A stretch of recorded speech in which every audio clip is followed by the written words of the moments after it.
Chapter 1. A Novel Case. Talking of sudden disappearances, the one you mention of Hannah in that Leavenworth case of ours, is not the only remarkable one which has come under my direct notice. Indeed, I know of another that in some respects, at least, surpasses that in points of interest, and if you will promise not to inquire into the real names of the parties concerned, as the affair is a secret, I will relate you my experience regarding it. The speaker was Q, the rising young detective, universally acknowledged by us of the force as the most astute man for mysterious and unprecedented cases, then in the Bureau, always and of course excepting Mr. Gryce, and such a statement from him could not but arouse our deepest curiosity. Drawing up, then, to the stove around which we were sitting in lazy enjoyment of one of those off hours so dear to a detective's heart, we gave with alacrity the required promise, and settling himself back with the satisfied air of a man who has a good story to tell that does not entirely lack certain points redounding to his own credit, he began, I was one Sunday morning loitering at the precinct station, when the door opened and a respectable-looking middle-aged woman came in, whose agitated air at once attracted my attention. Going up to her, I asked her what she wanted. A detective, she replied, glancing cautiously about on the faces of the various men scattered through the room. I don't wish anything said about it, but a girl disappeared from our house last night, stopped here, her emotion seeming to choke her, and I want someone to look her up, she went on at last with the most intense emphasis. A girl? What kind of a girl, and what house do you mean when you say our house? She looked at me keenly before replying.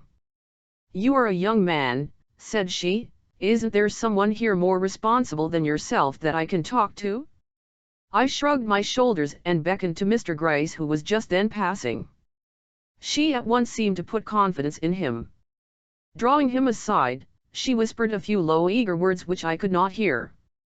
He listened nonchalantly for a moment but suddenly made a move which I knew indicated strong and surprised interest, though from his face, but you know what Gryce's face is. I was about to walk off, convinced he had got hold of something he would prefer to manage himself, when the superintendent came in. Where is Gryce? Asked he. Tell him I want him. Mr. Gryce heard him and hastened forward. As he passed me, he whispered, take a man and go with this woman, look into matters and send me word if you want me, I will be here for 2 hours. I did not need a second permission. Beckoning to Harris, I reapproached the woman. Where do you come from? Said I am to go back with you and investigate the affair it seems. Did he say so? She asked, pointing to Mr. Gryce, who now stood with his back to us busily talking with the superintendent. I nodded, and she at once moved towards the door. I come from No. 2nd Avenue, Mr. Blake's house, she whispered, uttering a name so well known. I at once understood Mr. Gryce's movement of sudden interest. The girl one who sewed for us disappeared last night in a way to alarm us very much. She was taken from her room. Yes, she cried vehemently, seeing my look of sarcastic incredulity, taken from her room. She never went of her own accord, and she must be found if I spent every dollar of the pittance I have laid up in the bank against my old age. Her manner was so intense, her tone so marked, and her words so vehement, I at once and naturally asked if the girl was a relative of hers that she felt her abduction so keenly. No, she replied, not a relative, but, she went on, looking away but in my face, a very dear friend, a protégé, I think they call it, of mine. She must be found, she again reiterated. We were by this time in the street. Nothing must be said about it, she now whispered, catching me by the arm. I told him so, nodding back to the building from which we had just issued, and he promised secrecy. It can be done without folks knowing anything about it, can't it? What? One asked. Finding the girl?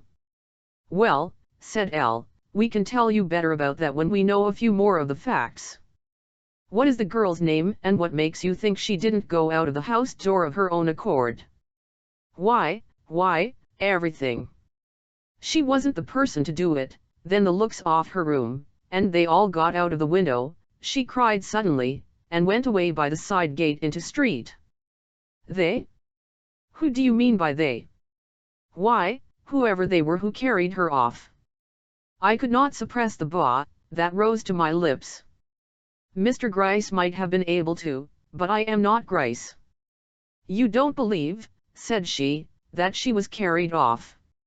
Well, no, said I, not in the sense you mean. She gave another nod back to the police station, now a block or so distant. He didn't seem to doubt it at all. I laughed. Did you tell him you thought she had been taken off in this way? Yes, and he said, very likely. And well he might, for I heard the men talking in her room. And you heard men talking in her room when? Oh, it must have been as late as 12:30.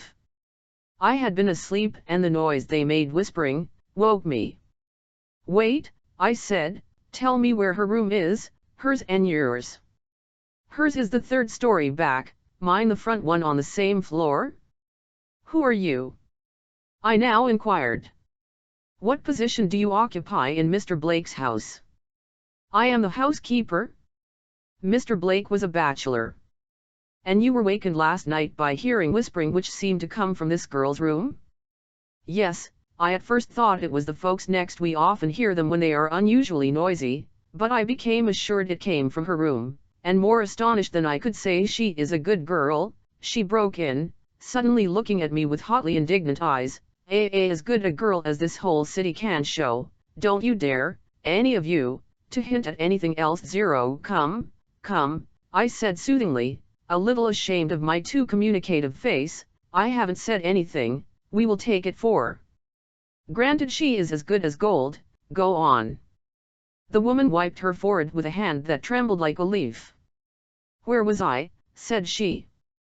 Oh, I heard voices and was surprised and got up and went to her door. The noise I made my own must have startled her, for all was perfectly quiet when I got there. I waited a moment, then I turned the knob and called her. She did not reply and I called again. Then she came to the click but did not unlock it. What is it? She asked.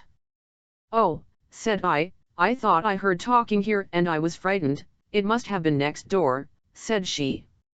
I begged pardon and went back to my room. There was no more noise, but when in the morning we broke into her room and found her gone, the window open and signs of distress and struggle around, I knew I had not been mistaken, that there were men with her when I went to her door, and that they had carried her off. This time I could not restrain myself. Did they drop her out off window? I inquired.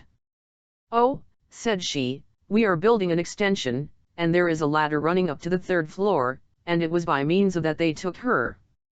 Indeed. She seems at least to have been a willing victim, I remarked. The woman clutched my arm with a grip like iron. Don't you believe it, gasped she, stopping me in the street where we were. I tell you if what I say is true, and these burglars or whatever they were, did carry her off, it was an agony to her, an awful, awful thing that will kill her if it has not done so already. You don't know what you are talking about. You never saw her. Was she pretty? I asked, hurrying the woman along, for more than one passerby had turned their heads to look at us. The question seemed in some way to give her a shock. Ah, I don't know, she muttered, some might not think so, I always did, it depended upon the way you looked at her. For the first time I felt a thrill of anticipation shoot through my veins. Why, I could not say. Her tone was peculiar, and she spoke in a sort of brooding way as though she were weighing something in her own mind, but then her manner had been peculiar throughout. Whatever it was that aroused my suspicion, I determined henceforth to keep a very sharp eye upon her ladyship. Levelling a straight glance at her face, I asked her how it was that she came to be the one to inform the authorities of the girl's disappearance. Doesn't Mr. Blake know anything about it? The faintest shadow of a change came into her manner. Yes, said she, I told him at breakfast time, but Mr. Blake doesn't take much interest in his servants, he leaves all such matters to me. Then he does not know you have come for the police? No, sir, and oh, if you would be so good as to keep it from him. It is not necessary he should know. I shall let you in the back way. Mr. Blake is a man who never meddles with anything, and what did Mr. Blake say this morning when you told him that this girl, by the way, what is her name? Emily. That this girl, Emily, had disappeared during the night? Not much of anything, sir. He was sitting at the breakfast table reading his paper. He merely looked up, frowned a little in an absent-minded way, and told me I must manage the servants' affairs without troubling him.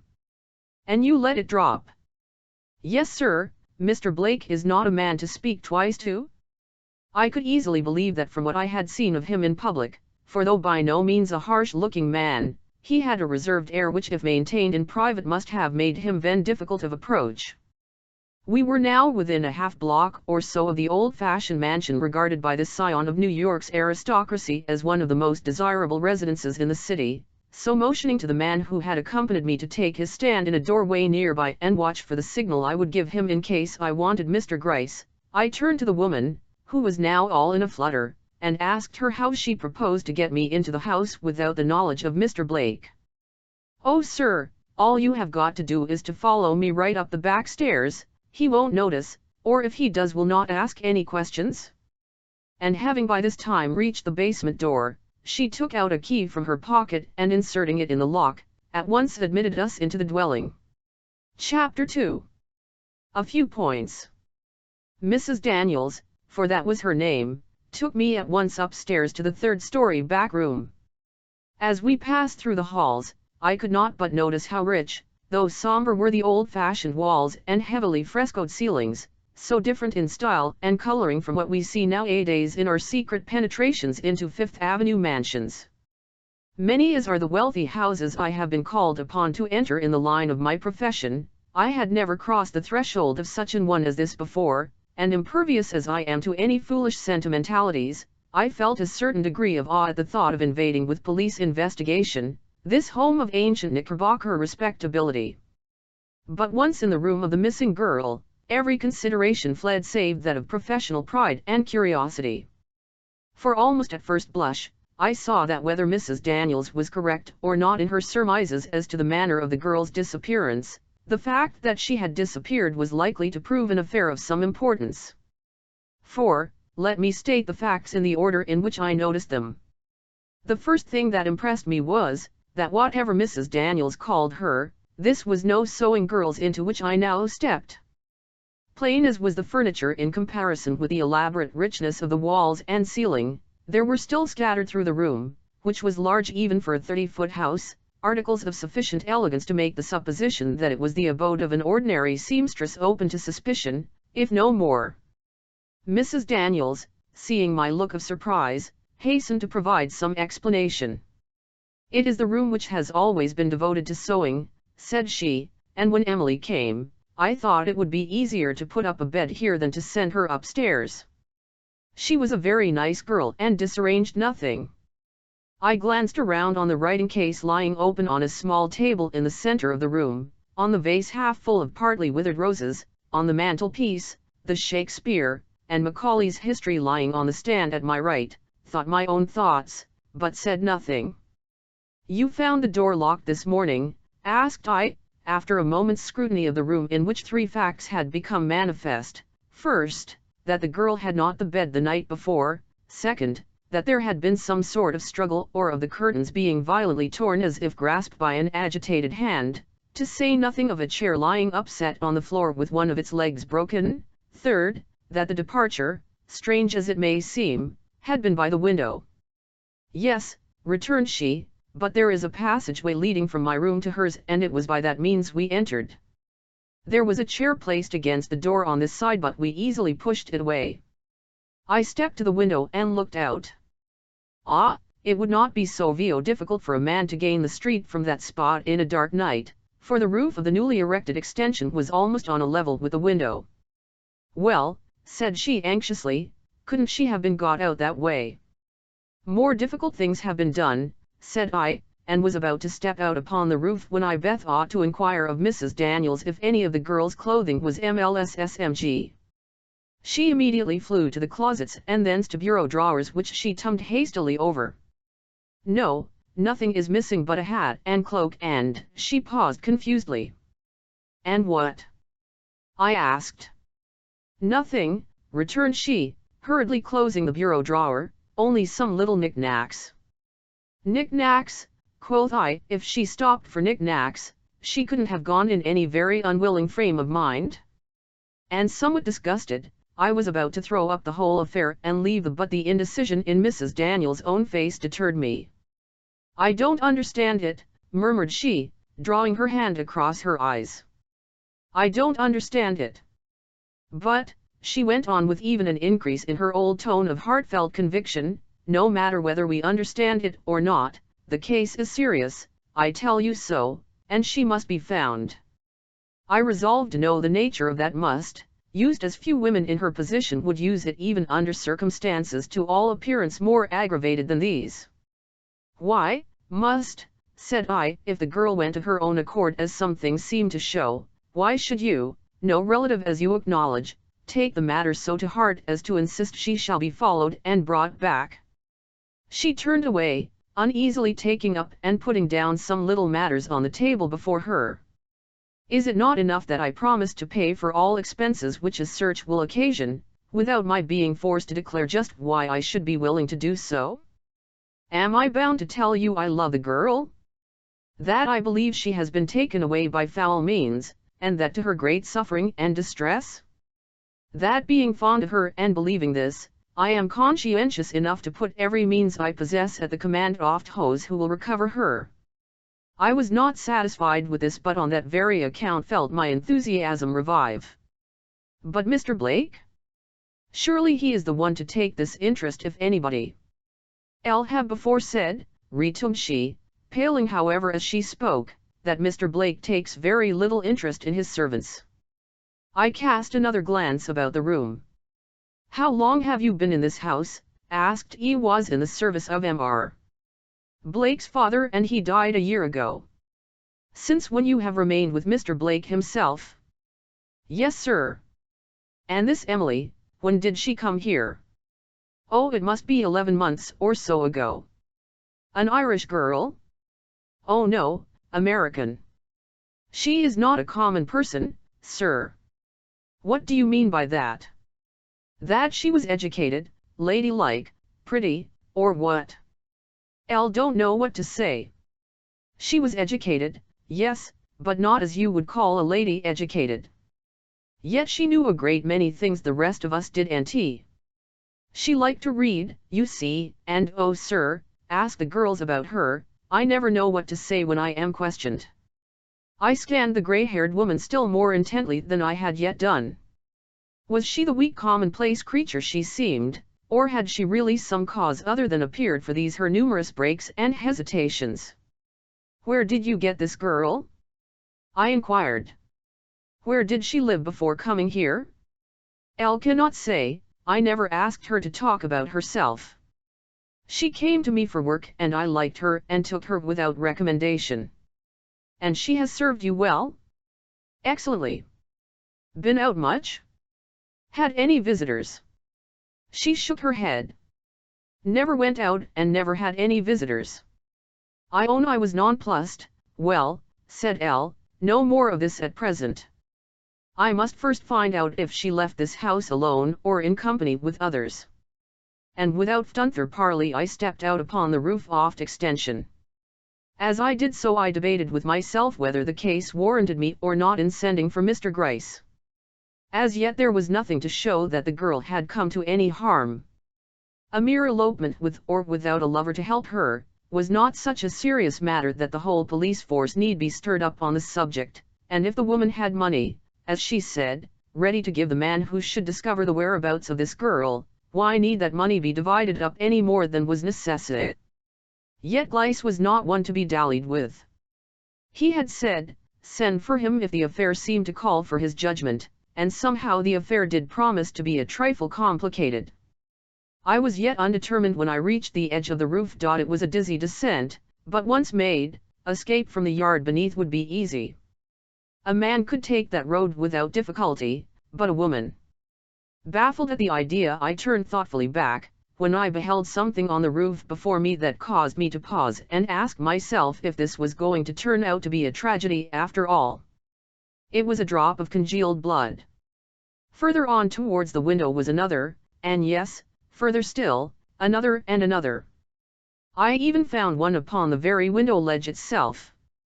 Bounding into the room, I searched the carpet for further traces.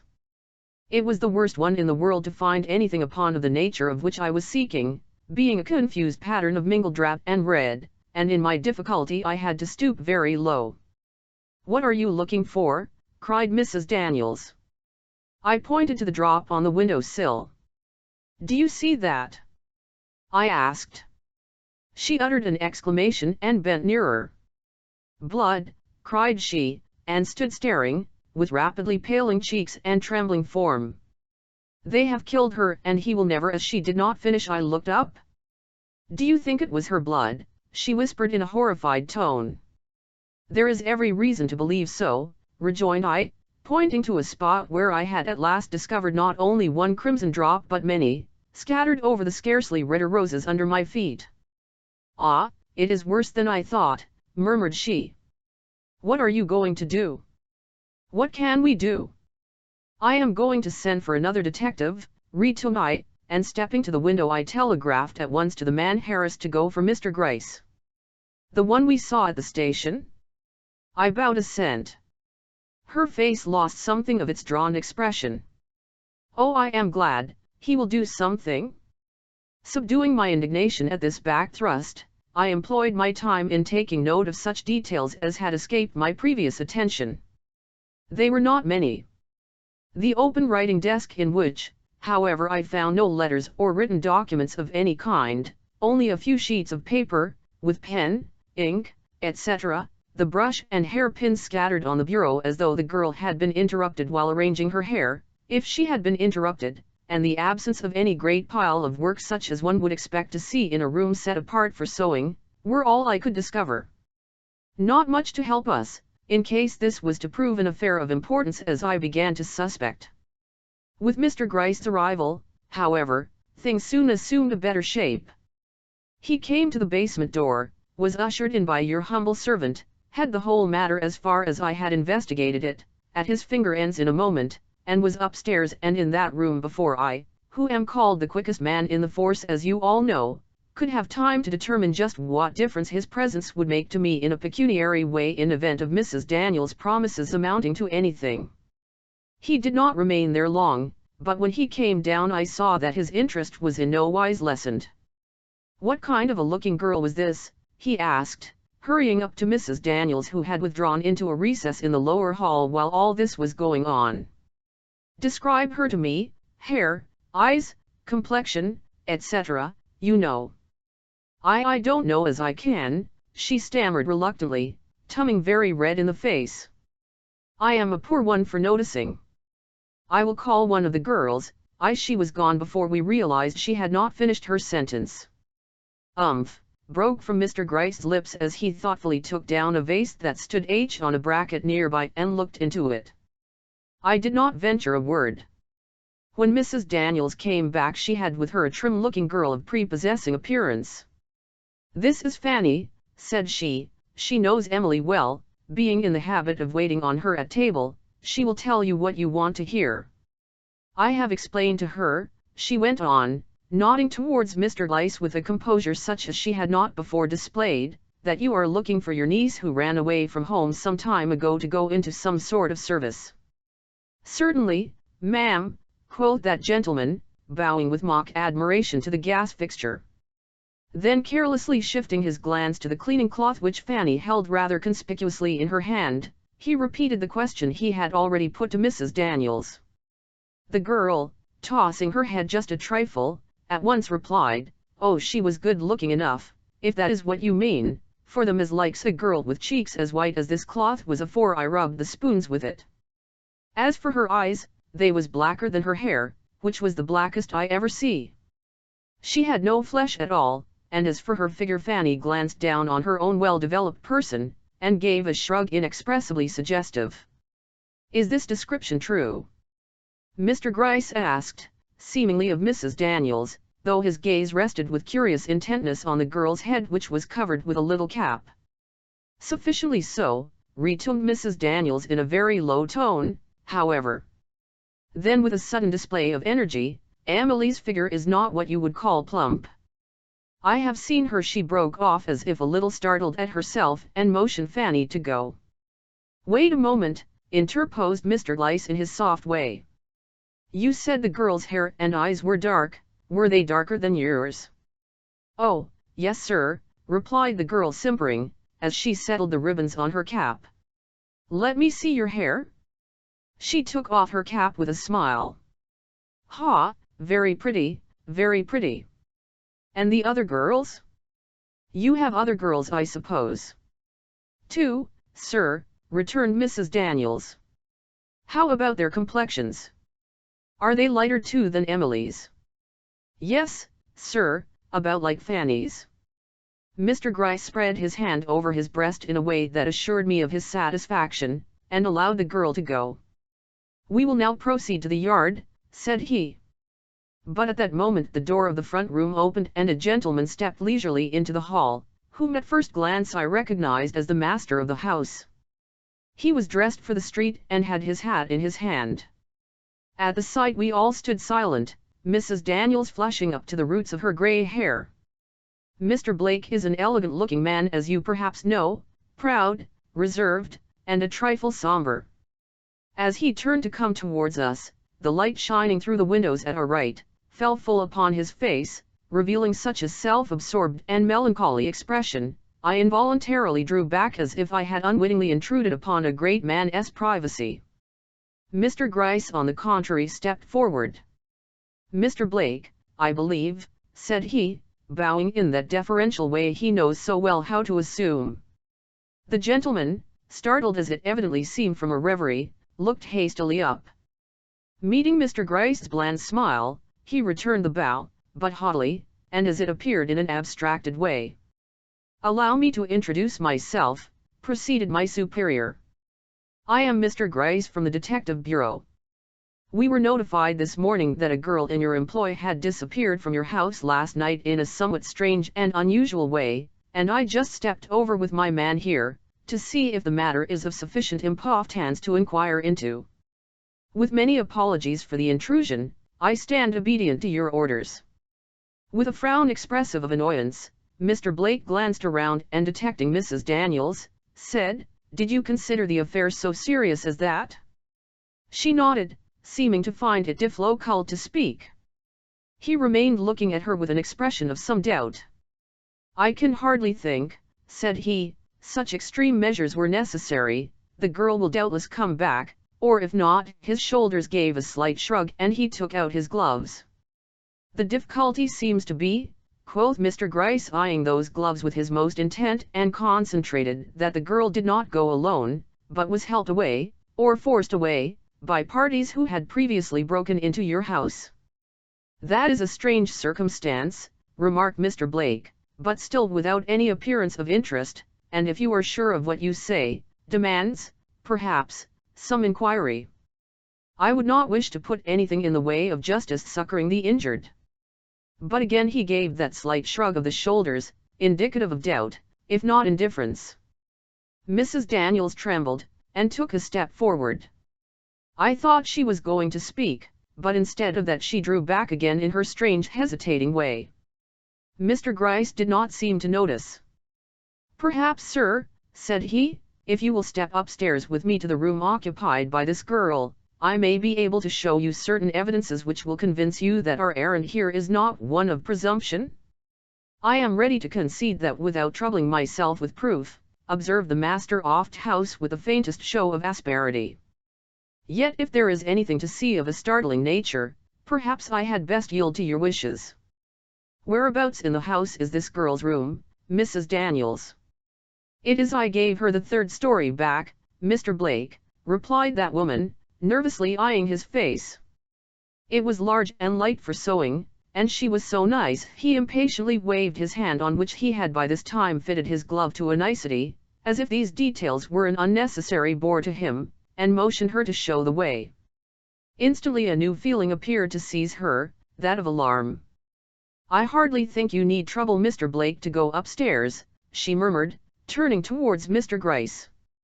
I am sure when you tell him the curtains were torn, and the chair upset, the window open but Mr. Gryce was already on the stairs with Mr. Blake, whom this small opposition seemed to have at once determined.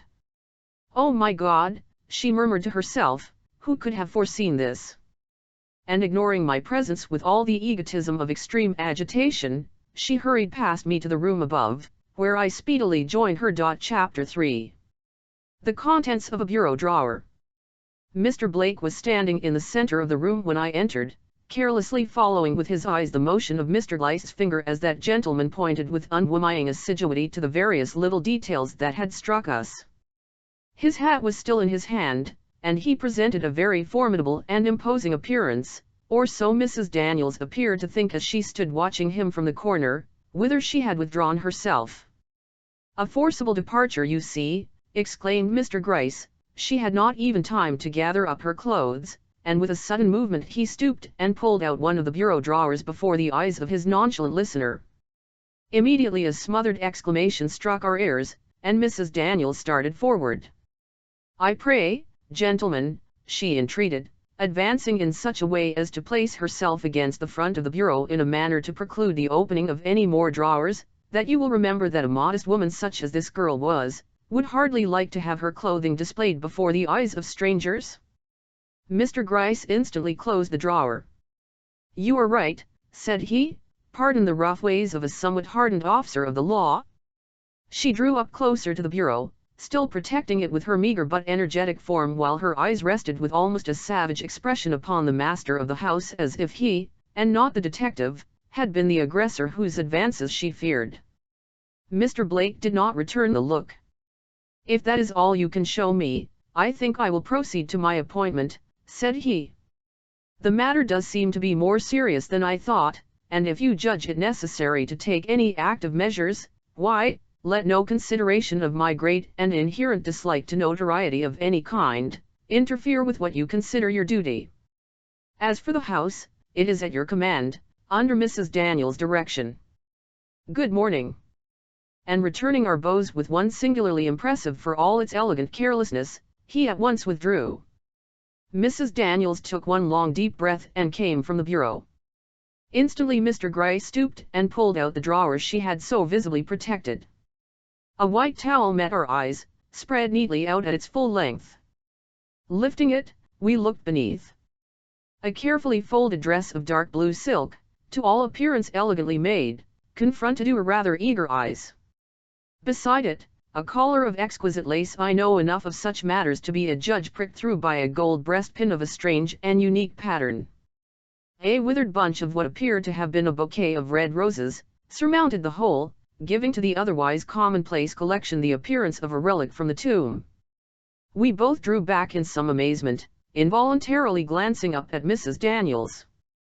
"I have no explanation to give," said that woman, with a calmness strangely in contrast to the agitation she had displayed while Mr. Blake had remained in that those things, rich as they are, really belong to the girl, "I have no doubt. She brought them when she came, and they only confirm what I have before intimated, that she was no ordinary sewing girl, but a woman who had seen better days." With a low humph, and another glance at the dark blue dress and delicate collar, Mr. Gryce carefully replaced the cloth he had taken from them, and softly closed the drawer without either of us having laid a finger upon a single article. 5 minutes later he disappeared from the room. I did not see him again till occasion took me below, when I beheld him softly issue from Mr. Blake's private apartment. Meeting me, he smiled, and I saw that whether he was conscious of betraying it or not, he had come upon some clue, or at the least fashioned for himself some theory with which he was more or less satisfied. "An elegant apartment, that," whispered he, nodding sideways toward the room he had just left. "Pity you haven't time to examine it."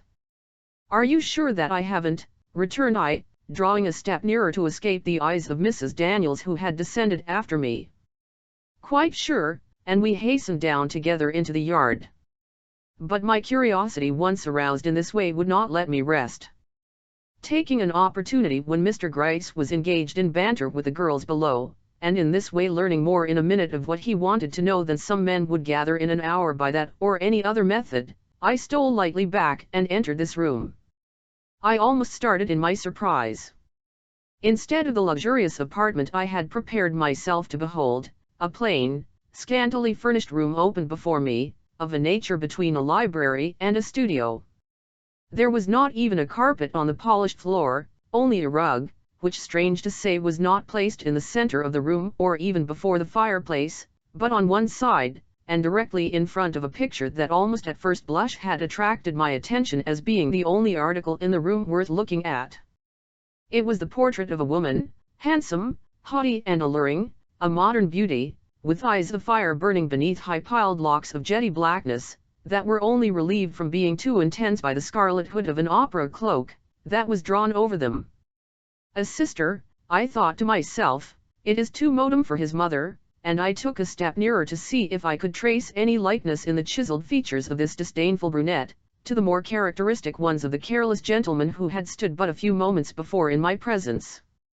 As I did so, I was struck with the distance with which the picture stood out from the wall, and thought to myself that the awkwardness of the framing came near marring the beauty of this otherwise lovely work of art.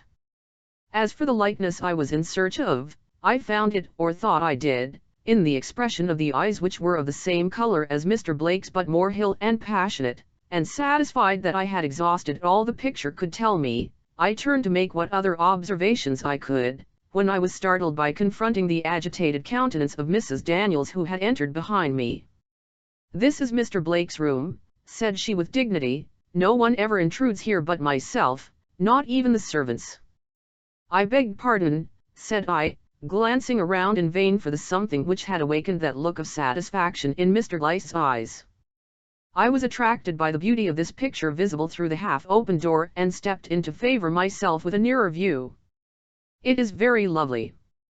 "A sister of Mr. Blake?" "No, his cousin," and she closed the door after us with an emphasis that proclaimed she was anything but pleased. It was my last effort to obtain information on my own account. In a few moments later Mr. Gryce appeared from below, and a conversation ensued with Mrs. Daniels that absorbed my whole attention. "You are very anxious, my man here tells me, that this girl should be found," remarked Mr. Gryce, "so much so that you are willing to defray all the expenses of a search?" She bowed. "As far as I am able, sir, I have a few hundreds in the bank. You are welcome to them.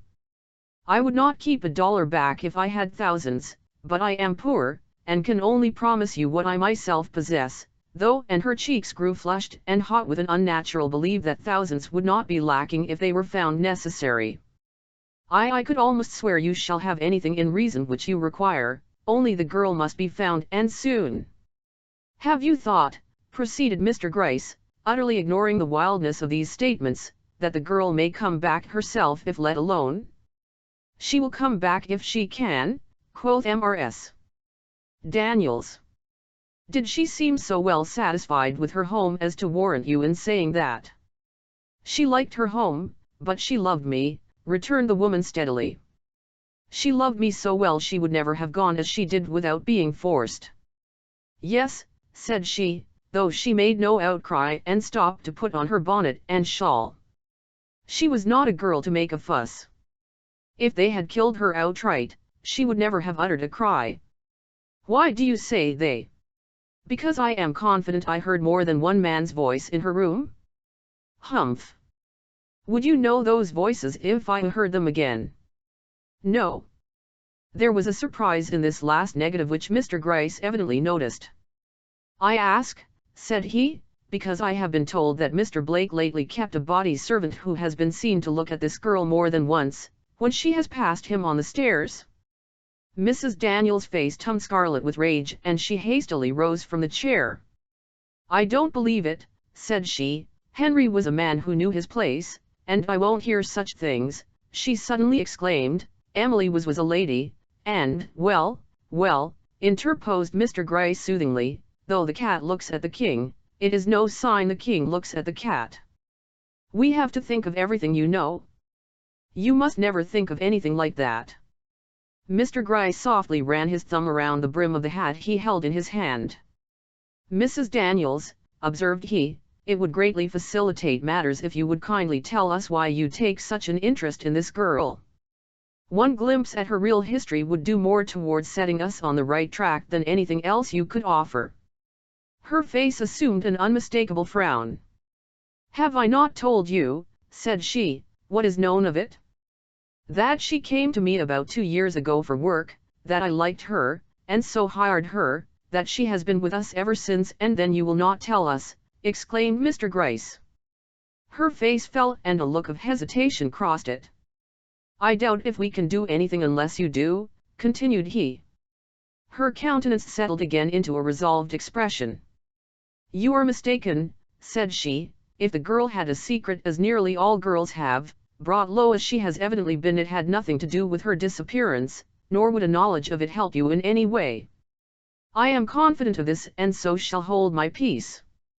She was not a woman to be frightened or cajoled into making revelations she did not think necessary," and seeing it, Mr. Gryce refrained from urging her further.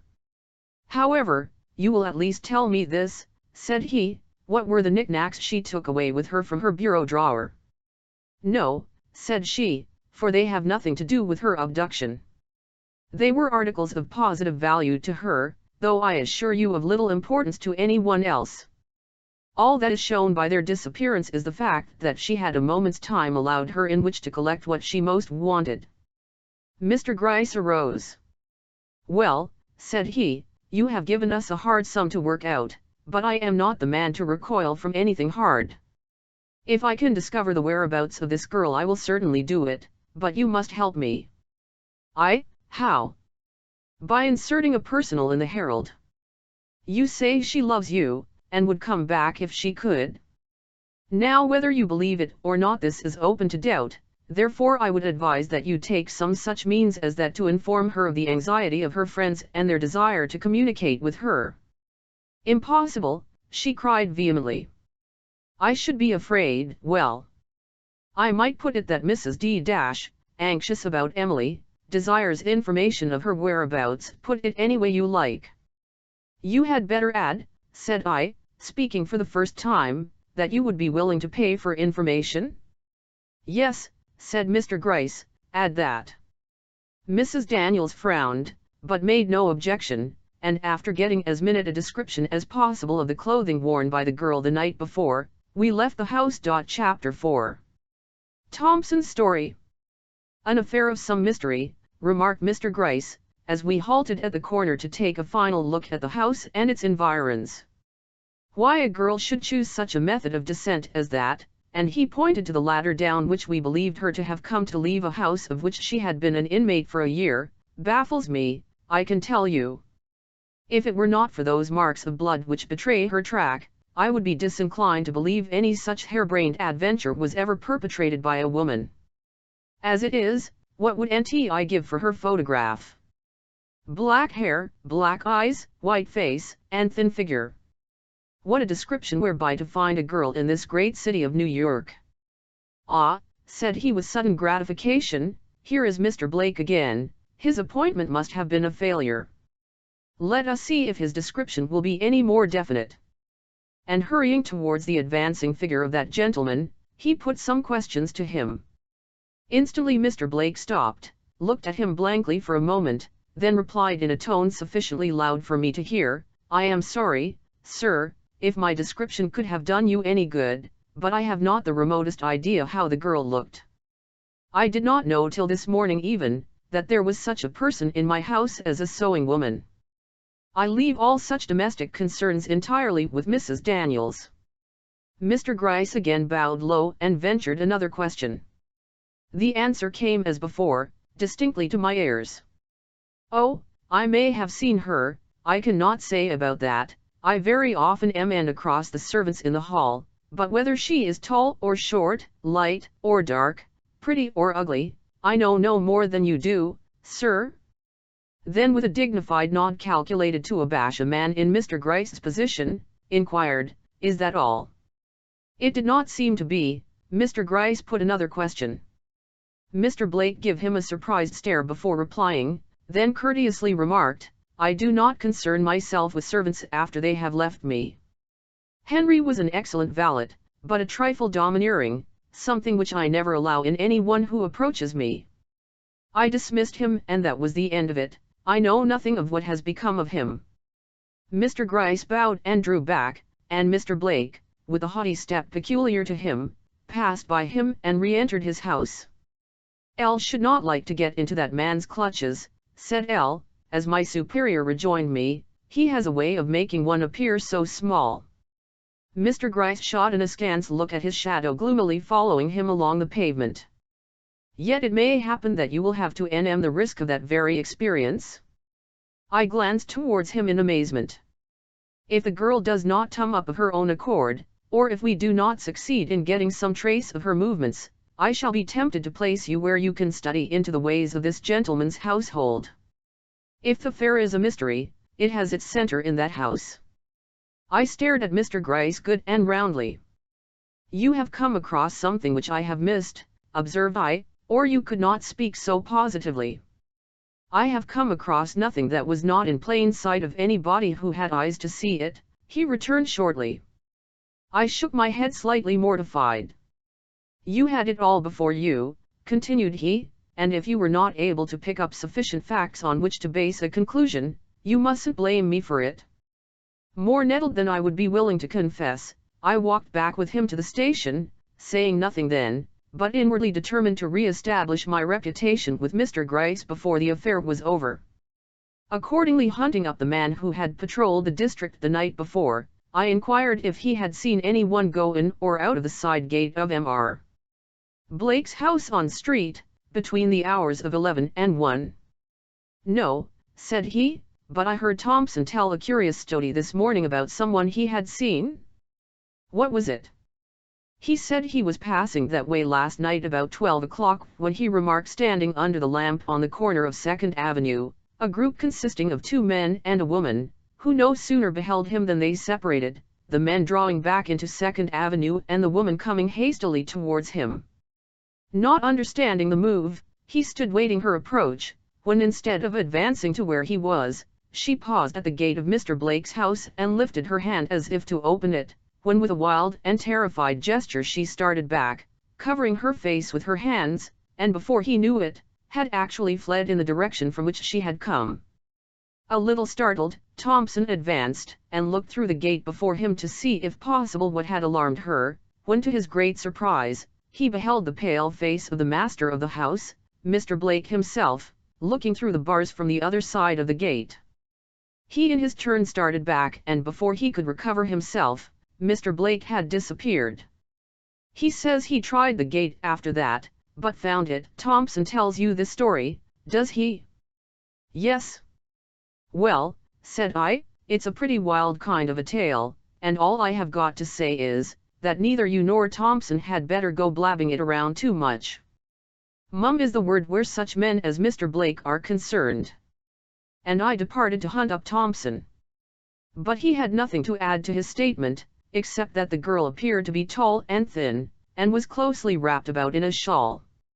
My next move was to make such inquiries as I could with safety into the private concerns of Mr. Blake and his family, and discovered such facts as these, that Mr. Blake was a man who, if he paid but little attention to domestic affairs, was yet rarely seen out of his own house, except upon occasions of great political importance, when he was always to be found on the platform at meetings of his constituents.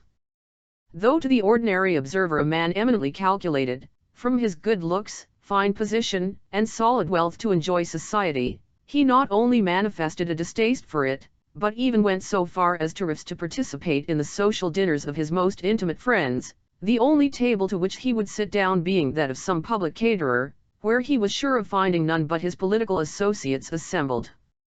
To all appearance he wished to avoid the ladies, a theory borne out by the fact that never, even in church, on the street, or at any place of amusement, was he observed with one at his side.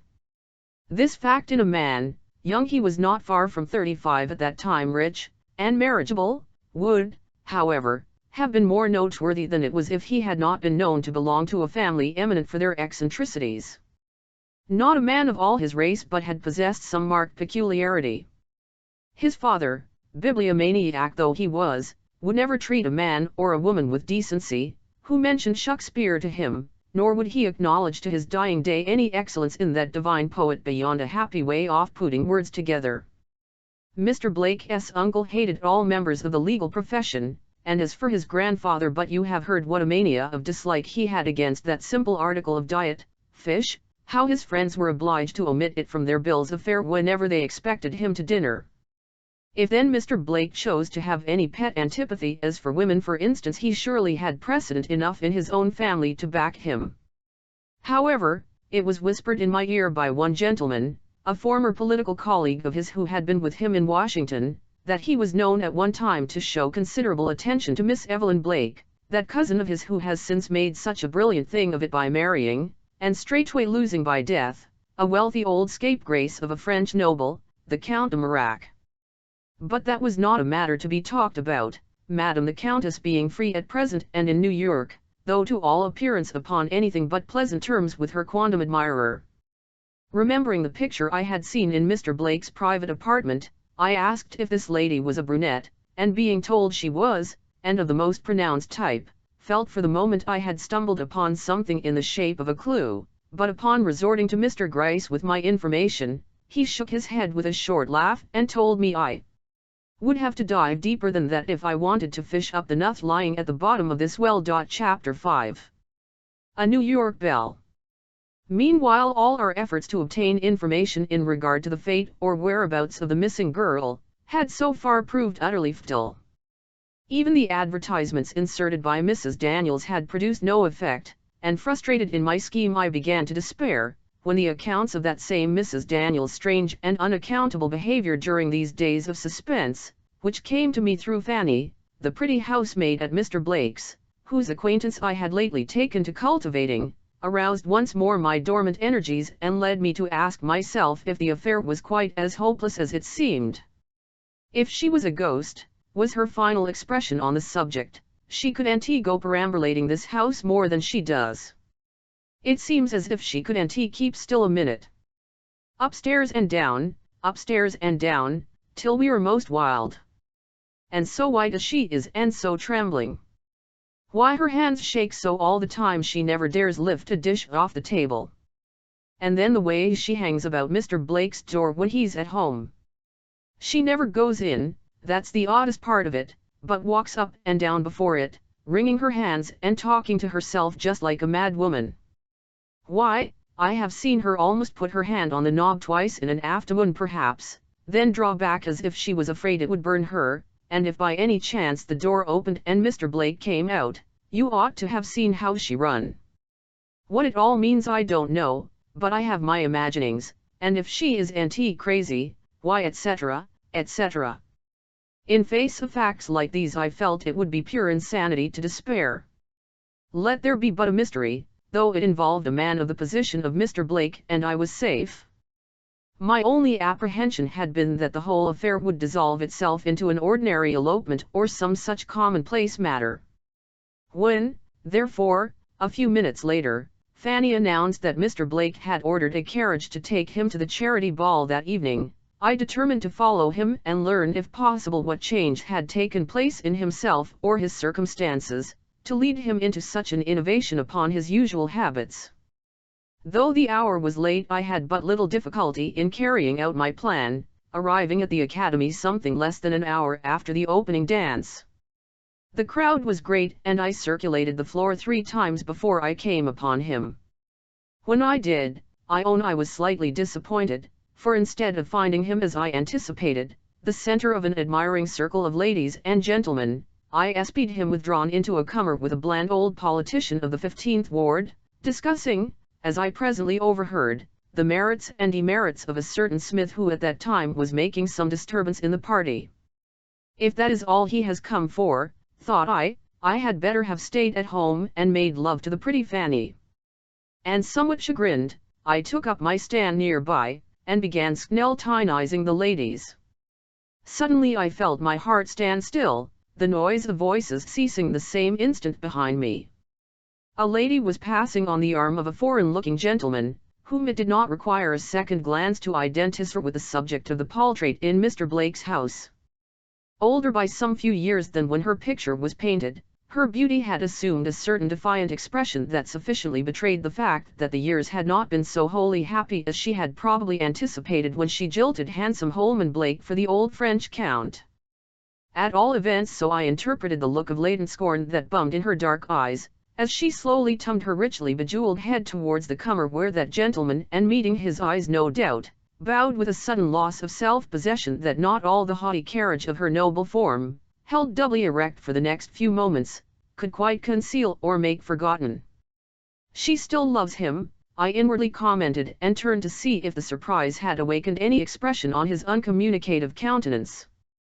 Evidently not, for the tough old politician of the 15th Ward was laughing, at one of his own jokes probably, and looking up in the face of Mr. Blake, whose back was turned to me, in a way that entirely precluded all thought of any tragic expression in that quarter. Somewhat disgusted, I withdrew, and followed the lady. I could not get very near.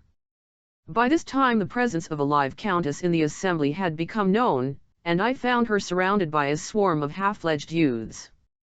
But I cared little for this, all I wanted to know was whether Mr. Blake would approach her or not during the evening. Tediously the moments passed, but a detective on duty, or on fancied duty, succumbs to no weariness. I had a woman before me worth studying, and the time could not be thrown away. I learned to know her beauty, the poise of her head, the flush of her cheek, the curl of her lip, the glance, yes, the glance of her eye, though that was more difficult to understand, for she had a way of drooping her lids at times that, while exceedingly effective upon the poor wretch toward whom she might be directing that half-veiled shaft of light, was anything but conducive to my purposes. At length, with a restless shrug of her haughty shoulders, she turned away from her crowd of adorers, her breast heaving under its robing of garnet velvet, and her whole face flaring with a light that might mean resolve and might mean simply love. I had no need to turn my head to see who was advancing towards her. Her stately attitude as countess, her thrilling glance as woman, betrayed only too readily. He was the more composed of the two. Bowing over her hand with a few words I could not hear, he drew back a step and began uttering the usual commonplace sentiments of the occasion. She did not respond. With a splendor of indifference not often seen even in the manner of our grandest ladies, she waited, opening and shutting her richly feathered fan, as one who would say, I know all this has to be gone through with, therefore I will be patient. But as the moments passed, and his tone remained unchanged, I could detect a slight gleam of impatience flash in the depths of her dark eyes, and a change come into the conventional smile that had hitherto lighted, without illuminating her countenance. Drawing still further back from the crowd that was not to be awed from pressing upon her, she looked around as if seeking a refuge. Her glance fell upon a certain window, with a gleam of satisfaction. Seeing they would straightway withdraw there, I took advantage of the moment and made haste to conceal myself behind a curtain as near that vicinity as possible.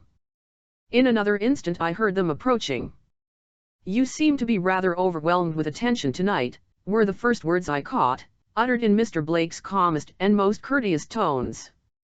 Do you think so? Was the slightly sarcastic reply.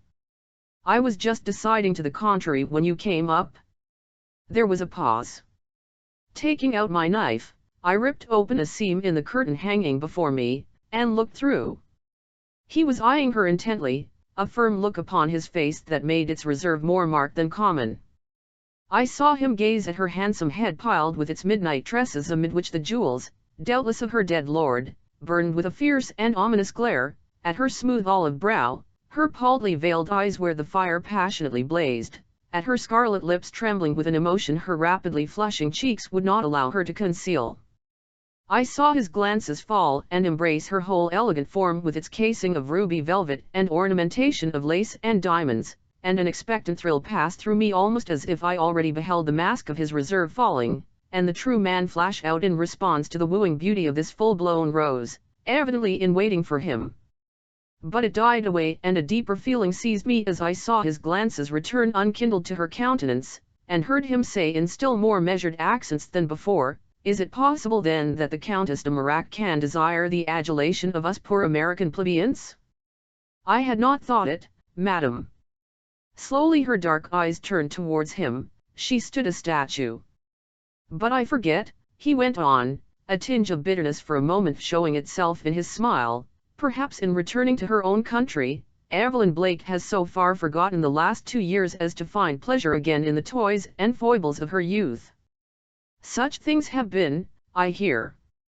And he bowed almost to the ground in his half-sarcastic homage. Evelyn Blake.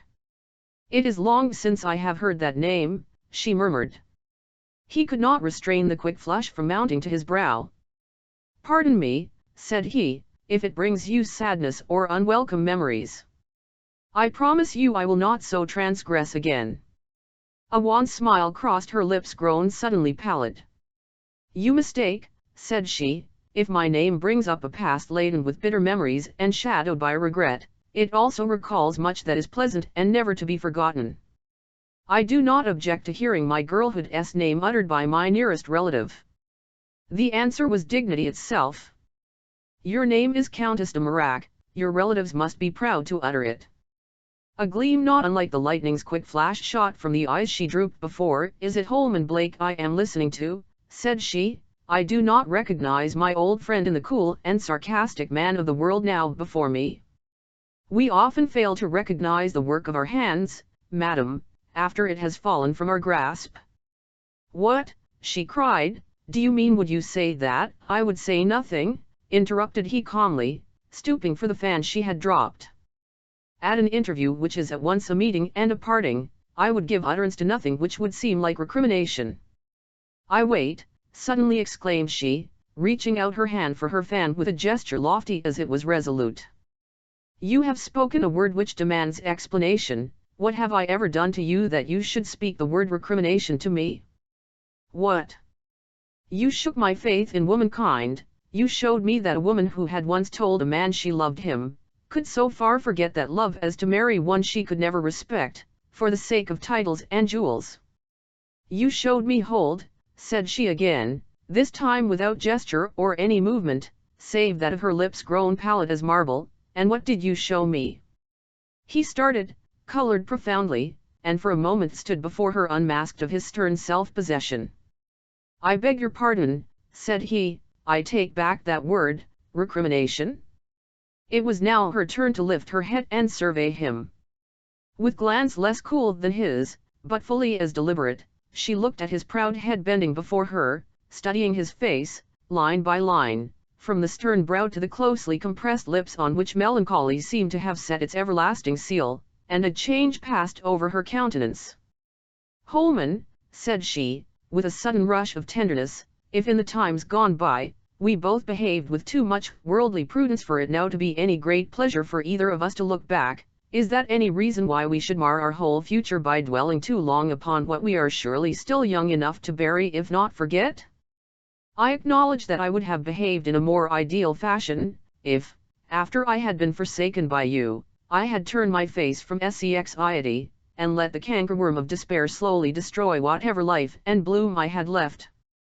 But I was young, and society had its charms, so did the prospect of wealth and position, however hollow they may have proved. You who are the master of both this day, because 12 months ago you forsook Evelyn Blake, should be the last to reproach me with them. I do not reproach you, I only say let the past be forgotten. Impossible, exclaimed he, his whole face darkening with an expression I could not fathom. What was done at that time cannot be undone. For you and me there is no future. Yes, he said, turning towards her as she made a slight fluttering move of dissent, no future. We can bury the past, but we cannot resurrect it. I doubt if you would wish to. If we could, as we cannot, of course you will not desire even to converse the subject again. Evelyn, I wanted to see you once, but I do not wish to see you again. Will you pardon my plain speaking, and release me? I will pardon your plain speaking, but her look said she would not release him. He seemed to understand it so, and smiled, but vowed bitterly. In another moment he had bowed and gone, and she had returned to her crowd of adoring sycophants. Chapter 6. A bit of calico.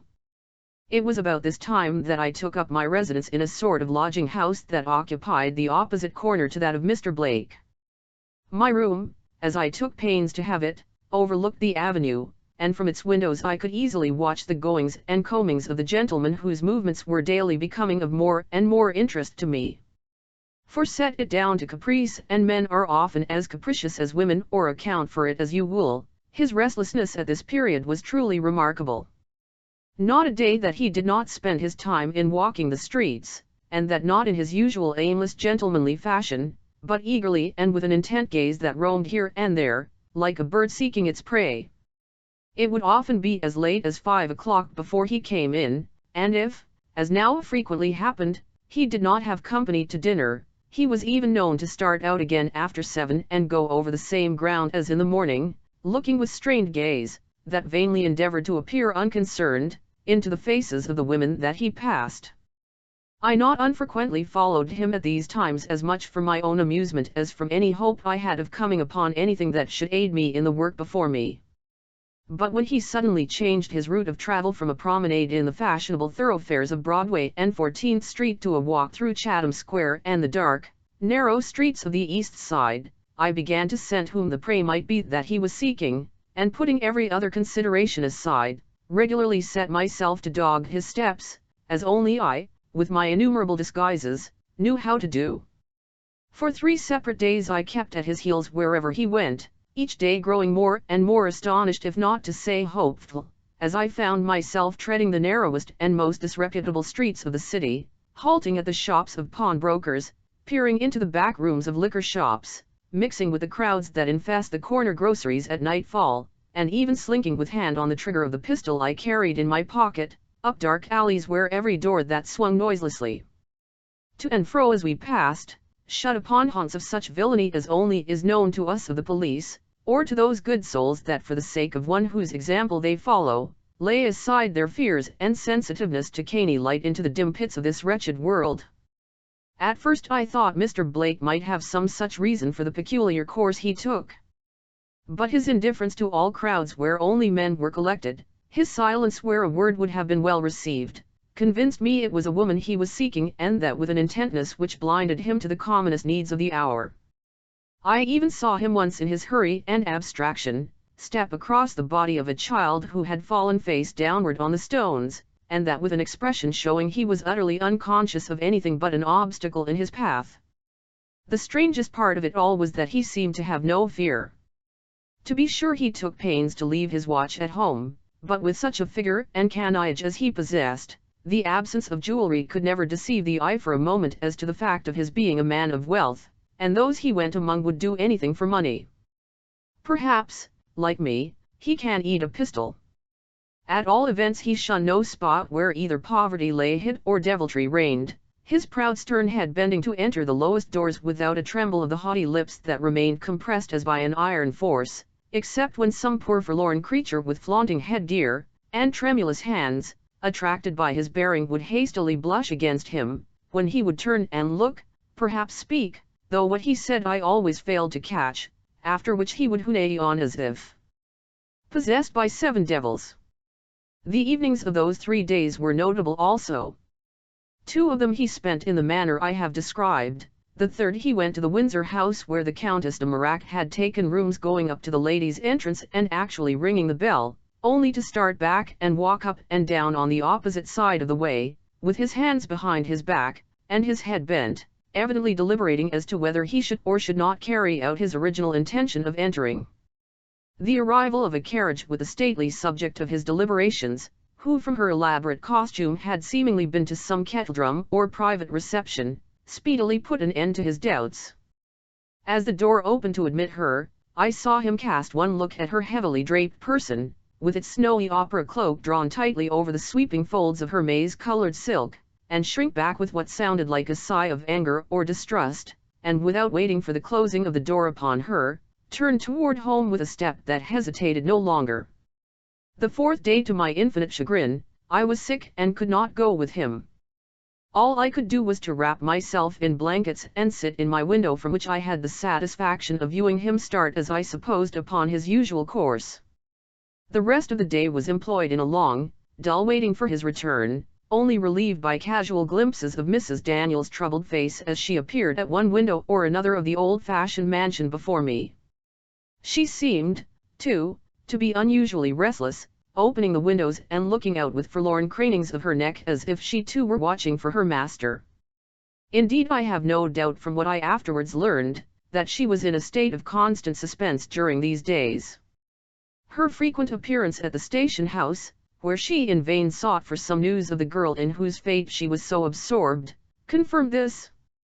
Only the day before I gave myself up to my unreserved espionage of Mr. Blake, she had had an interview with Mr. Lyce in which she had let fall her apprehensions that the girl was dead, and asked whether, if that were the case, the police would be likely to come into a knowledge of the fact. Upon being assured that if she had not been privately made way with, there was every chance in their favor, she had grown a little calmer, but before going away had so far forgotten herself as to intimate that if some result was not reached before another fortnight had elapsed, she should take the matter into her own hands, and she did not say what she would do, but her looks were of a very menacing character.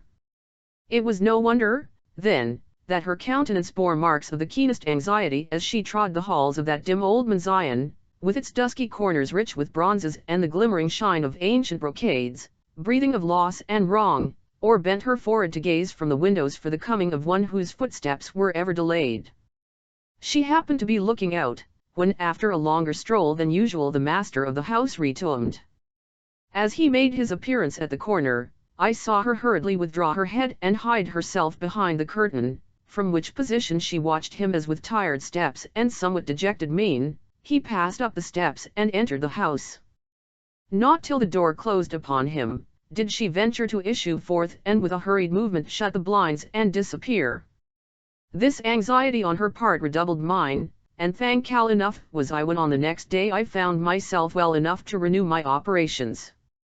To ferret out this mystery, if mystery it was, still found myself forced to admit the possibility of there being none had now become the one ambition of my life, and all because it was not only an unusually blind one, but of a nature that involved danger to my position as detective. I entered upon it with a zest rare even to me who love my work and all it involves with an undivided passion.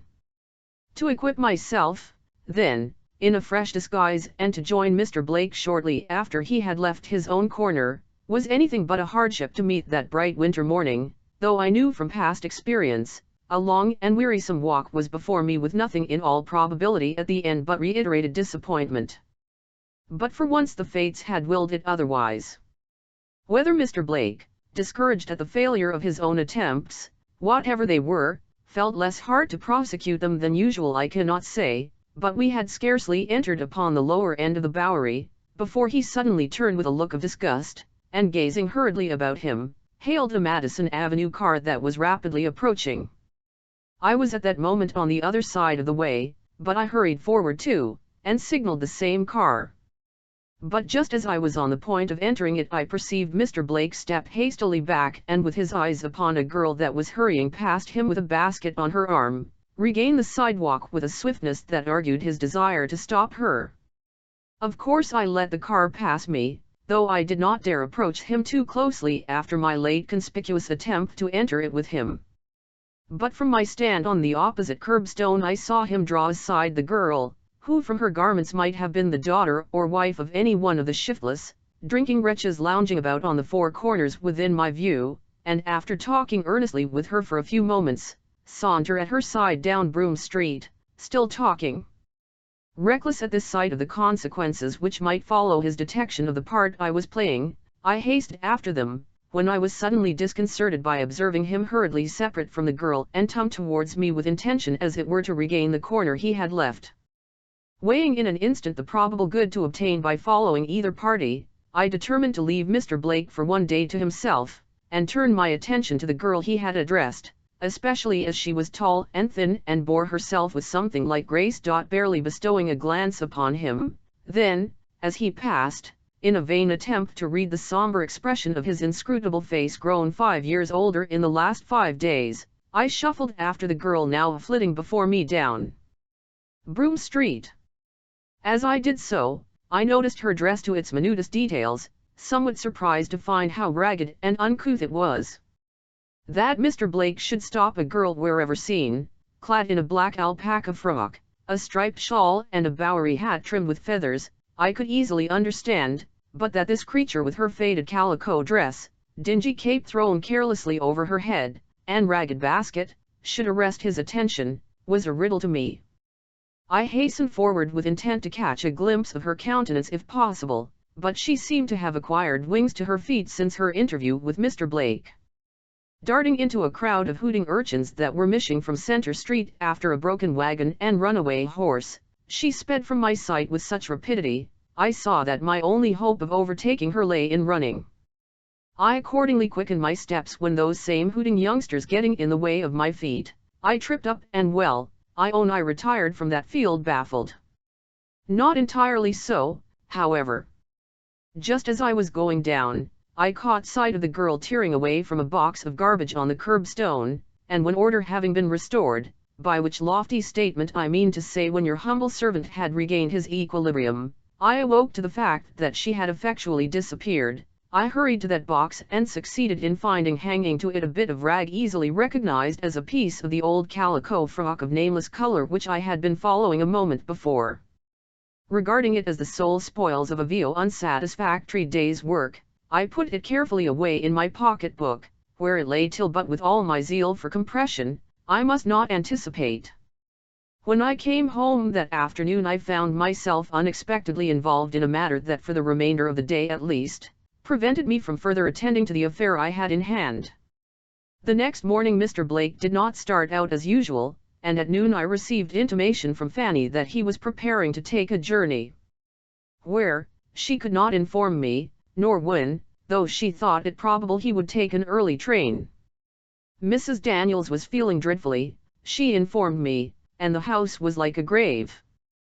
Greatly excited at this unexpected move on Mr. Blake's part, I went home and packed my valise with something of the spirit of her who once said, "Under somewhat different circumstances I allow, whither thou goest I will go." The truth was, I had travelled so far and learned so little, that my professional pride was piqued. That expression of Mr. Gray still rankled, and nothing could soothe my injured spirit now but success. Accordingly, when Mr. Blake stepped up to the ticket office of the Hudson River Railroad next morning, to buy a ticket for Putney, a small town in the northern part of Vermont, he found beside him a spruce young drummer, or what certainly appeared such, who by some strange coincidence, wanted a ticket for the same place. The fact did not seem in the least to surprise him, nor did he cast me a look beyond the ordinary glance of one stranger at another. Indeed, Mr. Blake had no appearance of being a suspicious man, nor do I think at this time, he had the remotest idea that he was either watched or followed, an ignorance of the TNRTH which I care to preserve by taking my seat in a different car from him and not showing myself again during the whole ride from New York to Putney. Chapter 7. The house at the Granby Crossroads. Why Mr. Blake should take a journey at all at this time, and why of all places in the world he should choose such an insignificant town as Putney for his destination, was of course the mystery upon which I brooded during the entire distance. But when somewhere near 5 in the afternoon I stepped from the cars onto the platform at Putney Station only to hear Mr. Blake making inquiries in regard to a certain stage running between that town and a still smaller village further east, I own I was not only surprised but well nigh nonplussed. Especially as he seemed greatly disappointed to hear that it only ran once a day, and then for an earlier train in the morning. "You will have to wait till tomorrow, I fear," said the ticket agent, "unless the landlord of the hotel down yonder can harness you up a team. There is a funeral out west today," and I did not wait to hear more but hurried down to the hotel he had pointed out, and hunting up the landlord inquired if for love or money he could get me any sort of a conveyance for Melville that afternoon. He assured me it would be impossible, the livery stable as well as his own being entirely empty. "Such a thing don't happen here once in 5 years," said he to me. But the old codger who is dead, though a queer dick, was a noted personage in these parts, and not a man, woman, or child, who could find a horse, mule, or donkey, but what availed himself of the privilege. Even the doctor's spavin mare was pressed into service, though she halts on one leg and stops to get her breath half a dozen times in going up one short hill. "You will have to wait for the stage, sir." "But I am in a hurry," said I as I saw Mr. Blake enter. "I have business in Melville tonight, and I would pay anything in reason to get there. But the landlord only shook his head, and drawing back with the air of an abused man, I took up my stand in the doorway where I could hear the same colloquy entered into with Mr. Blake, with the same unsatisfactory termination. He did not take it quite as calmly as I did, though he was of too reserved a nature to display much emotion over anything. The prospect of a long tedious evening spent in a country hotel seemed almost unendurable to him, but he finally succumbed to the force of circumstances, as indeed he seemed obliged to do, and partaking of such refreshment as the rather poorly managed hotel afforded, retired without ceremony to his room, from which he did not emerge again till next morning.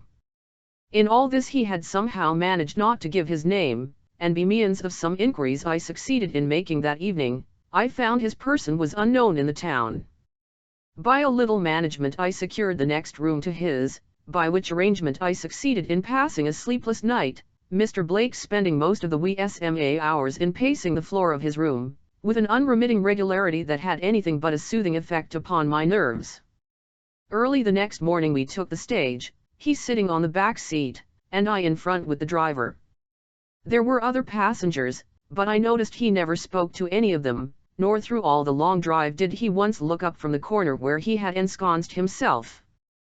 It was 12 o'clock when we reached the end of the route, a small town of somewhat less than the usual pretensions of mountain villages, so insignificant indeed, that I found it more and more difficult to imagine what the wealthy ex-congressman could find in such a spot as this, to make amends for a journey of such length and discomfort, when to my increasing wonder I heard him give orders for a horse to be saddled and brought round to the inn door directly after dinner. This was a move I had not expected, and it threw me a little aback, for although I had thus far managed to hold myself so aloof from Mr. Blake, even while keeping him under my eye, that no suspicion of my interest in his movements had as yet been awakened, how could I thus for the third time follow his order with one precisely similar, without attracting an attention that would be fatal to my plans? Yet to let him ride off alone now, would be to drop the trail at the very moment the scent became of importance. The landlord, a bustling, wiry little man all nervousness and questions, unwittingly helped me at this crisis. "Are you going on to Perry, sir?" inquired he of that gentleman. "I have been expecting a man along these 3 days bound for Perry."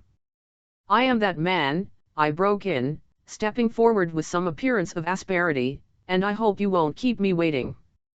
A horse as soon as dinner is over, do you hear? I am 2 days late now, and won't stand any nonsense." And to escape the questions sure to follow, I strode into the dining room with a half fierce, half sullen countenance, that effectually precluded all advances. During the meal I saw Mr. Blake's eye roam more than once towards my face, but I did not return his gaze, or notice him in any way, hurrying through my dinner, and mounting the first horse brought around, as if time were my only consideration. But once on the road I took the first opportunity to draw rein and wait, suddenly remembering that I had not heard Mr. Blake give any intimation of the direction he intended taking. A few minutes revealed to me his elegant form well mounted and showing to perfection in his closely buttoned coat, slowly approaching up the road. Taking advantage of a rise in the ground, I lingered till he was almost upon me, when I cantered quickly on, fearing to arouse his apprehensions if I allowed him to pass me on a road so solitary as that which now stretched out before us, a move provocative of much embarrassment to me, as I dared not turn my head for the same reason, anxious as I was to keep him in sight. The roads dividing before me, at length gave me my first opportunity to pause and look back. He was some 50 paces behind. Waiting till he came up, I bowed with a surly courtesy I thought in keeping with the character I had assumed, and asked if he knew which road led towards Perry, saying I had come off in such haste I had forgotten to inquire my way. He returned my bow, pointed towards the left-hand road, and saying, "I know this does not," calmly took it. Now here was a dilemma. If in face of this curt response I proceeded to follow him, my hand was revealed at once, yet the circumstances would admit of no other course. I determined to compromise matters by pretending to take the right-hand road till he was out of sight, when I would rid him and follow him swiftly upon the left. Accordingly I reined my horse to the right, and for some 15 minutes galloped slowly away towards the north, but another 15 saw me facing the west, and riding with a force and fury of which I had not thought the old mare they had given me capable, till I put her to the test. It was not long before I saw my fine gentleman trotting in front of me up a long but gentle slope that rose in the distance, and slackening my own rein, I withdrew into the forest at the side of the road, till he had passed its summit and disappeared, when I again galloped forward. And thus we went on for an hour, over the most uneven country I ever traversed, he always one hill ahead, when suddenly, by what instinct I cannot determine, I felt myself approaching the end, and hastening to the top of the ascent up which I was then laboring, looked down into the shallow valley spread out before me. What a sight met my eyes if I had been intent on anything less practical than the movements of solitary horsemen below. Hills on hills piled about a verdant basin in whose depths nestled a scanty collection of houses, in number so small they could be told upon the fingers of the right hand, but which notwithstanding lent an indescribable aspect of comfort to this remote region of hill and forest.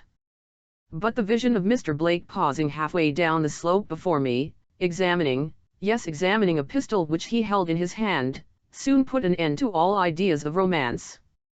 Somewhat alarmed I reined back, but his action had evidently no connection with me, for he did not once glance behind him, but kept his eye on the road which I now observed took a short turn towards a house of so weird and ominous an appearance that I scarcely marvelled at his precaution. Situated on a level track of land at the crossing of three roads, its spacious front, rude and unpainted as it was, presented every appearance of an inn, but from its moss-grown chimneys no smoke arose, nor could I detect any sign of life in its shutterless windows and closed doors, across which shivered the dark shadow of the one gaunt and aged pine, that stood like a guard beside its tumble-down porch. Mr. Blake seemed to have been struck by the same fact concealing its loneliness, for hurriedly replacing his pistol in his breast pocket, he rode slowly forward. I instantly conceived the plan of striking across the belt of underbrush that separated me from this old dwelling, and by taking my stand opposite its front, intercept a view of Mr. Blake as he approached. Hastily dismounting, therefore, I led my horse into the bushes and tied her to a tree, proceeding to carry out my plan on foot. I was so far successful as to arrive at the further edge of the wood, which was thick enough to conceal my presence without being too dense to obstruct my vision, just as Mr. Blake passed on his way to this solitary dwelling. He was looking very anxious, but determined. Turning my eyes from him, I took another glance at the house, which by this movement I had brought directly before me. It was even more deserted looking than I had thought, its unpainted front with its double row of blank windows meeting your gaze without a while the huge old pine with half its limbs dismantled of foliage, rattled its old bones against its sides and moaned in its aged fashion like the solitary retainer of a dead race. I own I felt the cold shivers creep down my back as that creaking sound struck my ears, though as the day was chill with an east wind I dare say it was more the effect of my sudden cessation from exercise, than of any superstitious awe I felt. Mr. Blake seemed to labor under no such impressions. Riding up to the front door he knocked without dismounting, on its dismal panels with his riding whip. No response was heard. Knitting his brows impatiently, he tried the latch. The door was locked. Hastily leaning his eye over the face of the building, he drew rein and proceeded to ride around the house, which he could easily do owing to the absence of every obstruction in the way of fence or shrubbery. Finding no means of entrance he returned again to the front door which he shook with an impatient hand that however produced no impression upon the trusty lock, and recognizing, doubtless, the futility of his endeavors, he drew back, and merely pausing to give one other look at its deserted front, turned his horse's head, and to my great amazement, proceeded with sombre mien and clouded brow to retake the road to Melville. This old inn or decayed homestead was then the object of his lengthened and tedious journey, this ancient house rotting away among the bleak hills of Vermont, the bourne towards which his steps had been tending for these past 2 days. I could not understand it. Rapidly emerging from the spot where I had secreted myself, I in my turn made a circuit of the house, if happily I should discover some loophole of entrance which had escaped his attention. But every door and window was securely barred, and I was about to follow his example and leave the spot, when I saw 2 or 3 children advancing towards me down the crossroads, gaily swinging their school books. I noticed they hesitated and huddled together as they approached and saw me, but not heeding this, I accosted them with a pleasant word or so, then pointing over my shoulder to the house behind, asked who lived there. Instantly their already pale faces grew paler. "Why," cried one, "a boy, don't you know? That is where the two wicked men lived who stole the money out of the Rutland Bank. They were put in prison, but they got away." Here, the other, a little girl, plucked him by the sleeve with such a fright, that he himself took alarm and just giving me one quick stare out of his wide eyes, grasped his companion by the hand and took to his heels. As for myself, I stood rooted to the ground in my astonishment. This blank, sleepy old house, the home of the notorious shoemakers after whom half of the detectives of the country were searching? I could scarcely credit my own ears. True, I now remembered they had come from these parts. Still tumming round, I eyed the house once more. How altered it looked to me! What a murderous aspect it wore, and how dismally secret were the tight-shut windows and closely fastened doors, on one of which a rude cross scrawled in red chalk met the eye with a mysterious significance. Even the old pine had acquired the villainous air of the uncanny repository of secrets too dreadful to reveal, as it groaned and murmured to itself in the keen east wind. Dark deeds and foul wrongs seemed written all over the fear-filled place, from the long strings of black moss that clung to the worm-eaten eaves, to the worn stone with its great blotch of something, could it have been blood, that served as a threshold to the door. Suddenly, with the quickness of lightning, the thought flashed across me, what could Mr. Blake, the representative of New York's oldest family, have wanted in this nest of infamy? What errand of hope, fear, despair, avarice, or revenge, could have brought this superior gentleman with his refined tastes and proudly reticent manners, so many miles from home, to the forsaken den of a brace of hardy villains whose name for 2 years now, had stood as the type of all that was bold, bad, and lawless, and for whom during the last 6 weeks the prison had yawned, and the gallows hungered? Contemplation brought no reply, and shocked at my own thoughts, I put the question by for steadier brains than mine, and instead of trying further to solve it, cast about how I was to gain entrance into this deserted building, for to enter it I was more than ever determined, now that I had heard to whom it had once belonged. Examining with a glance the several roads that branched off in every direction from where I stood, I found them all equally deserted. Even the school children had disappeared in some one of the 4 or 5 houses scattered in the remote distance. If I was willing to enter upon any daring exploit, there was no one to observe or interrupt. I resolved to make the attempt with which my mind was full. This was to climb the old tree, and from one of the 2 or 3 branches that brushed against the house, gain entrance at an open garret window that stared at me from amid the pine's dark needles. Taking off my coat with a sigh over the immaculate condition of my new casimere trousers, I bent my energies to the task. A difficult one, you will say, for a city lad, but thanks to fortune I was not brought up in New York, and know how to climb trees with the best.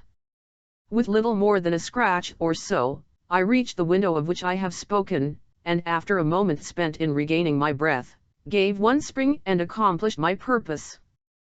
I alighted upon a heap of broken glass in a large bare room. An ominous chill at once snuck to my heart.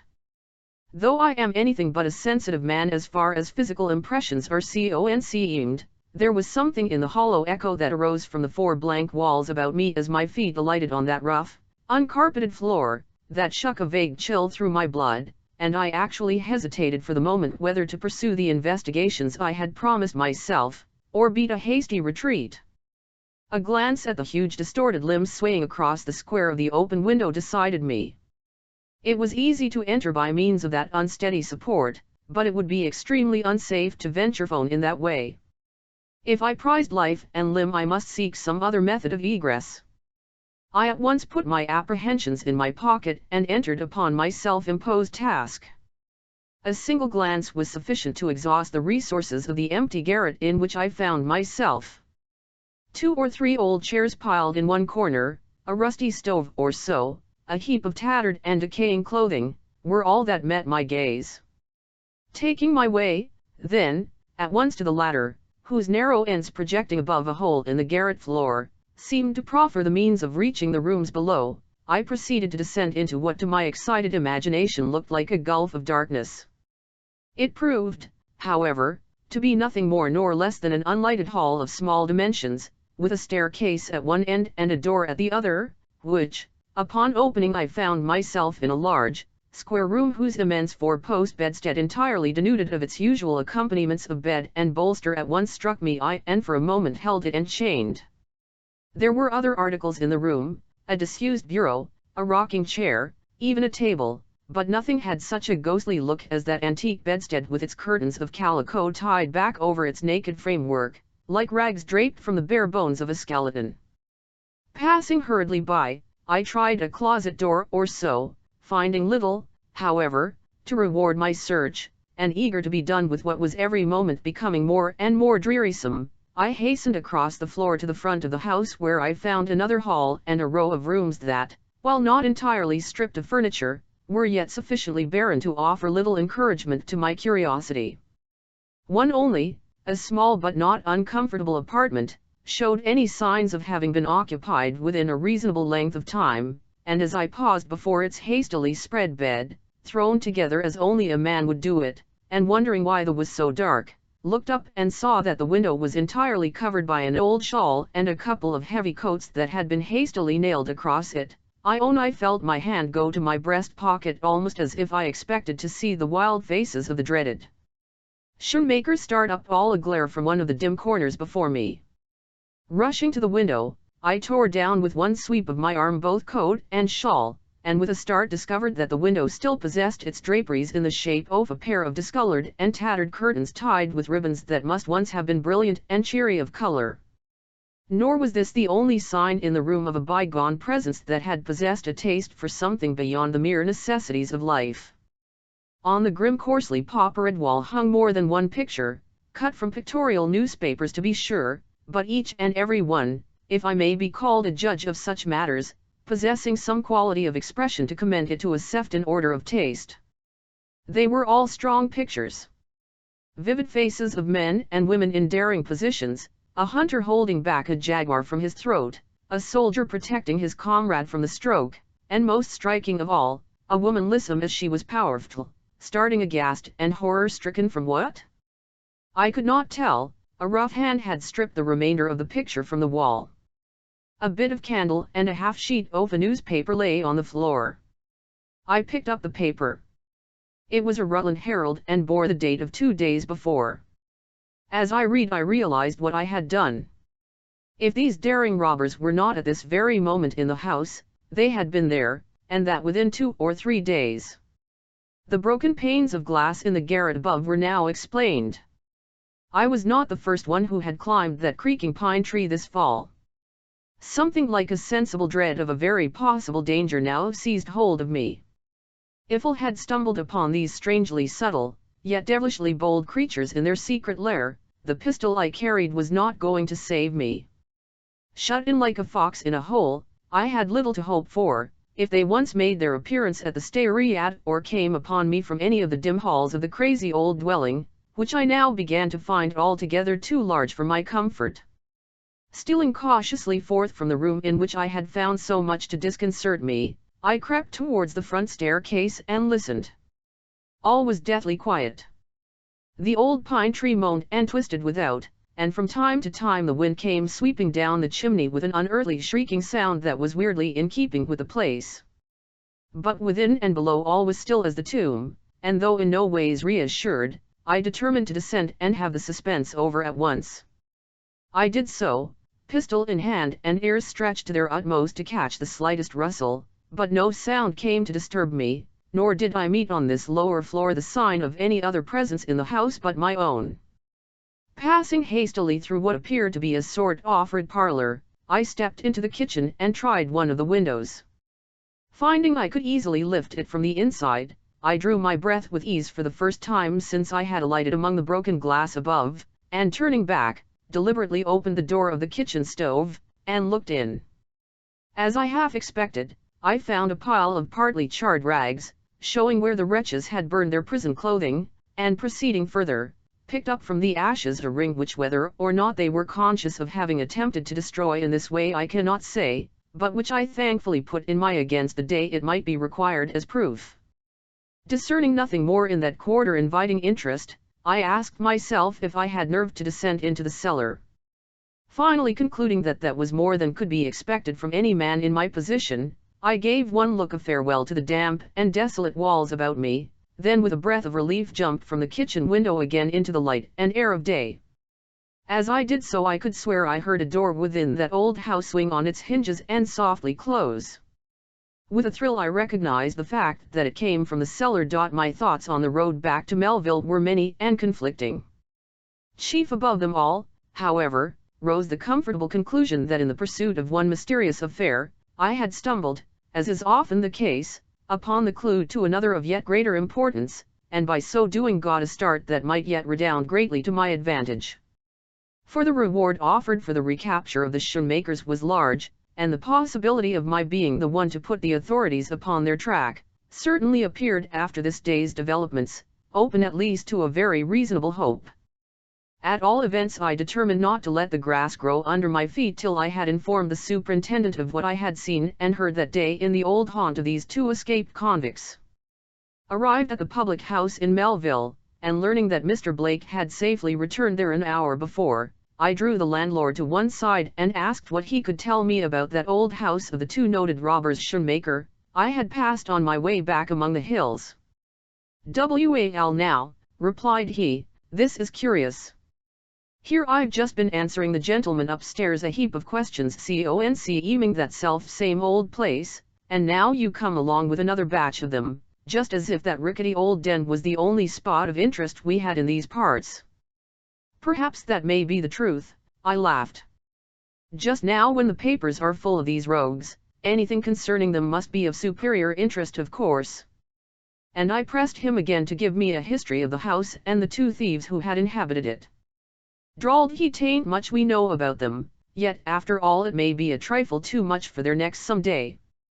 Time was when nobody thought a special ill of them beyond a suspicion or so of their being somewhat mean about money. That was when they kept an inn there, but when the robbery of the Rutland Bank was so clearly traced to them, more than one man about here started up and said as how they had always suspected them shoemakers of being villains, and even hinted at something worse than robbery. But nothing beyond that one rascality has yet been proved against them, and for that they were sent to jail for 20 years as you know. 2 months ago they escaped, and that is the last known of them. A precious set, too, they are, the father being only so much the greater rogue than the son as he is years older." "And the inn? When was that closed?" "Just after their arrest." "Hasn't it been opened since?" "Only once, when a brace of detectives came up from Troy to investigate, as they called it." "Who has the key?" "Ah, that's more than I can tell you." I dared not ask how my questions differed from those of Mr. Blake, nor indeed touch upon that point in any way. I was chiefly anxious now to return to New York without delay, so paying my bill I thanked the landlord, and without waiting for the stage, remounted my horse and proceeded at once to Putney, where I was fortunate enough to catch the evening train. By 5 o'clock next morning I was in New York, where I proceeded to carry out my program by hastening at once to headquarters and reporting my suspicions regarding the whereabouts of the shoemakers. The information was received with interest, and I had the satisfaction of seeing 2 men dispatched north that very day with orders to procure the arrest of the 2 notable villains wherever found. Chapter 8. A word overheard. That evening I had a talk with Fanny over the area gate. She came out when she saw me approach, with her eyes staring and her whole form in a flutter. "Oh," she cried, "such things as have heard this day." "Well," said I, "what?" "Let me hear too." She put her hand on her hin. "I never was so frightened," whispered she, "I thought I should have fainted right away." "To hear that elegant lady use such a word as crime." "What elegant lady?" interrupted I. "Don't begin in the middle of your story, that's a good girl, I want to hear it all." "Well," said she, calming down a little, "Mrs. Daniels had a visitor today, a lady. She was dressed—" "Oh, now," interrupted I for the second time, "you can leave that out. Tell me what her name was and let the falderoles go." "Her name?" exclaimed the girl with some sharpness, "how should I know her name? She didn't come to see me." How did she look then? You saw her eye, and was auntie that what I was telling you, when you stopped me?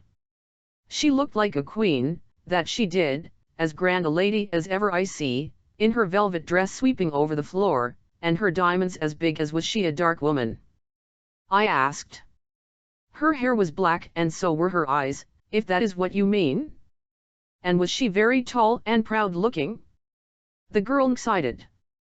You know her, whispered she. No, said I, not exactly, but I think I can tell who she is. And so she called today on Mrs. Daniels, did she?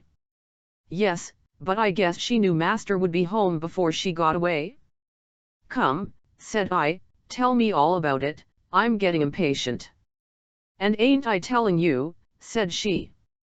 It was about 3 o'clock this afternoon, the time I go upstairs to dress, so I just hangs about in the hall a bit, near the parlor door, and I hear her gossiping with Mrs. Daniels almost as if she was an old friend, and Mrs. Daniels answering her mighty stiffly and as if she was auntie glad to see her at all.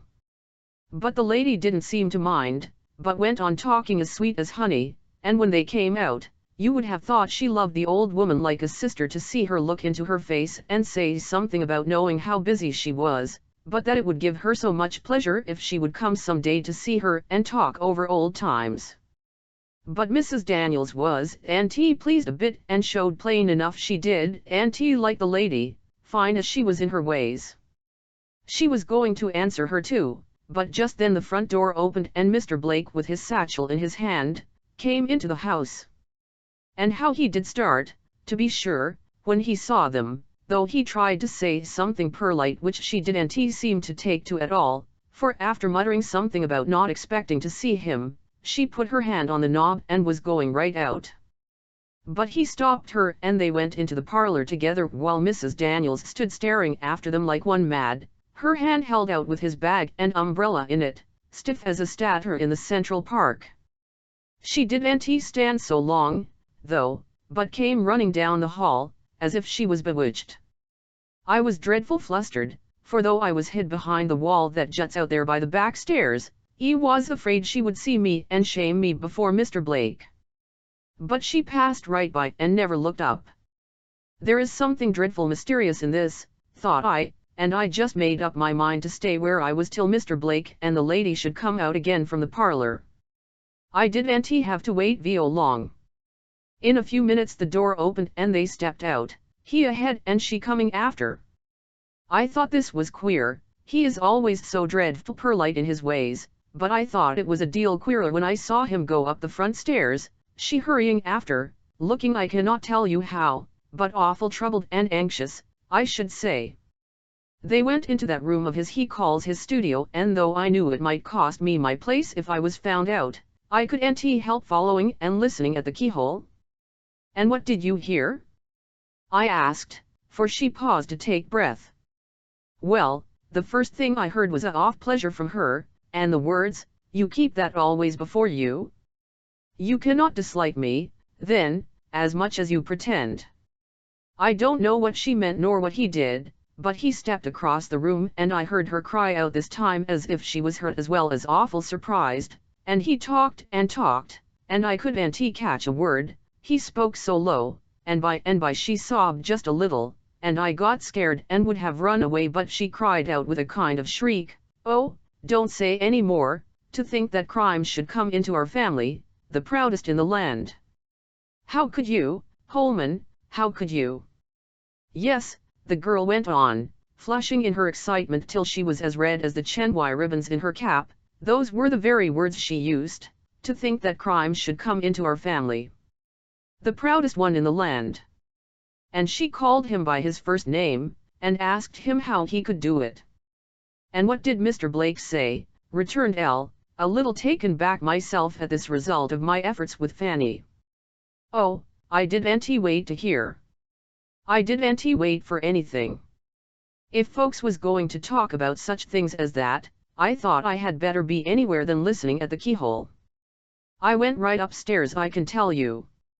"And whom have you told of what you heard in the half-dozen hours that have gone?" "Nobody. How could you think so mean of me when I promised, and it is not necessary to go any further into this portion of the interview. The Countess de Mirac possessed to its fullest extent the present fine lady's taste for bric-a-brac. So much I had learned in my inquiries concerning her. Remembering this, I took the bold resolution of profiting by this weakness of hers to gain admission to her presence, she being the only one sharing Mr. Blake's mysterious secret.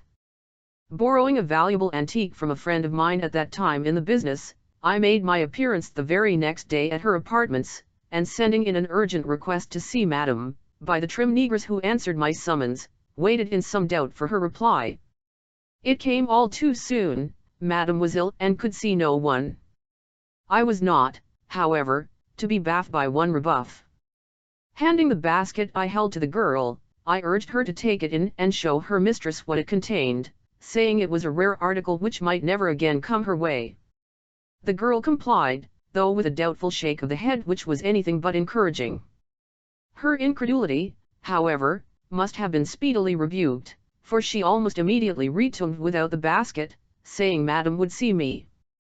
My first thoughts upon entering the grand lady's presence, was that the girl had been mistaken, for I found the Countess walking the floor in an abstracted way, drying a letter she had evidently but just completed, by shaking it to and fro with an unsteady hand, the plaque I had brought, lying neglected on the table. But at sight of my respectful form standing with bent head in the doorway, she hurriedly thmst the letter into a book and took up the plaque. As she did so I marked her well and almost started at the change I observed in her since that evening at the Academy. It was not only that she was dressed in some sort of loose dishabille that was in eminent contrast to the sweeping silks and satins in which I had hitherto beheld her adorned, or that she was laboring under some physical disability that robbed her dark cheek of the bloom that was its chiefest charm. The change I observed went deeper than that. It was more as if a light had been extinguished in her countenance. It was the same woman I had beheld standing like a glowing column of will and strength before the melancholy form of Mr. Blake, but with the will and strength gone, and with them all the glow. She no longer hopes, thought L, and already felt repaid for my trouble. This is a very pretty article you have brought me, said she with something of the unrestrained love of art which she undoubtedly possessed, showing itself through all her languor. Where did it come from, and what recommendations have you, to prove it is an honest sale you offer me? None, returned I, ignoring with a reassuring smile the first question, except that I should not be afraid if all the police in New York knew I was here with this fine plaque for sale. She gave a shmg of her proud shoulder that bespoke the French countess and softly ran her finger round the edge of the plaque. I don't need anything more of this kind, said she languidly, besides, and she set it down with a fretful air, I am in no mood to buy this afternoon. Then shortly, what do you ask for it? I named a fabulous price. She started and cast me a keen glance. You had better take it to someone else, I have no money to throw away. With a hesitating hand I lifted the plaque towards the basket. I would very much like to sell it to you, said I. Perhaps just then a lady's fluttering voice rose from the room beyond inquiring for the Countess, and hurriedly taking the plaque from my hand with an impulsive, "Oh, there's Amy," she passed into the adjoining apartment, leaving the door open behind her. I saw a quick interchange of greetings between her and a fashionably dressed lady, then they withdrew to one side with the ornament I had brought, evidently consulting in regard to its merits. Now was my time. The book in which she had placed the letter she had been writing lay on the table right before me, not 2 inches from my hand. I had only to throw back the cover and my curiosity would be satisfied. Taking advantage of a moment when their backs were both turned, I pressed open the book with a careful hand, and with one eye on them and one on the sheet before me, managed to read these words, "My dearest Cecilia, I have cried in vain to match the sample news sent me at Stewart S., Arnold's and McCreary S.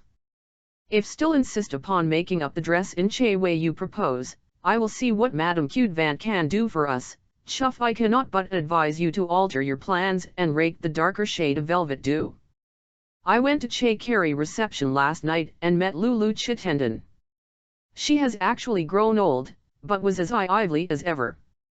She created a great stir plus or minus in Paris when she was there, but a husband who comes home to see clock in Che morning with bleared eyes and empty cackets, is not conducive to the preservation of a woman's beauty.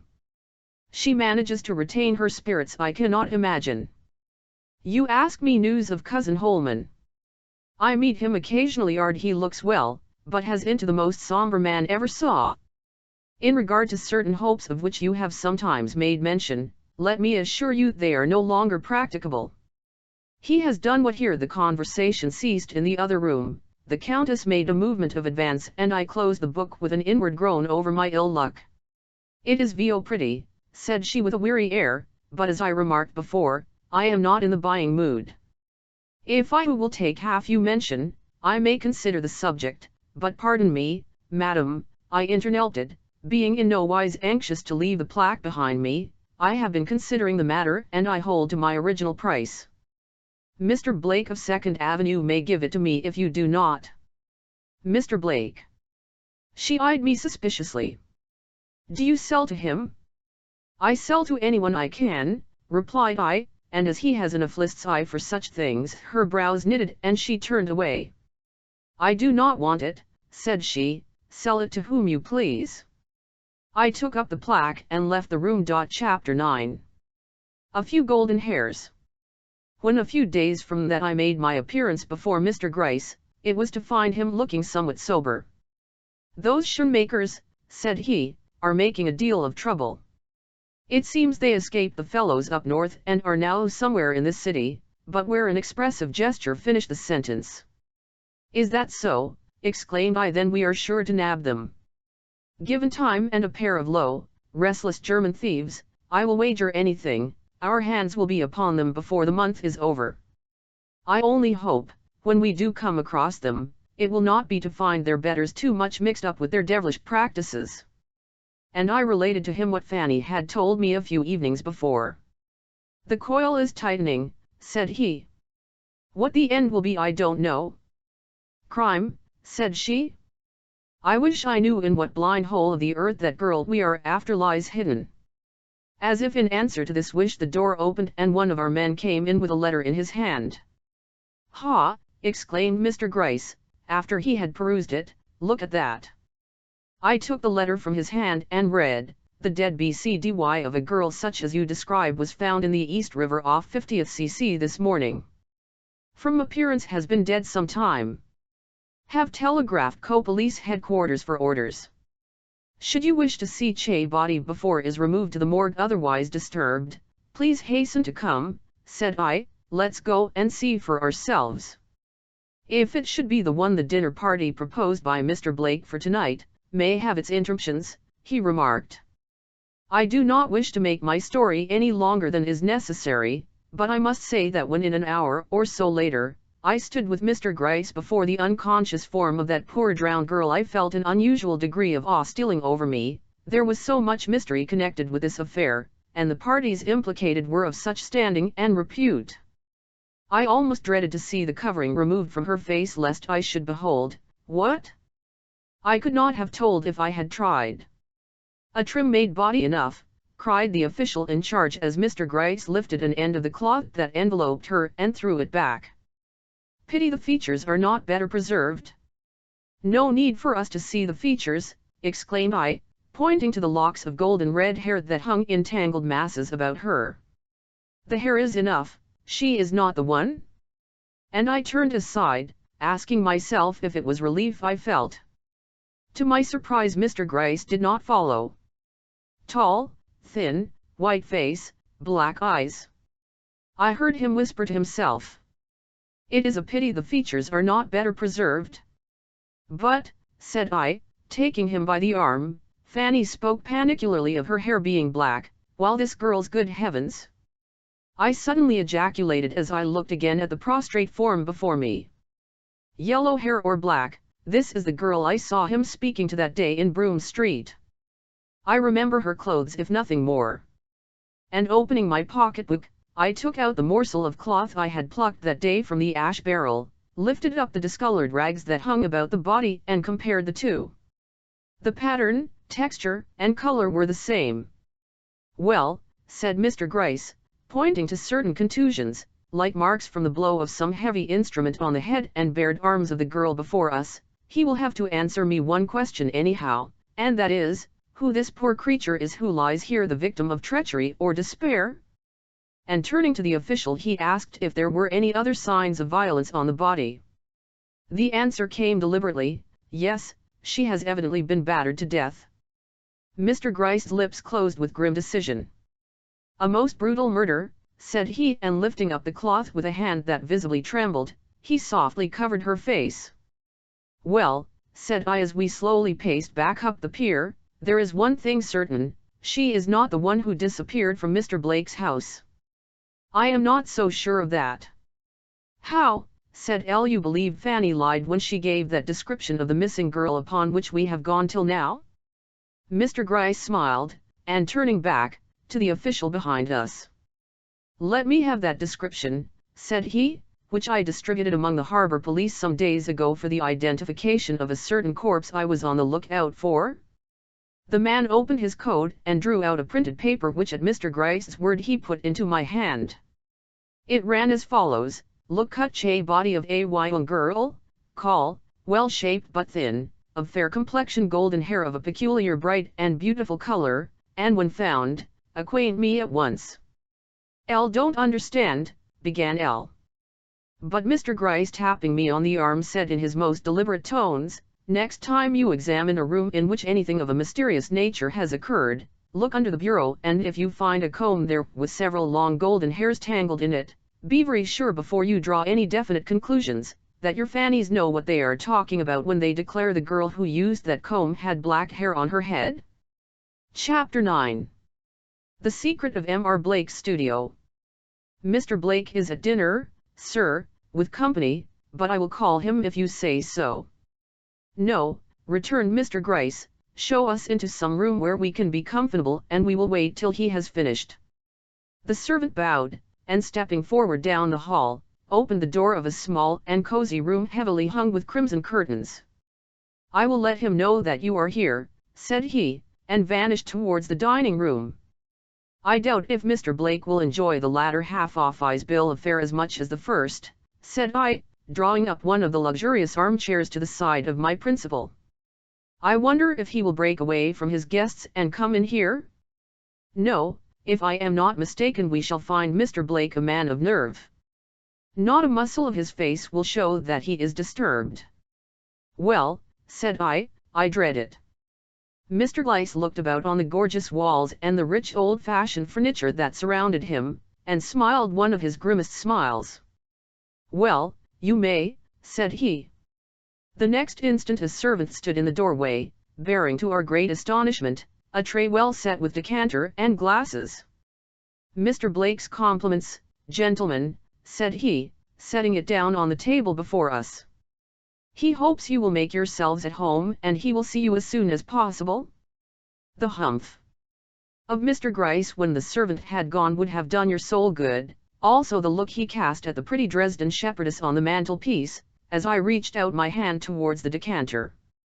Somehow it made me draw back. "I'll think we had better leave his wine alone," said he. And for half an hour we sat there, the wine untouched between us, listening alternately to the sound of speech-making and laughter that came from the dining room, and the solemn ticking of the clock as it counted out the seconds on the mantelpiece. Then the guests came in from the table, filing before us past the open door on their way to the parlors. They were all gentlemen, of course. Mr. Blake never invited ladies to his house, and gentlemen of well-known repute. The dinner had been given in honor of a certain celebrated statesman, and the character of his guests was in keeping with that of the one thus complimented. As they went by us gaily indulging in the jokes and light banter with which such men season a social dinner, I saw Mr. Gryce's face grow sober by many a shade, and when in the midst of it all, we heard the voice of Mr. Blake rise in that courteous and measured tone for which it is distinguished, I saw him reach forward and grasp his cane with an uneasiness I had never seen displayed by him before. But when some time later, the guests having departed, the dignified host advanced with some apology to where we were, I never beheld a firmer look on Mr. Gryce's face than that with which he rose and confronted him. Mr. Blake's own had not more character in it. "You have called at a rather inauspicious time," Mr. Gryce, said the latter, glancing at the card which he held in his hand. What may your business be? Something to do with politics, I suppose. I surveyed the man in amazement. Was this great politician stooping to act a part, or had he forgotten our physiognomies as completely as appeared? Our business is not politics, replied Mr. Gryce, but fully as important. May I request the doors be closed? I thought Mr. Blake looked surprised, but he immediately stepped to the door and shut it. Then coming back, he looked at Mr. Gryce more closely and a change took place in his manner. I think I have seen you before, said he. Mr. Gryce bowed with just the suspicion of a smile. I have had the honor of consulting you before in this very house, observed he. A look of ill recognition passed over the dignified countenance of the man before us. I remember, said he, shrugging his shoulders in the old way. You are interested in some servant girl or other who ran away from this house a week or so ago. Have you found her? This with no apparent concern. We think we have, rejoined Mr. Gryce with some solemnity. The river gives up its prey now and then, Mr. Blake. Still only that look of natural surprise. Indeed. You do not mean to say she has drowned herself? I am sorry for that, a girl who had once lived in my house. What trouble could she have had to drive her to such? Mr. Gryce advanced a step nearer the gentleman. That is what we have come here to learn, said he with a deliberation that yet was not lacking in the respect due to a man so universally esteemed as Mr. Blake. You who have seen her so lately ought to be able to throw some light upon the subject at least. He again glanced at the card. Me, I believe I told you when you were here before that I had no remembrance of this girl at all. That if such a person was in my house I did not know it, and that all questions put to me on that subject would be so much labor thrown away. Mr. Gryce bowed. I remember, said he. I was not alluding to any connection you may have had with the girl in this house, but to the interview you were seen to have with her on the corner of Broome Street some days ago. You had such an interview, did you not? A flush, deep as it was sudden, swept over Mr. Blake's usually unmoved cheek. You are transgressing, sir, said he and stopped. Though a man of intense personal pride, he had but little of that quality called temper, or perhaps if he had, thought it unwise to display it on this. I saw and spoke to a girl on the corner of that street some days ago, he went on more mildly, but that she was the one who lived here, I neither knew at the time nor feel willing to believe now without positive proof. Then in a deep ringing tone, the stateliness of which it would be impossible to describe, he inquired, have the city authorities presumed to put a spy on my movements, that the fact of my speaking to a forsaken creature on the corner of the street should be not only noted but remembered? Mr. Blake, observed Mr. Gryce, and I declare I was proud of my superior at that moment. No man who is a true citizen and a Christian should object to have his steps followed, when by his own thoughtlessness, perhaps, he has incurred a suspicion which demands it. And do you mean to say that I have been followed? Inquired he, clenching his hand and looking steadily, but with a blanching cheek, first at Mr. Gryce then at me. It was indispensable, quoth that functionary gently. The outraged gentleman riveted his gaze upon me. In town and out of town? Demanded he. I let Mr. Gryce reply. It is known that you have lately sought to visit the shoemakers, said he.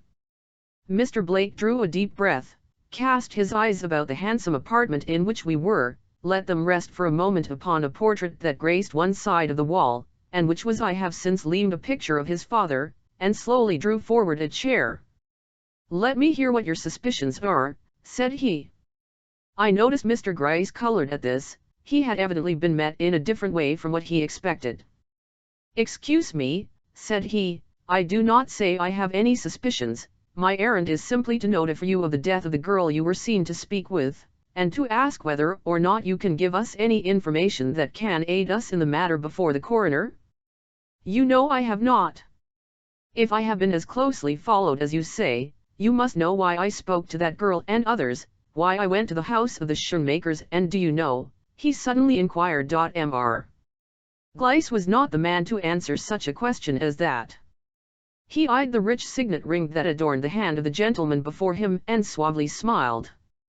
"I am ready to listen to any explanations," said he. Mr. Blake's haughty countenance became almost stern. "You consider you have a right to demand them, let me hear why." "Well," said Mr. Gryce with a change of tone, "you shall. Unprofessional as it is, will tell you why I, a member of the police force, dare enter the house of such a man as you are, and put him the questions I have concerning his domestic affairs. Mr. Blake, imagine yourself in a detective's office. A woman comes in, the housekeeper of a respected citizen, and informs us that a girl employed by her as seamstress has disappeared in a unaccountable way from her master's house the night before, in fact been abducted as she thinks from certain evidences, through the window. Her manner is agitated, her appeal for assistance urgent, though she acknowledges no relationship to the girl or expresses any especial cause for her interest beyond that of common humanity. She must be found, she declares, and hints that any sum necessary will be forthcoming, though from what source after her own pittance is expended she does not state. When asked if her master has no interest in the matter, she changes color and puts us off. He never noticed his servants, left all such concerns to her, etc., but shows fear when a proposition is made to consult him. Next imagine yourself with the detectives in that gentleman's house. You enter the girl's room, what is the first thing you observe? Why, that it is not only one of the best in the house, but that it is conspicuous for its comforts if not for its elegancies. More than that, that there are books of poetry and history lying around, showing that the woman who inhabited it was above her station, a fact which the housekeeper is presently brought to acknowledge. You notice also that the wild surmise of her abduction by means of the window, has some ground in appearance, though the fact that she went with entire unwillingness is not made so apparent. The housekeeper, however, insists in a way that must have had some special knowledge of the girl's character or circumstances to back it, that she never went without compulsion, a statement which the tom curtains and the track of blood over the roof of the extension, would seem to emphasize. A few other facts are made known. First, a penknife is picked up from the grass plot in the yard beneath, showing with what instrument the wound was inflicted, whose drippings made those marks of blood alluded to. It was a pearl-handled knife belonging to the writing desk found open on her table, and its frail and dainty character proved indisputably that it was employed by the girl herself, and that against manifest enemies, no man being likely to snatch up any such puny weapon for the purpose either of offense or defense. That these enemies were two and were both men, was insisted upon by Mrs. Daniels, who overheard their voices the night before. Mr. Blake, such facts as these arouse curiosity, especially when the master of the house being introduced upon the scene, he fails to manifest common human interest while his housekeeper betrays in one involuntary gesture and expression she makes use of, her horror if not her fear of his presence, and her relief at his departure. "Yes," he exclaimed, unheeding the sudden look here cast him by Mr. Blake, and curiosity begets inquiry, and inquiry elucidated further facts such as these, that the mysterious master of the house was in his garden at the hour of the girl's departure, was even looking through the bars of his gate when she, having evidently escaped from her captors, came back with apparent desire to re-enter her home, but seeing him, betrayed an unreasonable amount of fear and fled back even into the very arms of the men she had endeavored to avoid. "Did you speak, sir?" asked Mr. Gryce suddenly stopping, with a sly look at his left boot tip. Mr. Blake shook his head. "No," said he shortly, "go on." But that last remark of Mr. Gryce had evidently made its impression. Inquiry revealed, also, two or three other interesting facts. First, that this gentleman, qualified though he was to shine in ladies' society, never obtruded himself there, but employed his leisure time instead, in walking the lower streets of the city, where he was seen more than once conversing with certain poor girls at street corners and in blind alleys. The last one he talked with, believed from her characteristics to be the same one that was abducted from his household there, said Mr. Blake with some authority in his tone, "There you are mistaken, that is impossible." "Ah, and why?" "The girl you allude to had bright golden hair," something which the woman who lived in my house did not possess. Indeed. I thought you had never noticed the woman who sewed for you, sir, did not know how she looked. I should have noticed her if she had had such hair as the girl you speak of? Mr. Gryce smiled and opened his pocketbook. There is a sample of her hair, sir, said he, taking out a thin strand of brilliant hair and showing it to the gentleman before him. Bright, you see, and golden as that of the unfortunate creature you talked with the other night. Mr. Blake stooped forward and lifted it with a hand that visibly trembled. Where did you get this? Asked he at last, clenching it to his breast with sudden passion. From out of the comb which the girl had been using the night before? The imperious man flung it hastily from him. We waste our time, said he, looking Mr. Gryce intently in the face. All that you have said does not account for your presence here nor the tone you have used while addressing me. What are you keeping back? I am not a man to be trifled with. Mr. Gryce rose to his feet. You are right, said he, and he gave a short glance in my direction. All that I have said would not perhaps just dollar me in this intonation, if he looked again towards me. Do you wish me to continue? He asked. Mr. Blake's intent look deepened. I see no reason why you should not utter the whole, said he. A good story loses nothing by being told to the end. You wish to say something about my journey to Schoenmaker's house, I suppose? Mr. Gryce gravely shook his head. What, you can let such a mystery as that go without a word? I am not here to discuss mysteries that have no connection with the sewing girl in whose cause I am interested. Then, said Mr. Blake, turning for the first time upon my superior with all the dignified composure for which he was eminent, it is no longer necessary for us to prolong this interview. I have allowed, nay encouraged you to state in the plainest terms what it was you had or imagined you had against me, knowing that my actions of late, seen by those who did not possess the key to them, must have seemed a little peculiar. But when you say you have no interest in any misdeed disconnected with the girl who has lived the last few months in my house, I can with assurance say that it is time we quitted this unprofitable conversation, as nothing which I have lately done, said, or thought here or elsewhere has in any way had even the remotest bearing upon that individual, she having been a stranger to me while in my house, and quite forgotten by me, after her unaccountable departure hence. Mr. Gryce's hand, which had been stretched out towards the hitherto untouched decanter before him, suddenly dropped. You deny then, said he, all connection between yourself and the woman, lady, or sewing girl, who occupied that room above our heads for 11 months previous to the Sunday morning I first had the honor to make your acquaintance? I am not in the habit of repeating my assertions, said Mr. Blake with some severity, even when they relate to a less disagreeable matter than the one under discussion. Mr. Gryce bowed, and slowly reached out for his hat. I had never seen him so disturbed. I am sorry, he began and stopped, fingering his hat brim nervously. Suddenly he laid his hat back, and drew up his form into as near a semblance of dignity as its portliness would allow. M.R. Blake, said he, I have too much respect for the man I believed you to be when I entered this house tonight, to go with a thing unsaid which is lying at present like a dead weight upon my lips. I dare not leave you to the consequence of my silence, for duty will compel me to speak some day and in some presence where you may not have the opportunity which you can have here, to explain yourself with satisfaction. Mr. Blake, I cannot believe you when you say the girl who lived in this house was a stranger to you. Mr. Blake drew his proud form up in a disdain that was only held in check by the very evident honesty of the man before him. You are courageous at least, said he. I regret you are not equally discriminating. And raising Mr. Gryce's hat he placed it in his hand.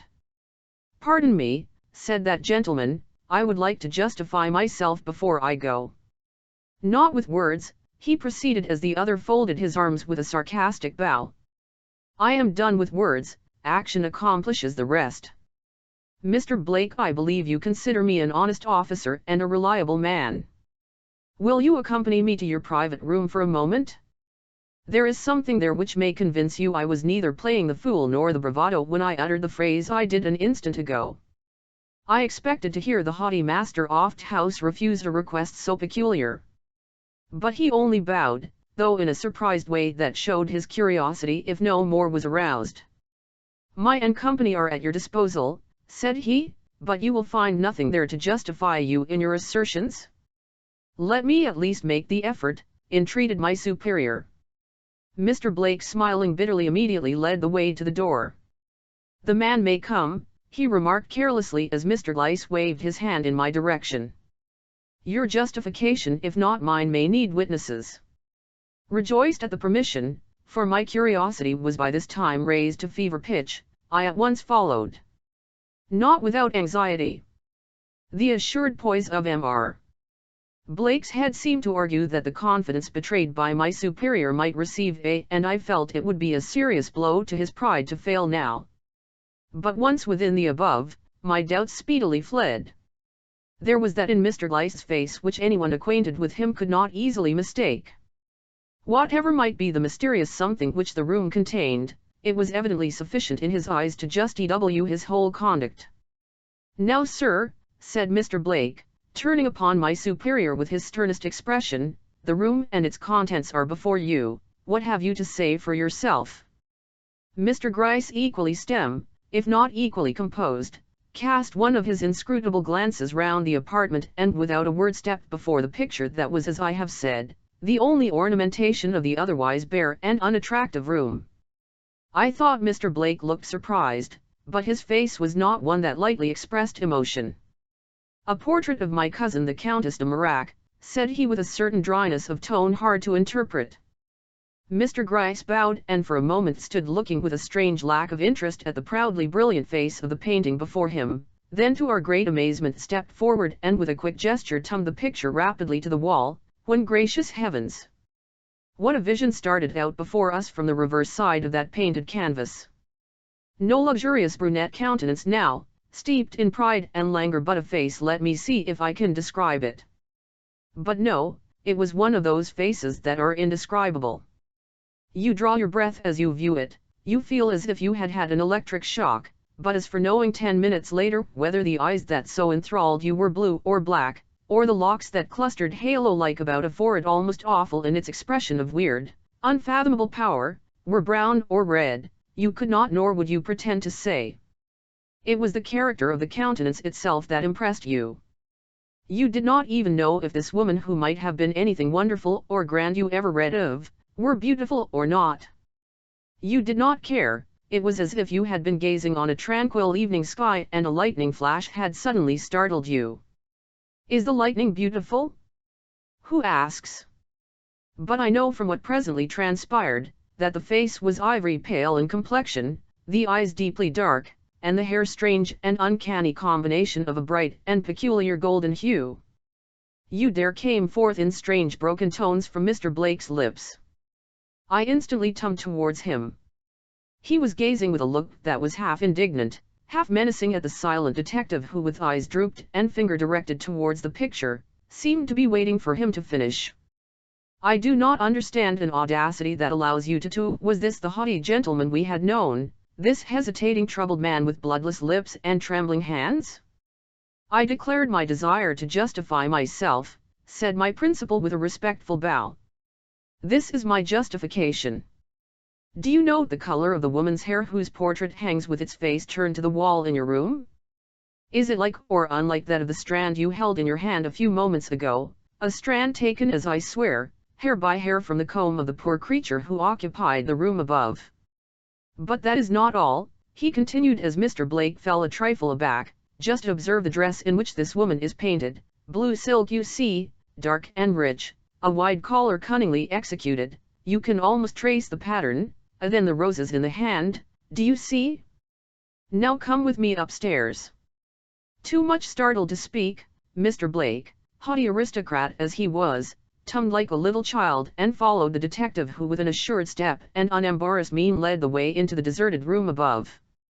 "You accuse me of insulting you, when I expressed disbelief of your assertion that there was no connection between you and the girl Emily," said Mr. Gryce as he lit the gas and unlocked that famous bureau drawer. "Will you do so any longer in face of these?" and drawing off the towel that lay uppermost, he revealed the neatly folded dress, wide collar, brooch, and faded roses that lay beneath. NLRS. Daniels assures us these articles belong to the sewing woman Emily, were brought here by her. Dare you say they are not the ones reproduced in the portrait below? Mr. Blake, uttering a cry, sank on his knees before the drawer. My God! My God, was his only reply, what are these? Suddenly he rose, his whole form quivering, his eyes burning. Where is Mrs. Daniels? He cried, hastily advancing, and pulling the bell. I must see her at once. Send the housekeeper here, he ordered as Fanny, smiling demurely, made her appearance at the door. Mrs. Daniels is out, returned the girl. Went out as soon as ever you got up from dinner, sir? Gone out at this hour? Yes, sir, she goes out very often nowadays, sir. Her master frowned. Send her to me as soon as she returns, he commanded, and dismissed the girl. I don't know what to make of these, he now said in a strange tone, approaching again the touching contents of that open bureau drawer with a look in which longing and doubt seemed in some way to be strangely commingled. I cannot explain the presence of these articles in this room, but if you will come below I will see what I can do to make other matters intelligible to you. Disagreeable as it is for me to take anyone into my confidence, affairs have gone too far for me to hope any longer to preserve secrecy as to my private concerns. Chapter 11. Luttra. Gentlemen, said he as he ushered us once more into his studio, you have presumed, and not without reason I should say, to infer that the original of this portrait and the woman who has so long occupied the position of sewing woman in my house, are one and the same. You will no longer retain that opinion when I inform you that this picture, strange as it may appear to you, is the likeness of me wife. Wife? We both were astonished, as I take it, but it was my voice which spoke. We were ignorant you ever had a wife? No doubt, continued our host, smiling bitterly, that at least has evaded the knowledge even of the detectives. Then, with a rhythm to his naturally courteous manner, she was never acknowledged by me as my wife, nor have we ever lived together, but if priestly benediction can make a man and woman one, that woman as you see her there is my lawful wife. Rising, he softly turned the lovely, potent face back to the wall, leaving us once more confronted by the dark and glowing countenance of his cousin. I am not called upon, said he, to go any further with you than this. I have told you what no man till this hour has ever heard from my lips, and it should serve to exonerate me from any unjust suspicions you may have entertained. But to one of my temperament, secret scandal, and the gossip it engenders is only less painful than open notoriety. If I leave the subject here, 1,000 conjectures will at once seize upon you, and my name if not hers will become, before I know it, the football of gossip if not of worse and deeper suspicion than has yet assailed me. Gentlemen, I take you to be honest men, husbands, perhaps, and fathers, proud, too, in your way and jealous of your own reputation and that of those with whom you are connected. If I succeed in convincing you that my movements of late have been totally disconnected with the girl whose cause you profess solely to be interested in, may I count upon your silence as regards those actions and the real motive that led to them? You may count upon my discretion as regards all matters that do not come under the scope of police duty, returned Mr. Gryce. Haven't much time for gossip. And your man here? Oh, he's safe where it profits him to be. Very well, then, I shall count upon you. And with the knitted brows and clenched hands of a proudly reticent man who, perhaps for the first time in his life, finds himself forced to reveal his inner nature to the world, he began his story in these words: difficult as it is for me to introduce into a relation like this the name of my father, I shall be obliged to do so in order to make my conduct at a momentous crisis of my life intelligible to you. My father, then, was a man of strong will and a few but determined prejudices. Resolved that I should sustain the reputation of the family for wealth and respectability, he gave me to understand from my earliest years, that as long as I preserved my manhood from reproach, I had only to make my wishes known, to have them immediately gratified, while if I crossed his will either by indulging in dissipation or engaging in pursuits unworthy of my name, I no longer need expect the favor of his countenance or the assistance of his purse. When, therefore, at a certain period of my life, I found that the charms of my cousin Evelyn were making rather too strong an impression upon my fancy for a secured peace of mind, I first inquired how such a union would affect my father, and learning that it would be in direct opposition to his views, cast about in my mind what I should do to overcome my passion. Travel suggested itself, and I took a trip to Europe. But the sight of new faces only awakened in me comparisons anything but detrimental to the beauty of her who was at that time my standard of feminine loveliness. Nature and the sports connected with a wild life were my next resort. I went overland to California, roamed the orange groves of Florida, and probed the wildernesses of Canada and our northern states. It was during these last excursions that an event occurred which has exercised the most material influence upon my fate, though at the time it seemed to me no more than the matter of a day. I had just returned from Canada and was resting in tolerable enjoyment of a very beautiful autumn at Lake George, when a letter reached me from a friend then loitering in the vicinity, urging me to join him in a certain small town in Vermont where trout streams abounded and, what is not so often the case under the circumstances, fishers were few. Being in a somewhat reckless mood, I at once wrote a consent, and before another day was over, started for the remote village whence his letter was postmarked. I found it by no means easy of access.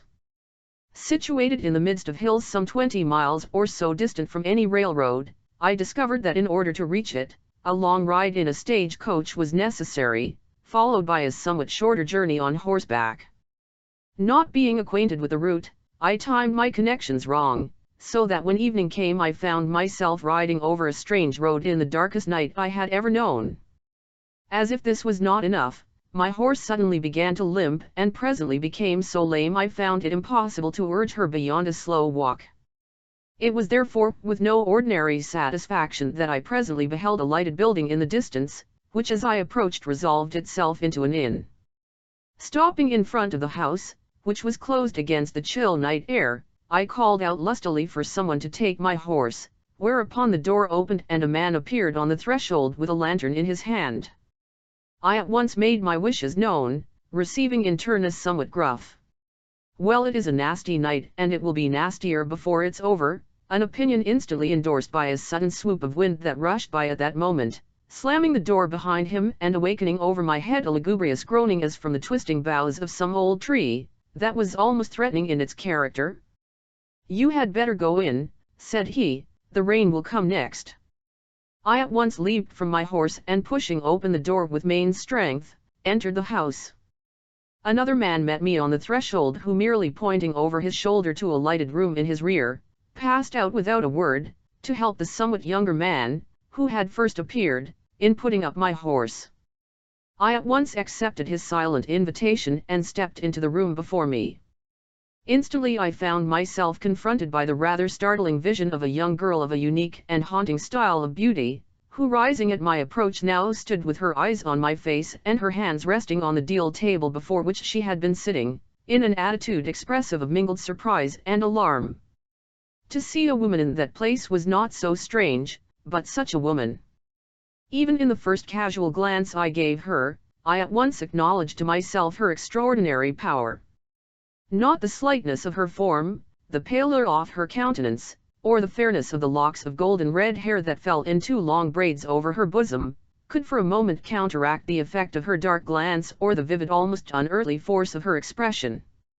It was as if you saw a flame upstarting before you, waving tremulously here and there, but bumming and resistless in its white heat. I took off my hat with deference. A shudder passed over her, but she made no effort to return my acknowledgement. As we cast our eyes dilating with horror, down some horrible pit upon whose verge we suddenly find ourselves, she allowed her gaze for a moment to dwell upon my face, then with a sudden lifting of her hand, pointed towards the door as if to bid me depart, when it swung open with that shrill rushing of wind that involuntarily awakes a shudder within you, and the 2 men entered and came stamping up to my side. Instantly her hands sunk, not feebly as with fear, but calmly as if at the bidding of her will, and without waiting for them to speak, she turned away and quietly left the room. As the door closed upon her, I noticed that she wore a calico frock and that her face did not own one perfect feature. "Go after Lutra and tell her to make up the bed in the northwest room," said the elder of the two in deep guttural tones unmistakably German in their accent, to the other who stood shaking the wet off his coat into the leaping flames of a small wood fire that burned on the hearth before us. "She'll do without my bothering," was the sullen return. "I'm wet through." The elder man, a large powerfully framed fellow of some 50 years or so, frowned. It was an evil frown, and the younger one seemed to feel it. He immediately tossed his coat onto a chair and left the room. "Boys are so obstropolous nowadays," remarked his companion to me with what he evidently intended for a conciliat 01 why not. "In my time they were broke in, did what they were told and asked no questions." I smiled to myself at his calling the broad-shouldered six-footer who had just left us a boy, but merely remarking, "He is your son, is he not?" seated myself before the blaze which shot up a tongue of white flame at my approach, that irresistibly recalled to my fancy the appearance of the girl who had gone out a moment before. "Oh, yes, he is my son, and that girl you saw here was my daughter. I keep this inn and they help me, but it is a slow way to live, I can tell you. Travel on these roads is slim." "I should think likely," I resumed, remembering the half-dozen or so hills up which I had clambered since I took to my horse. "How far are we from Pentonville?" "Oh, 2 or 3 miles, he replied, but in a hurried kind of a way. "Not far in the daytime, but a regular journey in a night like this." "Yes," said I, as the house shook under a fresh gust, "it is fortunate I have a place in which to put up." He glanced down at my baggage, which consisted of a small handbag, an overcoat and a fishing pole, with something like a gleam of disappointment. "Going fishing?" he asked. "Yes," I returned. "Good trout up those streams and plenty of them," he went on. "Going alone?" I did not half like his importunity, but considering I had nothing better to do, replied as affably as possible. "No, I expect to meet a friend in Pentonville who will accompany me." His hand went to his beard in a thoughtful attitude and he cast me what, with my increased experience of the world, I should now consider a sinister glance. "Then you are expected," said he. Not considering this worth reply, I stretched out my feet to the blaze and began to warm them, for I felt chilled through. "Been on the road long?" he now asked, glancing at the blue flannel suit I wore. "All summer," I resumed. Elle again thought he disappointed. "From Troy or New York?" he went on with a vague endeavor to appear good-naturally offhand. "New York. A big place that," he continued. "I was there once, lots of money stored away in them big buildings down in Wall Street, eh?" I assented, and he drew a chair up to my side, a proceeding that was interrupted, however, by the reentrance of his son, who without any apology crowded into the other side of the fireplace in a way to sandwich me between them. Not fancying this arrangement, which I, however, imputed to ignorance, I drew back and asked if my room was ready. It seemed it was not, and unpleasantly as it promised, I felt forced to reseat myself and join in, if not support, the conversation that followed. A half-hour passed away, during which the wind increased till it almost amounted to a gale. Spurts of rain dashed against the windows with a sharp crackling sound that suggested hail, while ever and anon a distant roll as of rousing thunder, rumbled away among the hills in a long and reverberating peal, that made me feel glad to be housed even under the roof of these NDE and ungenial creatures. Suddenly the conversation turned upon the time and timepieces, when in a low even tone I heard murmured behind, "The gentleman's room is ready," and turning, I saw standing in the doorway the slight figure of the young girl whose appearance had previously so impressed me. I immediately arose. "Then I will proceed to it at once," said I, taking up my traps and advancing towards her. "Do not be alarmed if you hear creaks and cracklings all over the house," observed the landlord as I departed. "The windows are loose and the doors ill-fitting. In such a storm as this they make noise enough to keep an army awake. The house is safe enough though, and if I don't mind noise, oh I don't mind noise," rejoined Elle, feeling at that moment tired enough to fall into a doze on the staircase.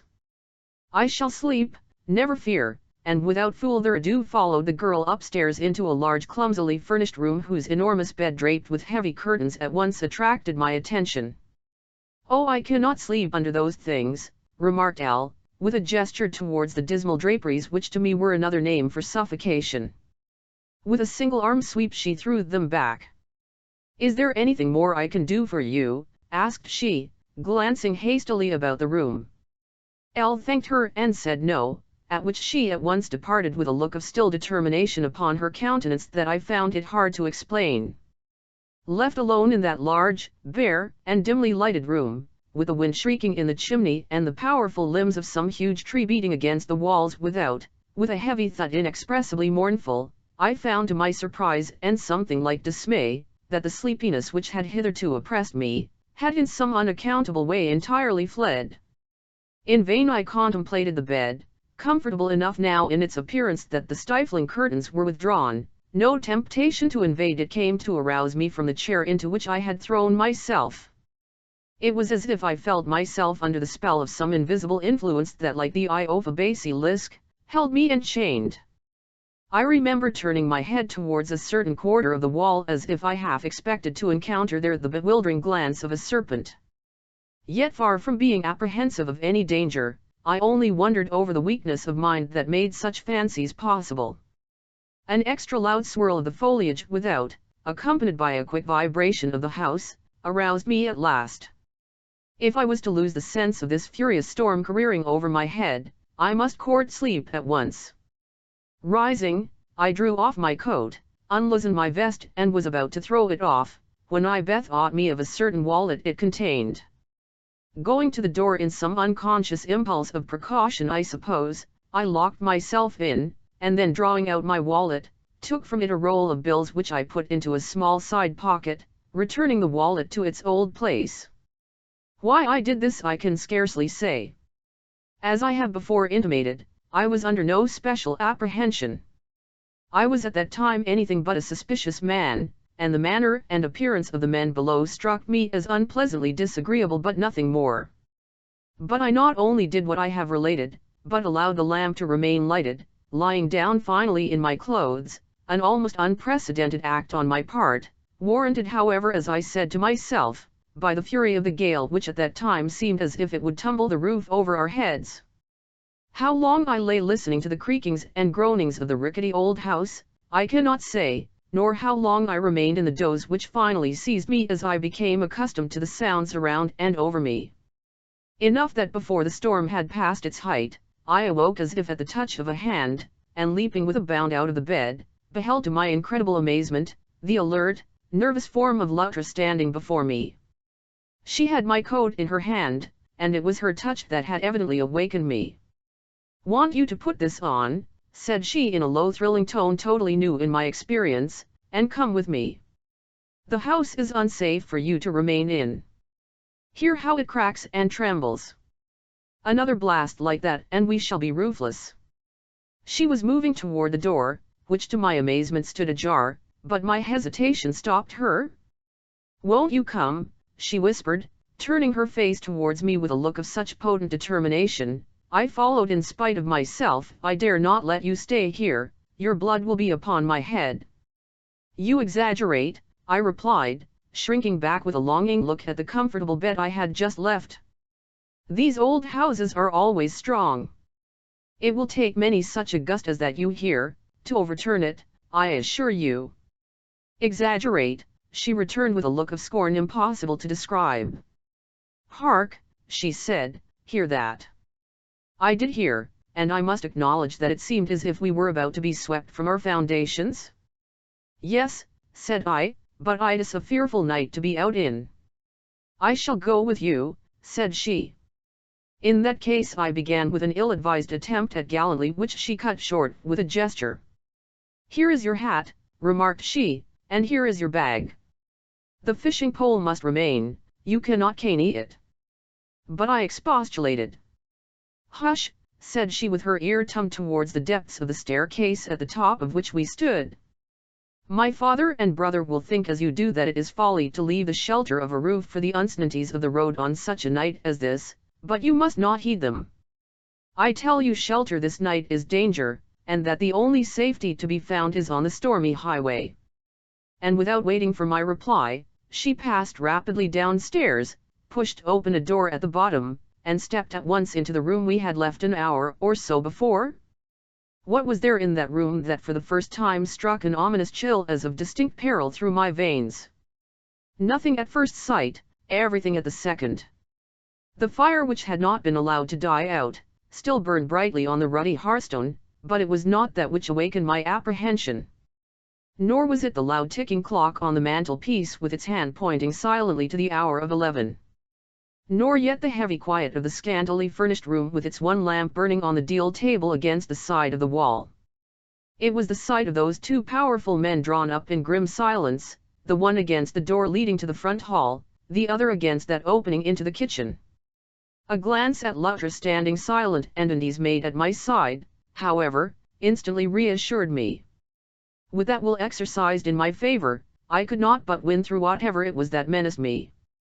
Slinging my bag over my shoulder, I made a move towards the door and the silent figure of my host. But with a quick outreaching of her hand, she drew me back. "Stand still," said she. "Carl," she went on, turning her face towards the more sullen but less intent countenance of her brother, "open the door and let this gentleman pass. He finds the house unsafe in such a gale and desires to leave it. At once," she continued as her brother settled himself more determinedly against the lock, "don't often ask favors. The man is a fool that wants to go out in a night like this," quoth the fellow with a dogged move, "and so are you to encourage it. I think too much of your health to allow it." She did not seem to hear. "Will you open the door?" she went on, not advancing a step from the fire, before which she had placed herself and me. "No, I won't," was the gentle reply. "It's been locked for the night and it's not me nor one like me that will open it."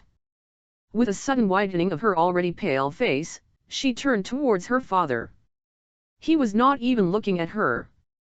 "Someone must open the house," said she, glancing back at her brother.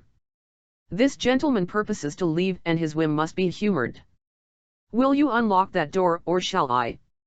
An angry snarl interrupted her. Her father had bounded from the door where he stood and was striding hastily towards her. In my apprehension I put up my arm for a shield, for he looked ready to murder her, but I let it drop again as I caught her glance, which was like white flame undisturbed by the least breeze of personal terror. "You will stop there," said she, pointing to a spot a few feet from where she stood. "Another step and I let that for which I have heard you declare you would peril your very soul, fall into the heart of the flames." And drawing from her breast a roll of bills, she stretched them out above the fire before which she was standing. Broke from the grey-bearded lips oft old man, but he stopped where he was, eyeing those bills as if fascinated. "I am not a girl of many words, as you know," continued she in a lofty tone inexpressibly commanding. "You may strangle me, you may kill me, it matters little, but this gentleman leaves the house this night, or I destroy the money with a gesture." You again broke from those quivering lips, but the old man did not move. Not so the younger. With a rush he left his post and in another instant would have had his powerful arms about her slender form, only that I met him halfway with a blow that laid him on the floor at her feet. She said nothing, but one of the bills immediately left her hand and fluttered into the fire, where it instantly shriveled into nothing. With the yell of a mad beast wounded in his most vulnerable spot, the old man before us stamped with his heel upon the floor. "Stop!" cried he, and going rapidly to the front door he opened it. "There," shrieked he, "if you will be fools, go. And may the lightning blast you. But first give me the money." "Come from the door," said she, reaching out her left hand for the lantern hanging at the side oft fireplace, "and let Carl light this and keep himself out of the way." It was all done. In less time than I can tell it, the old man had stepped from the door, the younger one had lit the lantern and we were in readiness to depart. "Now do you proceed," said she to me, "I will follow." No, said I, we will go together. But the money, growled the heavy voice off me host over my shoulder. I will give it to you on my return, said the girl. Chapter 12. A Woman's Love. Shall I ever forget the blast of driving rain that struck our faces and enveloped us in a cloud of wet, as the door svmng on its hinges and let us forth into the night, or the electric thrill that shot through me as that slender girl grasped my hand and drew me away through the blinding darkness? It was not that I was so much affected by her beauty as influenced by her power and energy. The fury of the gale seemed to bend to her will, the wind lend wings to her feet. I began to realize what intellect was. Arrived at the roadside, she paused and looked back. The two burly forms of the men we had left behind us were standing in the door in another moment they had plunged forth and towards us. With a low cry the young girl leaped towards a tree where to my unbounded astonishment I beheld my horse standing ready saddled.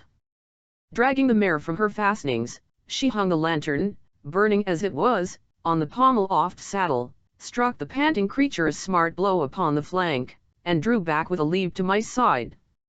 The startled horse snorted, gave a plunge of dismay and started away from us down the road. We will wait, said Lutra. The words were no sooner out of her mouth than her father and brother rushed by. They will follow the light, whispered she, and seizing me again by the hand, she hurried me away in the direction opposite to that which the horse had taken. If you will trust me, I will bring you to shelter, she murmured, bending her slight form to the gusty wind but relaxing not a whit of her speed. You are too kind, I murmured in return. Why should you expose yourself to such an extent for a stranger? Her hand tightened on mine, but she did not reply, and we hastened on as speedily as the wind and rain would allow. After a short but determined breasting of the storm, during which my breath had nearly failed me, she suddenly stopped. Do you know, she exclaimed in a low impressive tone, that we are on the verge of a steep and dreadful precipice?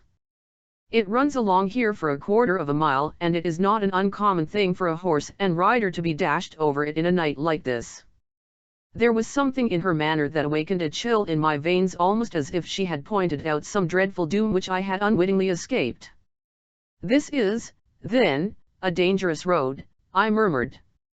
Very, was her hurried and almost incoherent reply. How far we traveled through the mud and tangled grasses of that horrible road I do not know. It seemed a long distance, it was probably not more than 3/4 of a mile. At last she paused with a short "Here we are," and looking up, I saw that we were in front of a small unlighted cottage. No refuge ever appeared more welcome to a pair of sinking wanderers, I am sure. Wet to the skin, bedrabbled with mud, exhausted with breasting the gale, we stood for a moment under the porch to regain our breath, then with her characteristic energy she lifted the knocker and struck a smart blow on the door. We will find shelter here, said she. She was not mistaken. In a few moments we were standing once more before a comfortable fire hastily built by the worthy couple whose slumbers we had thus interrupted. As I began to realize the sweetness of conscious safety, all that this young, heroic creature had done for me swept warmly across my mind. Looking up from the fire that was beginning to infuse its heat through my grateful system, I surveyed her as she slowly undid her long braids and shook them over the blaze, and almost started to see how young she was. Not more than 16 I should say, and yet what an invincible will shone from her dark eyes and dignified her slender form, a will gentle as it was strong, elevated as it was unbending. I bowed my head as I watched her, in grateful thankfulness which I presently put into words. At once she drew herself erect. I did but my duty, said she quietly. I am glad you was prospered in it. Then slowly. If you are grateful, sir, will you promise to say nothing of what took place at the inn? Instantly I remembered a suspicion which had crossed my mind while there, and my hand went involuntarily to my vest. The roll of bills was gone? She did not falter. I would be relieved if you would, continued she. I drew out my empty hand, looked at it, but said nothing. Have you lost anything? Asked she. Search in your overcoat. I plunged my hand into the one nearest her and drew it out with satisfaction. The roll of bills was there. "I give you my promise," said I. "You will find a bill missing," she murmured, "for what amount I do not know. The sacrifice of something was inevitable. I can only wonder over the ingenuity you displayed, as well as express my appreciation for your bravery," returned I with enthusiasm. "You are a noble girl." She put out her hand as if compliments hurt her. "It is the first time they have ever attempted anything like that," cried she in a quick low tone full of shame and suffering. "They have shown a disposition to take money sometimes, but they never threatened life before. And they did threaten yours. They saw you take out your money, through a hole pierced in the wall of the room you occupied, and the sight made them mad. They were going to kill you and then tumble you and your horse over the precipice below there. But I overheard them talking, and when they went out to saddle the horse, I hurried up to your room to wake you. I had to take possession of the bills. You were not safe while you held them. I took them quietly because I hoped to save you without betraying them. But I failed in that. You must remember they are my father and my brother." "I will not betray them," said I. She smiled. It was a wintry gleam, but it ineffably softened her face. I became conscious of a movement of pity towards her. "You have a hard lot," remarked I. "Your life must be a sad one?" She flashed upon me one glance of her dark eye. "I was born for hardship," said she, "but," and a sudden wild shudder seized her, "but not for crime." The word fell like a drop of blood wrung from her heart. "Good heavens!" cried I, and "must you know," rang from her lips in a clarion-like peal, "some things cut the very bonds of nature. I am not called upon to cleave to what will drag me into infamy." Then calmly, as if speaking of the most ordinary matter in the world, "I shall never go back to that house we have left behind us, sir." "But," cried I, glancing at her scanty garments, "where will you go? What will you do? You are young and very strong," she interrupted. "Do not fear for me." And her smile was like a burst of sudden sunshine. I said no more that night. But when in the morning I stumbled upon her sitting in the kitchen reading a book not only above her position but beyond her years, a sudden impulse seized me and I asked her if she would like to be educated. The instantaneous illumining of her whole face was sufficient reply. Without her low emphatic words, I would be content to study on my knees to know what some women do, whom I have seen. It is not necessary for me to relate with what pleasure I caught at the idea that here was a chance to repay in some slight measure the inestimable favor she had done me, nor by what arguments I finally won her to accept an education at my hands as some sort of recompense for the life she had saved. The advantage which it would give her in her struggle with the world she seemed duly to appreciate, but that so great a favor could be shown her without causing me much trouble and an unwarrantable expense, she could not at once be brought to comprehend. Until she could, she held out with that gentle but inflexible will of hers.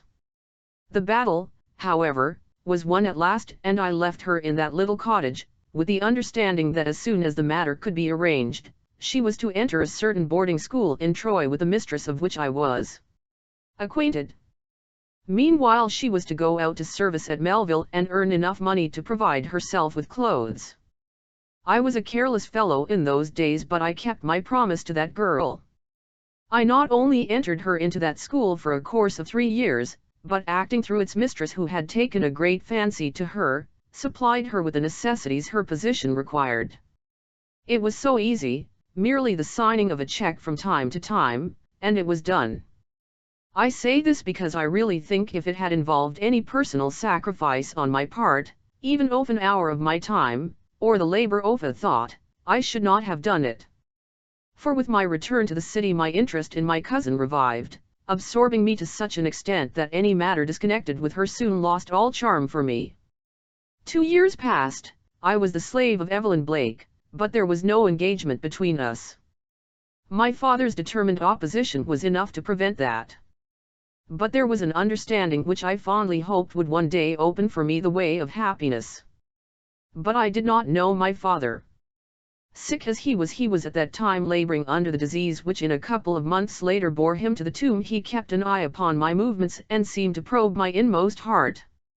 At last he came to a definite decision and spoke. His words opened a world of dismay before me. I was his only child, as he remarked, and it had been and was the desire of his heart to leave me as rich and independent a man as himself. But I seemed disposed to commit one of those acts against which he had the most determined prejudice, marriage between cousins being in his eyes an unsanctified and dangerous proceeding, liable to consequences the most unhappy. If I persisted, he must will his property elsewhere. The Blake estate should never descend with the seal of his approbation to a race of probable imbeciles. Nor was this enough. He not only robbed me of the woman I loved, but with a clear insight into the future, I presume, insisted upon my marrying someone else of respectability and worth before he died.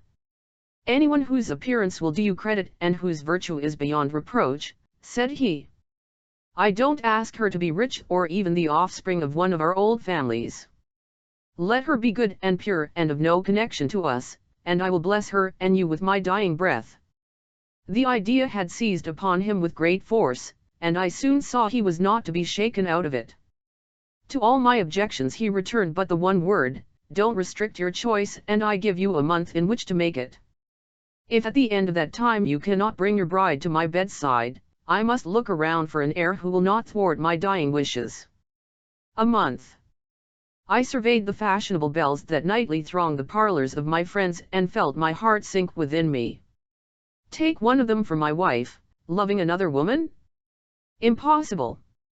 Women like these demanded something in return for the honor they conferred upon a man by marrying him. Wealth. They had it. Position? That was theirs also. Consideration?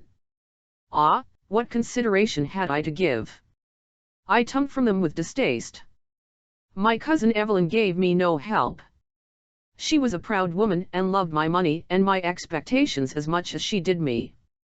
If you must marry another woman to retain your wealth, marry, said she, but do not marry one of my associates. I will have no rival in my own empire, your wife must be a plainer and a less aspiring woman than Evelyn Blake. Yet do not discredit your name, which is mine, she would always add. Meanwhile the days flew by. If my own conscience had allowed me to forget the fact, my father's eagerly inquiring, but sternly unrelenting gaze as I came each evening to his bedside, would have kept it sufficiently in my mind. I began to feel like one in the power of some huge crushing machine whose slowly descending weight he in vain endeavors to escape. How or when the thought of Luttra first crossed my mind I cannot say.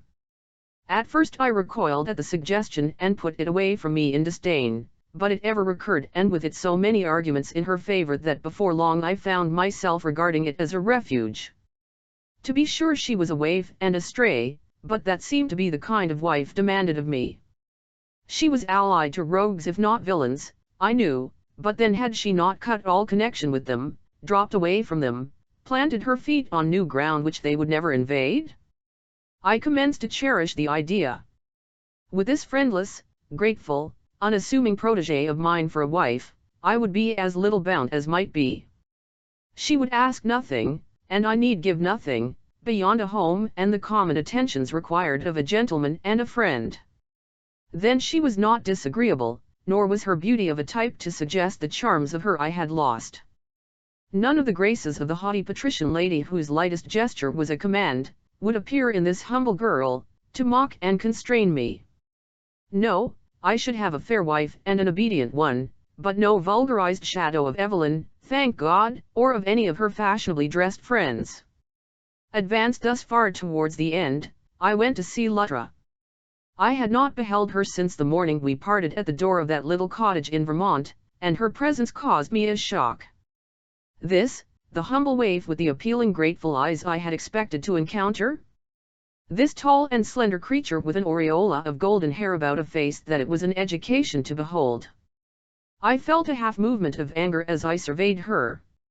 I had been cheated, I had planted a grape seed and a palm tree had sprung up in its place.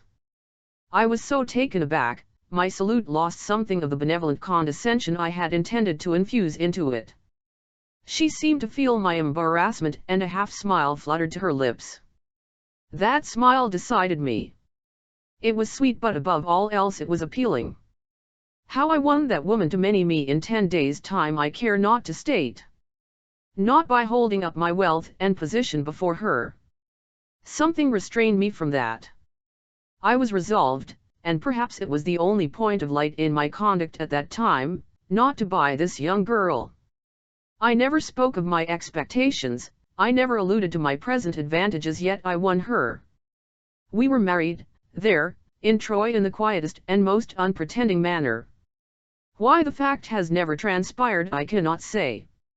I certainly took no especial pains to conceal it at the time, though I acknowledge that after our separation I did resort to such measures as I thought necessary, to suppress what had become gall and wormwood to my pride. My first move after the ceremony was to bring her immediately to New York and to this house. With perhaps a pardonable bitterness of spirit, I had refrained from any notification of my intentions, and it was as strangers might enter an unprepared dwelling, that we stepped across the threshold of this house and passed immediately to my father's room. I can give you no wedding and no honeymoon, I had told her. My father is dying and demands my care. From the altar to a deathbed may be sad for you, but it is an inevitable condition of your marriage with me. And she had accepted her fate with a deep unspeakable smile it has taken me long months of loneliness and suffering to understand.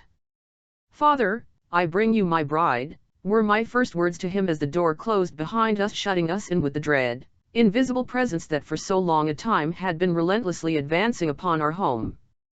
I shall never forget how he roused himself in his bed, nor with what eager eyes he read her young face and surveyed her slight form swaying towards him in her sudden emotion like a flame in a breeze.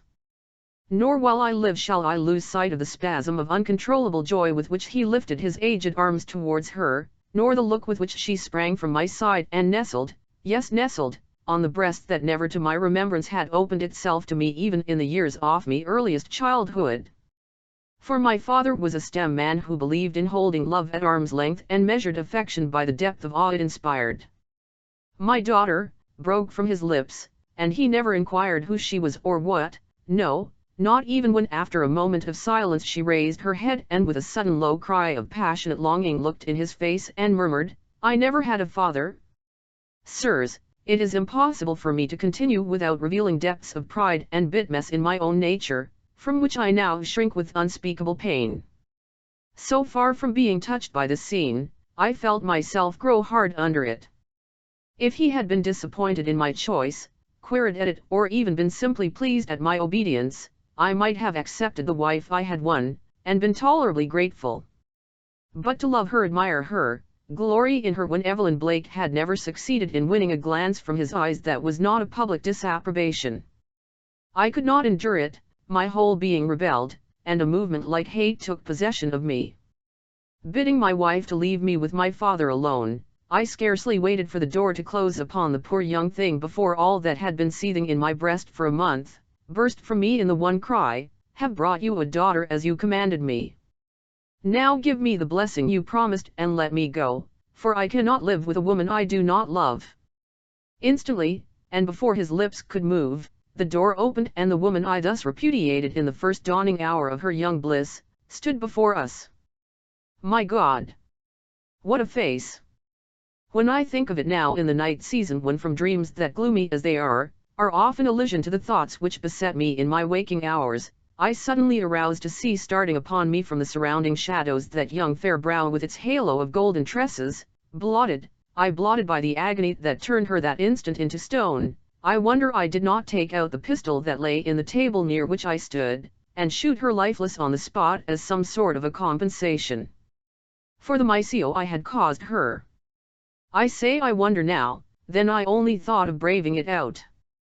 Straight as a clan, but with that look on her face, she came towards us. Did I hear aright, were the words that came from her lips? "Have you married me, a woman beneath your station as I now perceive, because you were commanded to do so? Have you not loved me?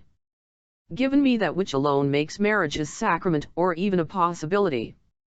And must you leave this house made sacred by the recumbent form of your dying father if I remain within it?" I saw my father's stiff and pallid lips move silently as though he would answer for me if he could, and summoning up what courage I possessed, I told her that I deeply regretted she had overheard my inconsiderate words. That I had never meant to wound her, whatever bitterness lay in my heart towards one who had thwarted me in my dearest and most cherished hopes. That I humbly begged her pardon and would so far acknowledge her claim upon me as to promise that I would not leave my home at this time, if it distressed her, my desire being not to injure her, only to protect myself. Oh, the scorn that mounted to her brow at these weak words! Not scorn of me, thank God, worthy as I was of it that hour, but scorn of my slight opinion of her. Then I heard her right, she murmured, and waited with a look that would not be gainsaid. I could only bow my head, cursing the day I was born. Holman!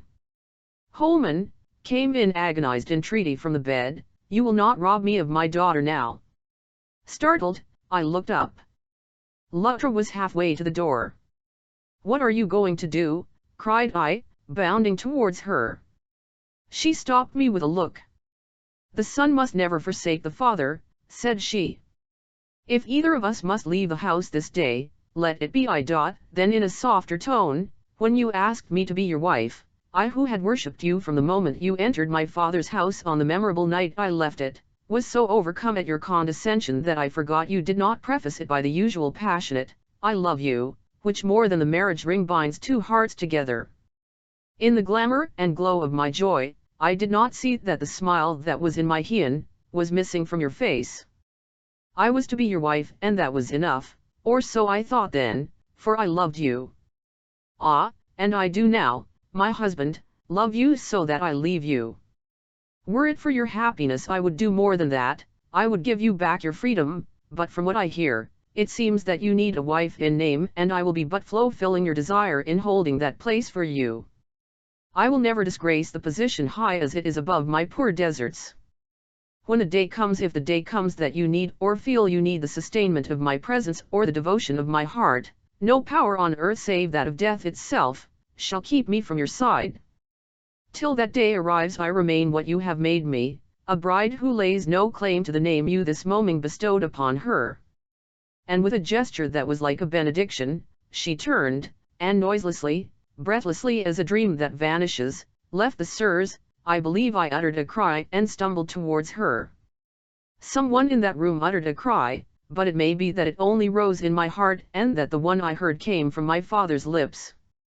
For when at the door I tumbled, startled at the deathly silence, I saw he had fainted on his pillow.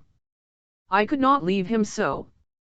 Calling to Mrs. Daniels, who was never far from my father in those days, I bade her stop the lady, I believe I called her my wife, who was going down the stairs, and then rushed to his side. It took minutes to revive him. When he came to himself it was to ask for the creature who had flashed like a beacon of light upon his darkening path. I rose as if to fetch her, but before I could advance I heard a voice say, "She is not here," and looking up I saw Mrs. Daniels glide into the room. "Mrs. Blake has gone, sir, I could not keep her." Chapter 13. A Man's Heart. That was the last time my eyes ever rested upon my wife. Whither she went or what refuge she gained, I never knew.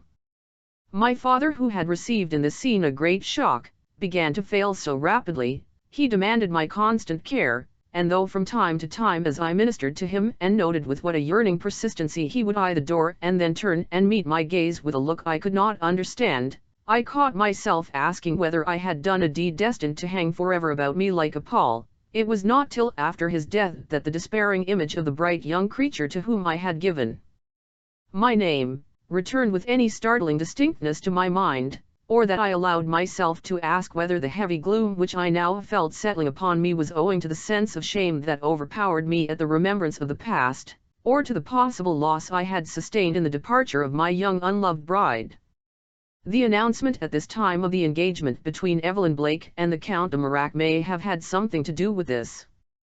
Though I had never in the most passionate hours of my love for her, lost sight of that side of her nature which demanded as her right the luxury of great wealth, and though in my tacit abandonment of her and secret marriage with another I had certainly lost the right to complain of her actions whatever they might be, this manifest surrendering of herself to the power of wealth and show at the price of all that women are believed to hold dear, was an undoubted blow to my pride and the confidence I had till now unconsciously reposed in her inherent womanliness and affection. That she had but made on a more conspicuous scale, the same sacrifice as myself to the god of 15 wealth and position, was in my eyes at that time, no palliation of her conduct. I was a man none too good or exalted at the best, she, a woman, should have been superior to the temptations that overpowered me. That she was not, seemed to drag all womanhood a little nearer the dust, fashionable womanhood I ought to say, for somehow even at that early day her conduct did not seem to affect the vivid image of Loutra standing upon my threshold, shorn of her joy but burning with a devotion I did not comprehend, and saying, "Loved you. A1I, and I do yet, my husband, love you so that I leave you. When the day comes, if the day comes, you need or feel you need the sustainment of my presence or the devotion of my heart, no power on earth save that of death itself, shall keep me from your side." Yes, with the fading away of other faces and other forms, that face and that form now began to usurp the chief place in my thoughts.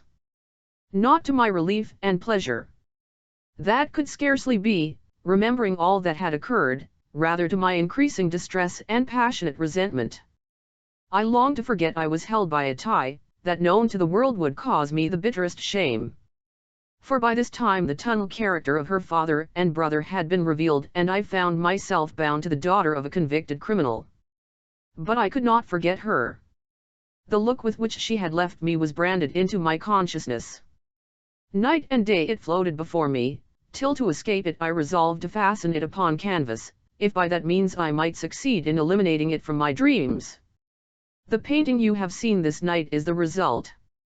Born with an artist's touch and insight that under other circumstances might, perhaps, have raised me into the cold dry atmosphere of fame, the execution of this piece of work presented but few difficulties to my somewhat accustomed hand. Day by day her beauty grew beneath my brush, startling me often with its spiritual force and significance till my mind grew feverish over its work, and I could scarcely refrain from rising at night to give a touch here or there to the floating golden hair or the piercing, tender eyes ever tummed upon the inmost citadel of my heart with that look that slew my father before his time and made me, yes me, old in spirit even in the ardent years of my first manhood. At last it was finished, and she stood before me lifelike and real in the very garments and with almost the very aspect of that never-to-be-forgotten moment. Even the roses which in the secret uneasiness of my conscience I had put in her hand on our departure from Troy, as a sort of visible token that I regarded her as my bride, and which through all her interview with my father she had never dropped, blossomed before me on the canvas. Nothing that could give reality to the likeness was lacking. The vision of my dreams stood embodied in my sight, and I looked for peace. Alas, that picture now became my dream. Inserting it behind that of Evelyn which for 2 years had held its place above my armchair, I turned its face to the wall when I rose in the morning. But at night it beamed ever upon me, becoming as the months passed, the one thing to hold to and muse over when the world grew a little noisy in my ears and the never-ceasing conflict of the ages beat a trifle too loudly on heart and brain. Meanwhile no word of her, only of her villainous father and brother, no token that she had escaped evil or was removed from want. If I had loved her I could not have succored her, for I did not know where to find her.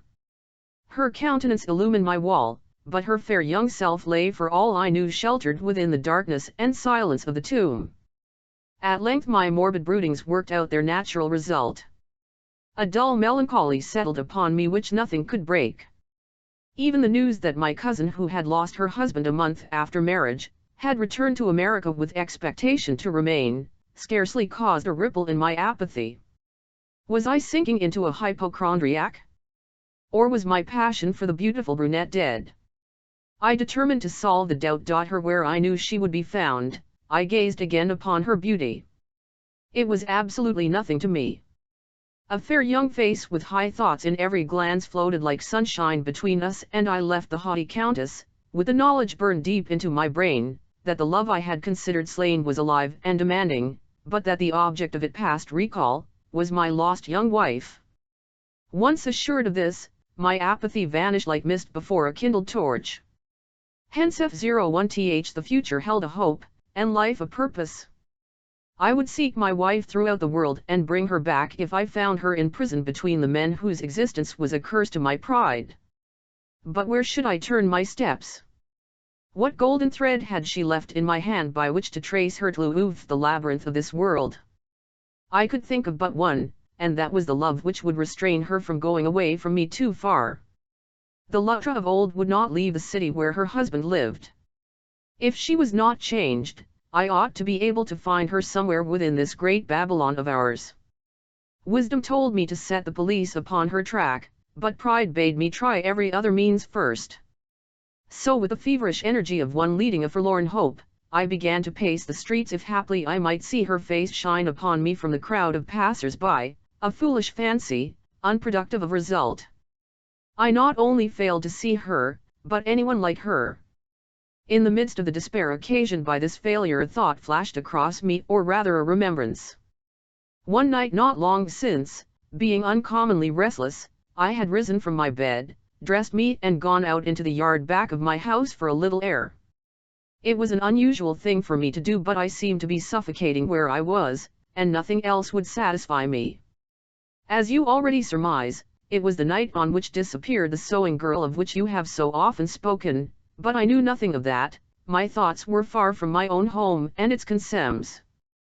You may judge what a state of mind I was in when I tell you that I even thought at one moment while I paused before the gate leading into street that I saw the face of her with whom my thoughts were ever busy, peering upon me through the bars.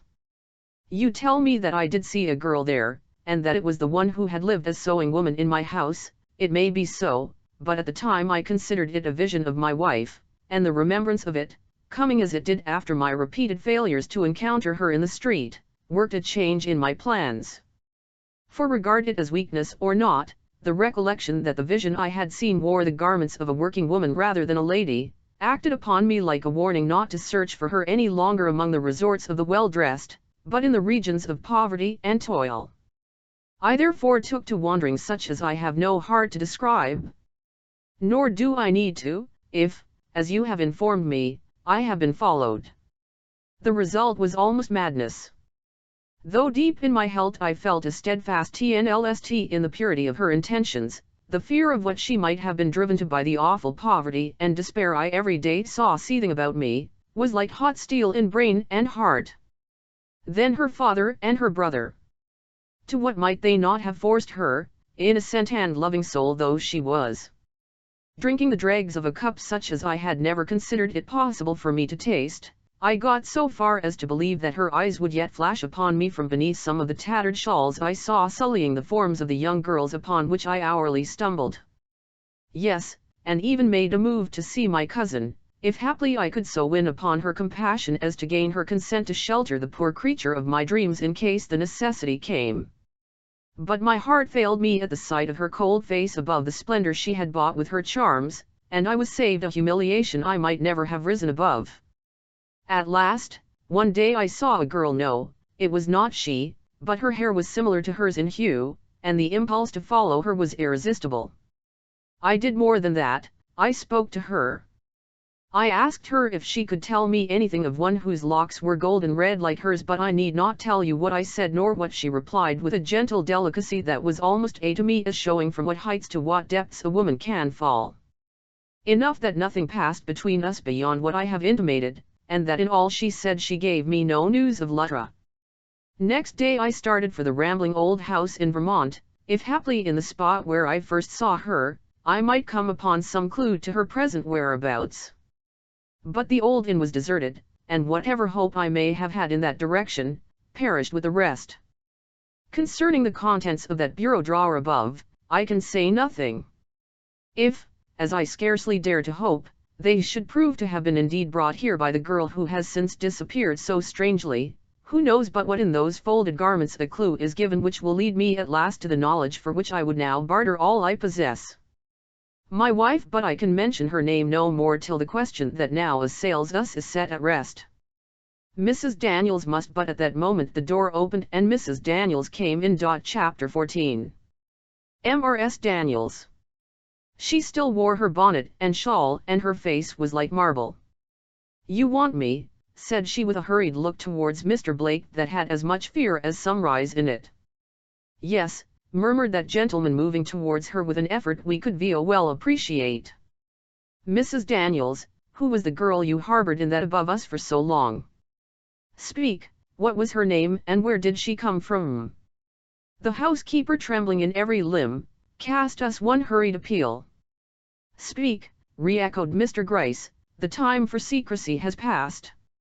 Oh, cried she, sinking into a chair from sheer inability to stand, it was your wife, Mr. Blake, the young creature you all the agony, the hopelessness, the love, the passion of those last few months flashed up in that word. She stopped as if she had been shot, but seeing the hand which he had hurriedly raised fall slowly before him, went on with a burst, "Oh, sir, she made me swear on my knees I would never betray her, no matter what happened.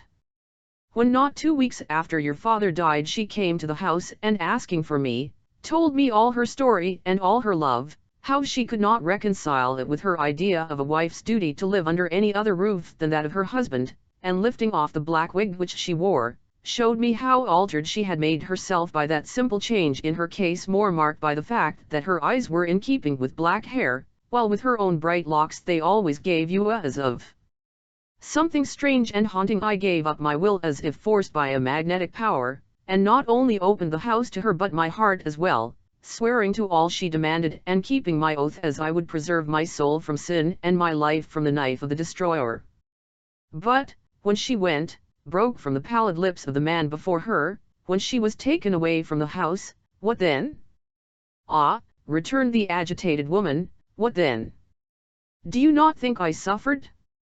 To be held by my oath, an oath I was satisfied she would wish kept even at this crisis, yet knowing all the while she was drifting away into some evil that you, if you knew who she was, would give your life to avert from your honor if not from her innocent head. To see you cold, indifferent, absorbed in other things, while she, who would have perished any day for your happiness, was losing her life perhaps in the clutches of those horrible villains. Do not ask me to tell you what I have suffered since she went, I can never tell you, innocent, tender, noble-hearted creature that she was. His hand clutched his heart as if it had been seized by a deathly spasm. Why do you say was? Because I have just come from the morgue where she lies dead? No, no, came in a low shriek from his lips, that is not she, that is another woman, like her perhaps, but not she. Would to God you were right, but the long golden braids. Such hair as hers I never saw on anyone before. Mr. Blake is right, I broke in, for I could not endure the scene any longer. The woman taken out of the East River today has been both seen and spoken to by him, and that not long since. He should know if it is his wife. And isn't it? No, 1,000 times no, the girl was a perfect stranger. The assurance seemed to lift a leaden weight from her heart. Oh, thank God, she murmured, dropping with an irresistible impulse on her knees. Then with a sudden return of her old tremble, but I was only to reveal her secret in case of her death. What have I done? Oh, what have I done? Her only hope lay in my faithfulness. Mr. Blake, leaning heavily on the table before him, looked in her face. Mrs. Daniels, said he, I love my wife, her hope now lies in me. She leaped to her feet with a joyous bound. You love her? Oh, thank God, she again reiterated, but this time in a low murmur to herself, thank God, and weeping with unrestrained joy, she drew back into a corner.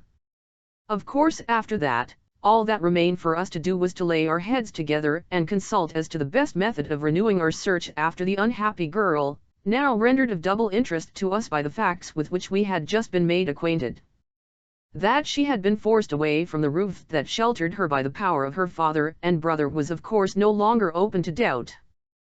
To discover them, therefore, meant to recover her.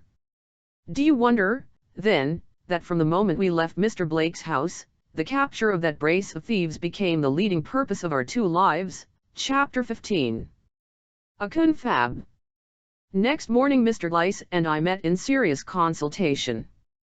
How, and in what direction should we extend the inquiries necessary to a discovery of these Schoenmakers? I advise a thorough overhauling of the German quarter, said my superior. Schmidt, and Rosenthal will help us, and the result ought to be satisfactory." But I shook my head at this. "I don't believe," said I, "that they will hide among their own people. You must remember they are not alone, but have with them a young woman of a somewhat distinguished appearance, whose presence in a crowded district, like that, would be sure to awaken gossip, something which above all else they must want to avoid. That is the Germans are a dreadful race for gossip. If they dared to ill-dress her or ill-treat her, it would be different. But she is a valuable piece of property to them, you see, a choice lot of goods which it is for their interest to preserve in first-class condition till the day comes for its disposal. For I presume you have no doubt that it is for the purpose of extorting money from Mr. Blake that they have carried off his young wife. For that reason or one similar. He is a man of resources, they may have hoped he would help them to escape the country. If they don't hide in the German quarter, they certainly won't in the Italian, French or Irish. What they want is to keep close and rouse no questions. I think they will found to have gone up the river somewhere, or over to Jersey. Hoboken would be a bad place to send Schmidt to. You forget what it is they've got on their minds. Besides, no conspicuous parties such as they could live in a rural district without attracting more attention than in the most crowded tenement house in the city. Where do you think, then, they would be liable to go? Well, my most mature thought on the subject, returned Mr. Gryce, after a moment's deliberation, is say, and I agree, that they have hampered themselves with this woman at this time for the purpose of using her hereafter in a scheme of blackmail upon Mr. Blake. He, then, must be the object about which their thoughts revolve, and toward which whatever operations or plans they may be engaged upon must tend. What follows? When a company of men have made up their minds to rob a bank, what is the first thing they do? They hire, if possible, a house next to the especial building they intend to enter, and for months work upon the secret passage through which they hope to react the safe and its contents, or they make friends with the watchman that guards its treasures, and the janitor who opens and shuts the doors. In short, they hang about their prey before they pounce upon it. And so will these shoemakers do in the somewhat different robbery which they plan sooner or later to effect. Whatever may keep them close at this moment, Mr. Blake and Mr. Blake's house is the point toward which their eyes are turned, and if we had time, but we haven't, I broke in impetuously. It is horrible to think of that grand woman languishing away in the power of such rascals. If we had time, Mr. Gryce persisted, all it would be necessary to do would be to wait. They would come into our hands as easily and naturally as a hawk into the snare of the fowler. But as you say, we have not, and therefore, I would recommend a little beating of the bush directly about Mr. Blake's house, for if all my experience is not at fault, those men are already within eye-shot of the prey they intend to run down. But, said I have been living myself in that very neighborhood and know by this time the ways of every house in the vicinity. There is not a spot up and down the avenue for 10 blocks where they could hide away for 2 days, much less 2 weeks. And as for the side, I could tell you the names of those who live in each house for a considerable distance. Yet if you say so, I will go to work, and meanwhile Schmidt and Rosenthal shall rummage the German quarter and even go through Williamsburg and Hoboken. The end justifies any amount of labor that can be spent upon this matter. And you, I asked, will do my pan when you have done yours. Chapter 16. The Mark of the Red Cross. And what success did I meet? The best in the world. And by what means did I attain it? By that of the simplest, prettiest clue I ever came upon. But let me explain. When after a wearisome day spent in an ineffectual search through the neighborhood, I went home to my room, which as you remember was a front one in a lodging house on the opposite corner from Mr. Blake, I was so absorbed in mind, and perhaps I may say shaken in nerve, by the strain under which I had been laboring for some time now, that I stumbled up an extra flight of stairs, and without any suspicion of the fact, tried the door of the directly over mine. It is a wonder to me now that I could have made the mistake, for the halls were totally dissimilar, the one above being much more cut up than the one below, besides being flanked by a greater number of doors. But the intoxication of the mind is not far removed from that of the body, and as I say, it was not till I had tried the door and found it locked, that I became aware of the mistake I had made. With the foolish sense of shame that always overcomes us at the committal of any such trivial error, I stumbled hastily back, when my foot trod upon something that broke under my weight. I never let even small things pass without some notice. Stooping, then, for what I had thus inadvertently crushed, I carried it to where a single gas jet turned down very low, made a partial light in the long hall, and examining it, found it to be a piece of red chalk. What was there in that simple fact to make me start and hastily recall one or two half-forgotten incidents which, once brought to mind, awoke a train of thought that led to the discovery and capture of those two desperate thieves? I will tell you. I don't remember now whether in my account of the visit I paid to the screw-maker's house in Vermont, I informed you of the red cross I noticed scrawled on the panel of one of the doors. It seemed a trivial thing at the time and made little or no impression upon me, the chances being that I should never have thought of it again, if I had not come upon the article just mentioned at a moment when my mind was full of those very shoemakers. But remembered now, together with another half-forgotten some days previous I had been told by the woman who kept the house I was in, that the parties over my head, 2 men and a woman I believe she said, were giving her some trouble, but that they paid well and therefore she did not like to turn them, aroused a vague suspicion in my mind, and led to my walking back to the door I had endeavored to open in my abstraction, and carefully looking at it. It was plain and white, rather ruder of make than those below, but offering no inducements for prolonged scrutiny. But not so with the one that stood at right angles to it on the left. Full in the center of that, I beheld distinctly scrawled, probably with the very piece of chalk I then held, a red cross precisely similar in outline to the one I had seen a few days before on the panel of the screw-maker's door at Granby. The discovery sent a thrill over me that almost raised my hair on end. Was, then, this famous trio to be found in the very house in which I had been myself living for a week or more? Over my head, in fact? I could not withdraw my gaze from the mysterious-looking object. I bent near, I listened, I heard what sounded like the suppressed snore of a powerful man, and almost had to lay hold of myself to prevent my hand from pushing open that closed door and my feet from entering. As it was, I did finger the knob a little, but an extra loud snore from within reminded me by its suggestion of strength that I was but a small man, and that in this case and at this hour, discretion was the better part of valor. I therefore withdrew, but for the whole night lay awake listening to catch any sounds that might come from above, and going so far as to plan what I would do if it should be proved that he was indeed upon the trail of the men I was so anxious to encounter. With the breaking of day I was upon my feet. A rude step had gone up the stairs a few minutes before, and I was all alert to follow. But I presently considered that my wisest course would be to sound the landlady and learn if possible with what sort of characters I had to deal. Rooting her out of the kitchen, where at that early hour she was already engaged in domestic duties, I drew her into a retired corner and put my questions. She was not backward in replying. She had conceived an innocent liking for me in the short time I had been with her, a display of weakness for which I was myself, perhaps, as much to blame as she, and was only too ready to pour out her griefs into my sympathizing ear. For those men were a grief to her, acceptable as was the money they were careful to provide her with. They were not only always in the house, that is one of them, smoking his old pipe and blackening up the walls, but they looked so shabby, and kept the girl so close, and if they did go out, came in at such unheard of hours. It was enough to drive her crazy, yet the money, yes, said I know, and the money ought to make you overlook all the small disagreeablenesses you mention. What is a landlady without patience? And I urged her not to turn them out. But the girl, she went on, so nice, so quiet, so sick-looking.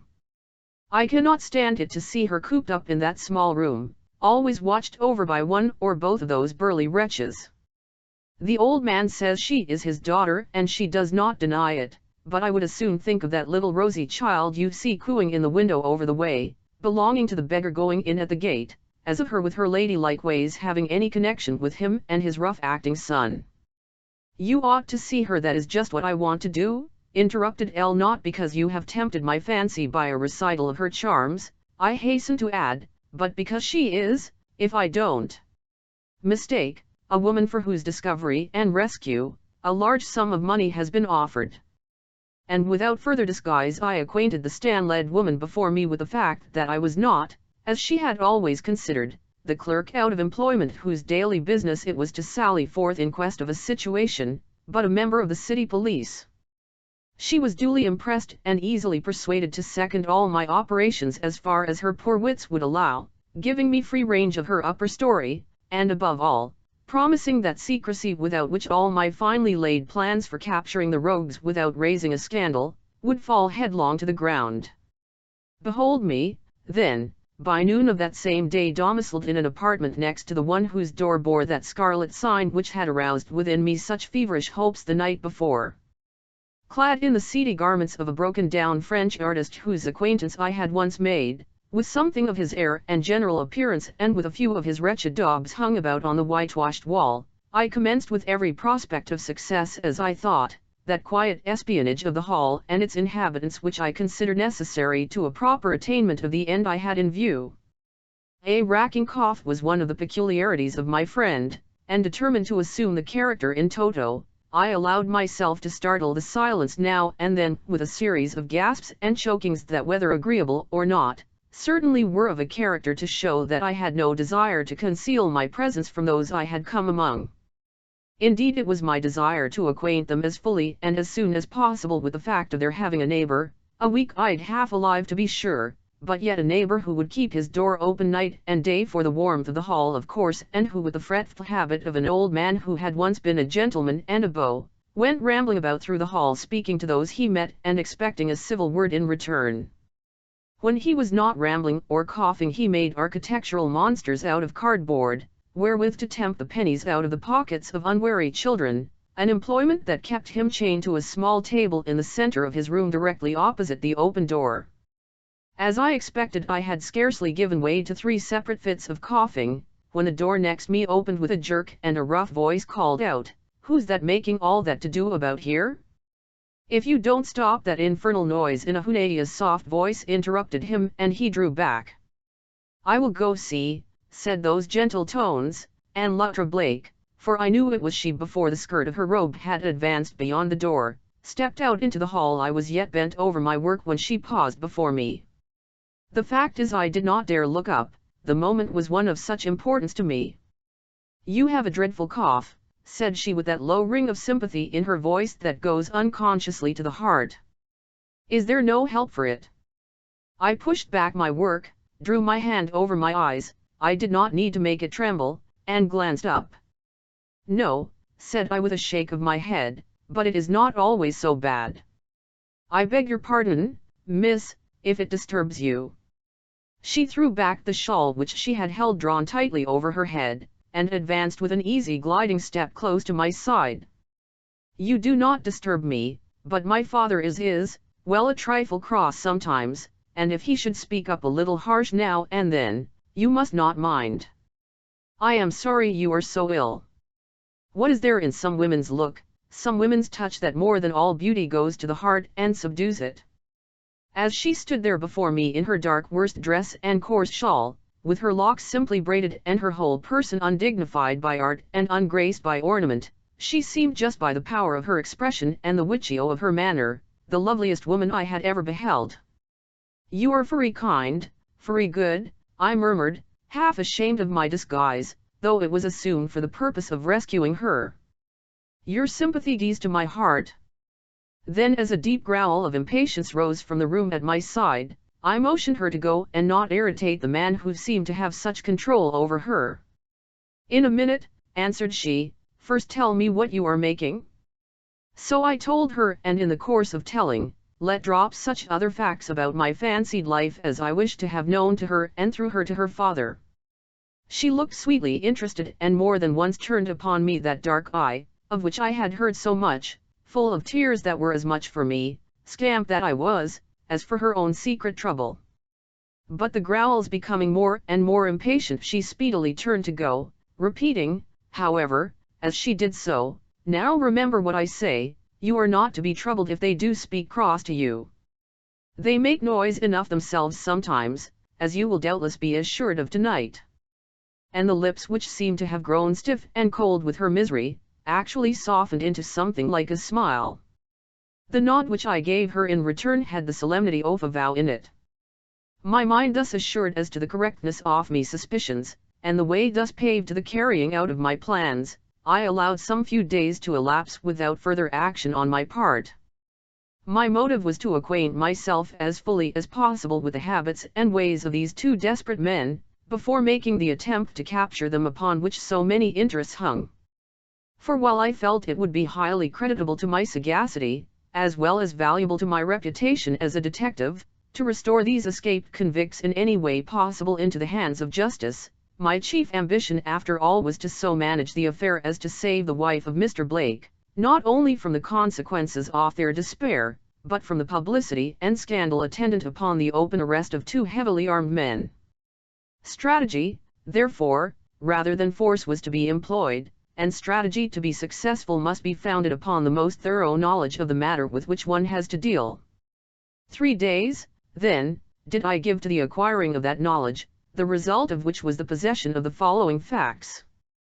That the landlady was right when she told me the girl was never left alone, one of the men, if not the father then the son, always remaining with her. 2. That while thus guarded, she was not so restricted but that she had the liberty of walking in the hall, though never for any length of time. 3. That the cross on the door seemed to possess some secret meaning connected with their presence in the house, it having been erased one evening when the whole three went out on some matter or other, only to be chalked on again when in an hour or so later, father and daughter returned alone. 4. That it was the father and not the son who made such purchases as were needed, while it was the son and not the father who carried on whatever operations they had on hand, nightfall being the favorite hour for the one and midnight for the other, though it not infrequently happened that the latter sauntered out for a short time also in the probably for the drink he could not go long without. 5. That they were men of great strength but little alertness, the stray glimpses I had had of them, revealing a breadth of back that was wholly formidable, if it had not been joined to a heaviness of motion that proclaimed a certain stolidity of mind that was eminently in our favor. How best to use these facts in the building up of a matured plan of action, was, then, the problem. By noon of a certain day I believed it to have been solved, and reluctant as I was to leave the spot of my espionage even for the hour or two necessary to a visit to headquarters, I found myself compelled to do so.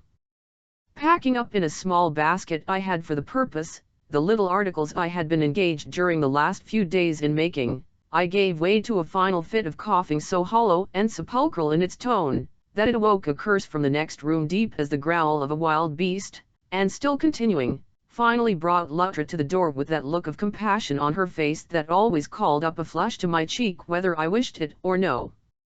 "Ah, monsieur, I am afraid your cough is very bad today." "Oh, I see, you have been getting ready to go out. Come back here," broke in a heavy voice from the room she had left. "What do you mean by running off to palaver with that old rascal every time he opens his battery of a cough?" A smile that went through me like the cut of a knife, flashed for a moment on her face. "My father is in one of his impatient moods," said she, "you had better go." "I hope you will be successful," she murmured, glancing wistfully at my basket. "What is that?" again came thundering on our ears. "Successful? What are you two up to?" And we heard the rough clatter of advancing steps. "Go," said she, "you are weak and old, and when you come back, try and not cough." And she gave me a gentle push towards the door. "When I come back," I began, but was forced to pause, the elder shoemaker having by this time reached the open doorway where he stood frowning in upon us in a way that made my heart stand still for her. "What are you two talking about?" said he, "and what have you got in your basket there?" he continued with a stride forward that shook the floor. "Only some little toys that he has been making, and is now going out to sell," was her low answer, given with a quick deprecatory gesture such as I doubt if she ever used for herself.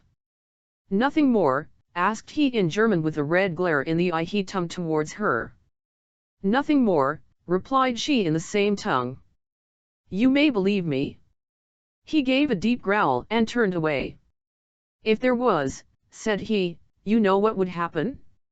and unheeding the wild keen shudder that seized her at the word, making her insensible for the moment to all and everything about her, he laid one heavy hand upon her slight shoulder and led her from the room. I waited no longer than was necessary to carry my feeble and faltering steps appropriately down the stairs, to reach the floor below and gain the landlady's presence. "Do you go up," said I, "and sit on those stairs till I come back. If you hear the least cry of pain or sound of struggle from that young girl's room, do you call at once for help. I will have a policeman standing on the corner below." The good woman nodded and proceeded at once to take up her work basket. "Lucky there's a window up there, so I can see," I heard her mutter.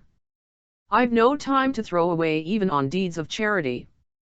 Notwithstanding which precaution, I was in constant anxiety during my absence, an absence necessarily prolonged as I had to stop and explain matters to the superintendent, as well as hunt up Mr. Gryce and get his consent to assist me in the matter of the impending arrest. I found the latter in his own home and more than enthusiastic upon the subject.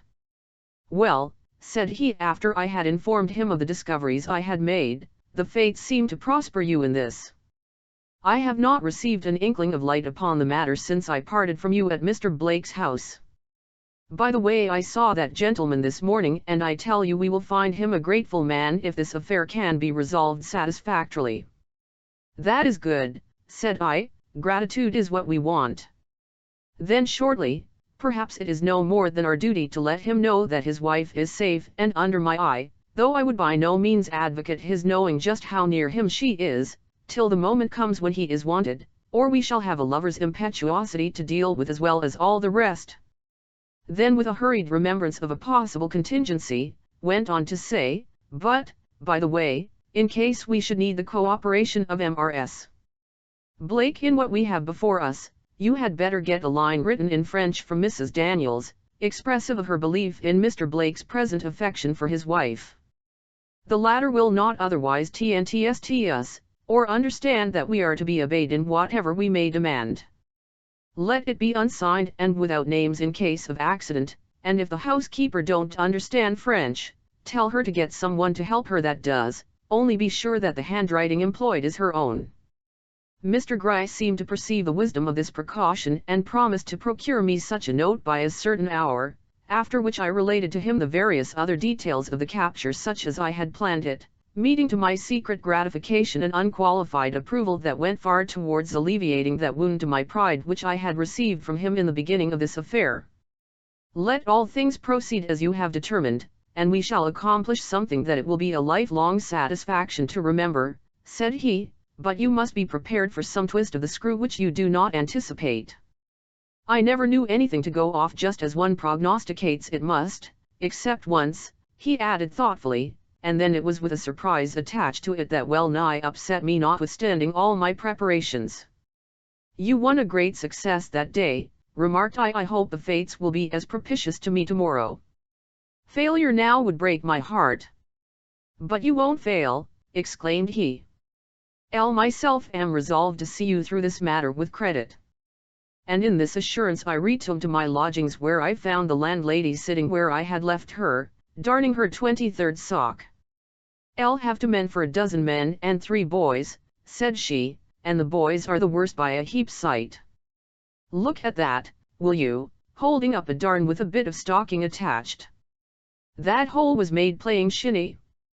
I uttered my condolences and asked if any sound or disturbance had reached her ears from above. "Oh no, all is right up there, I've scarcely heard a whisper since you've been gone." I gave her a pat on the chin scarcely consistent with my aged and tottering mien and proceeded to shamble painfully to my room. Chapter 17. The Capture. Promptly next morning at the designated hour, came the little note promised me by Mr. Gryce. It was put in my hand with many sly winks by the landlady herself, who developed at this crisis quite an adaptation for, if not absolute love of intrigue and mystery. Glancing over it, it was unsealed, and finding it entirely unintelligible, I took it for granted it was all right and put it by till chance, or if that failed, strategy, should give me an opportunity to communicate with Mrs. Blake. An hour passed, the doors of their rooms remained unclosed. A half-hour more dragged its slow minutes away, and no sound had come from their precinct save now and then a mumbled word of parley between the father and son, a short command to the daughter, or a not to be restrained oath of annoyance from one or both of the heavy-limbed beings as something was said or done to disturb them in their indolent repose. At last my impatience was to be no longer restrained. Rising, I took a bold resolution. If the mountain would not come to Mahomet, Mahomet would go to the mountain. Taking my letter in the hand, I deliberately proceeded to the door marked with the ominous red cross and knocked. A surprised snarl from within, followed by a sudden shuffling of feet as the two men leaped upright from what I presume had been a recumbent position, warned me to be ready to face defiance if not the fury of despair, and curbing with a determined effort the slight sinking of heart natural to a man of my make on the threshold of a very doubtful adventure, I awaited with as much apparent unconcern as possible, the quick advance of that light foot which seemed to be ready to perform all the biddings of these hardened wretches, much as it shrunk from following in the ways of their infamy. "Ah, miss," said I, as the door opened revealing in the gap her white face clouded with some new and sudden apprehension, "I beg your pardon but I am an old man, and I got a letter today and my eyes are so weak with the work I've been doing that I cannot read it. It is from someone I love, and would you be so kind as to read off the words for me and so relieve an old man from his anxiety?" The murmur of suspicion behind her, warned her to throw wide open the door. "Certainly," said she, "if I can," taking the paper in her hand. "Just let me get a squint at that first," said a sullen voice behind her, and the youngest of the two shoemakers stepped forward and tore the paper out of her grasp. "You are too suspicious," murmured she, looking after him with the first assumption of that air of power and determination which I had heard so eloquently described by the man who loved her. "There is nothing in those lines which concerns us, let me have them back." "You hold your tongue," was the benignant reply as the rough man opened the folded paper and read or tried to read what was written within. "Blast it! It's French," was his slow exclamation after a moment spent in this way. "See," and he thmst it towards his father who stood frowning heavily a few feet off. "Of course, it's French," cried the girl. "Would you write a note in English to father there? The man's friends are French like himself, and must write in their own language." "Here, take it and read it out," commanded her father, "and mind you tell us what it means. I'll have nothing going on here that I don't understand." "Read me the French words first, miss," said I. "It is my letter and I want to know what my friend has to say to me." Nodding at me with a gentle she cast her eyes on the paper and began to read, "Calmez-vous, Monday Amy, I vous aime et vous church. Nans cotter heures vous serez heureux. Allons du courage, et surtout soyez maître de vous-même." "Thanks," I exclaimed in a calm matter-of-fact way as I perceived the sudden tremor that seized her as she recognized the handwriting and realized that the words were for her. "My friend says he will pay my week's rent and bids me be at home to receive him," said I, turning upon the two ferocious faces peering over her shoulder, with a look of meek unsuspiciousness in my eye, that in a theater would have brought down the house. "Is that what those words say, you?" asked the father, pointing over her shoulder to the paper she held. "I will translate for you word by word what it says," replied she, nerving herself for the crisis till her face was like marble, though I could see she could not prevent the gleam of secret rapture that had visited her, from flashing fitfully across it.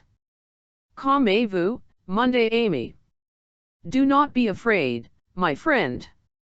11 vous aime et vous church. He loves you and is hunting for you. Dans 4 heures vous serez heureux. In 4 hours you will be happy. Allons du courage, et surtout soyez maître de vous-même. Then take courage and above all preserve your self-possession." "It is the French way of expressing oneself," observed she. "I am glad your friend is disposed to help you," she continued, giving me back the letter with a smile. "I am afraid you needed it." In a sort of maze I folded up the letter, bowed my very humble thanks to her and shuffled slowly back. The fact is I had no words, I was utterly dumbfounded.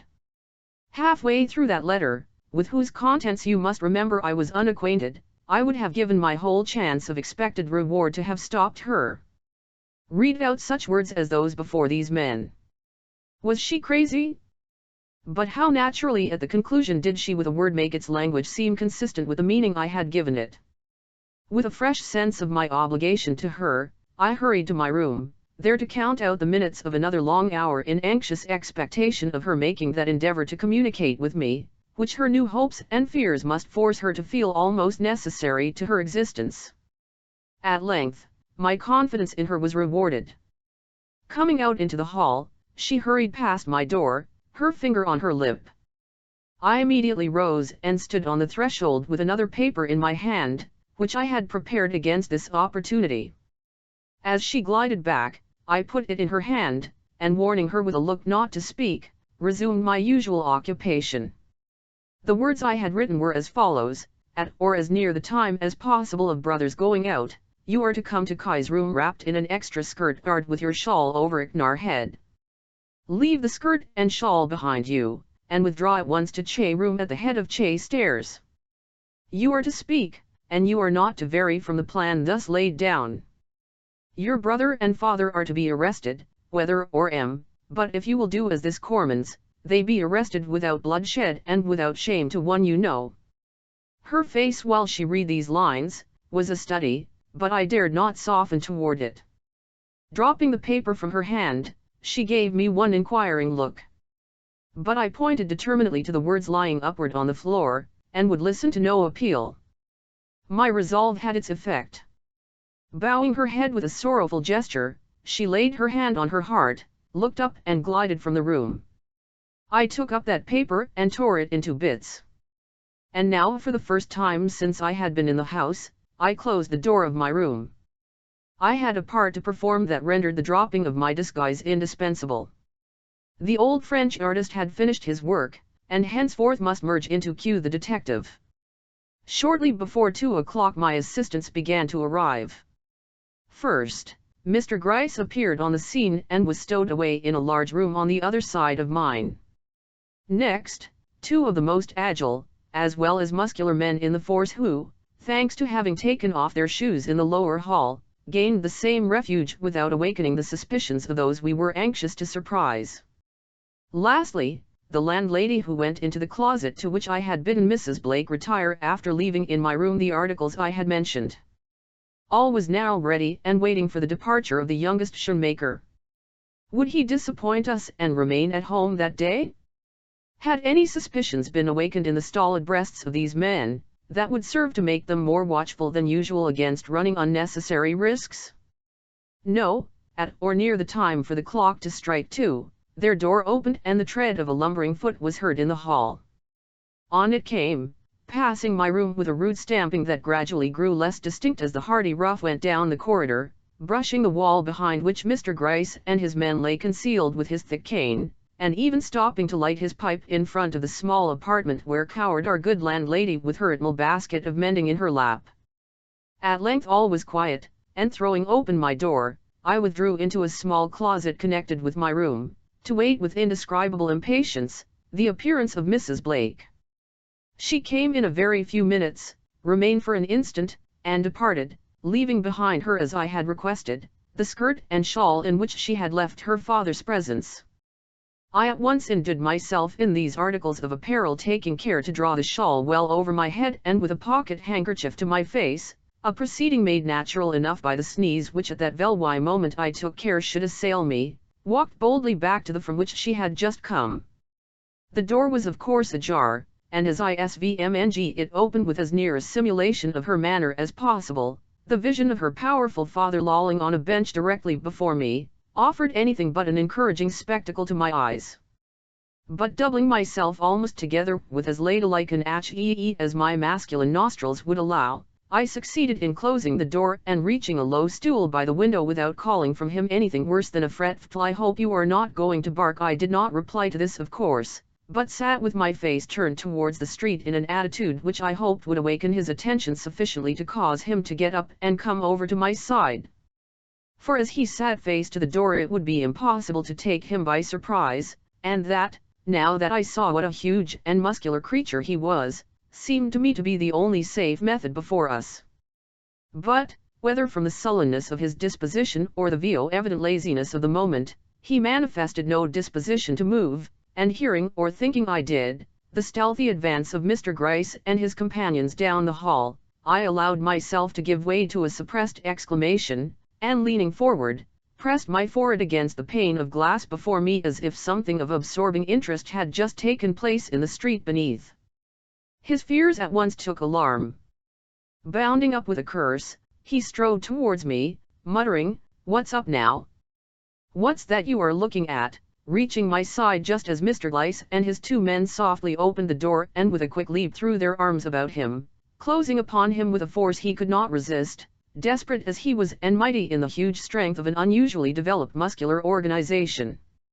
You girl there, are to blame for this," came mingled with curses from his lips, as with one huge pant he submitted to his captors. "Only let me get my hand well upon you once, damn it," he suddenly exclaimed, dragging the whole three men forward in his effort to get his mouth down to my ear. "Go and rub that sign out on the door, or you know what I'll do well enough. Do you hear?" Rising, still with face averted, I proceeded to do what he asked. But in another moment, seeing that he had been effectually bound and gagged, I took out the piece of red chalk I had kept in my pocket, and deliberately chalked it on again, after which operation I came back and took my seat as before on the low stool by the window. The object now was to secure the second rascal in the same way we had the first, and for this purpose Mr. Gryce ordered the now helpless giant to be dragged into the adjoining small room formerly occupied by Mrs. Blake, where he and his men likewise took up their station, leaving me to confront as best I might the surprise and consternation of the one whose rhythm we now awaited.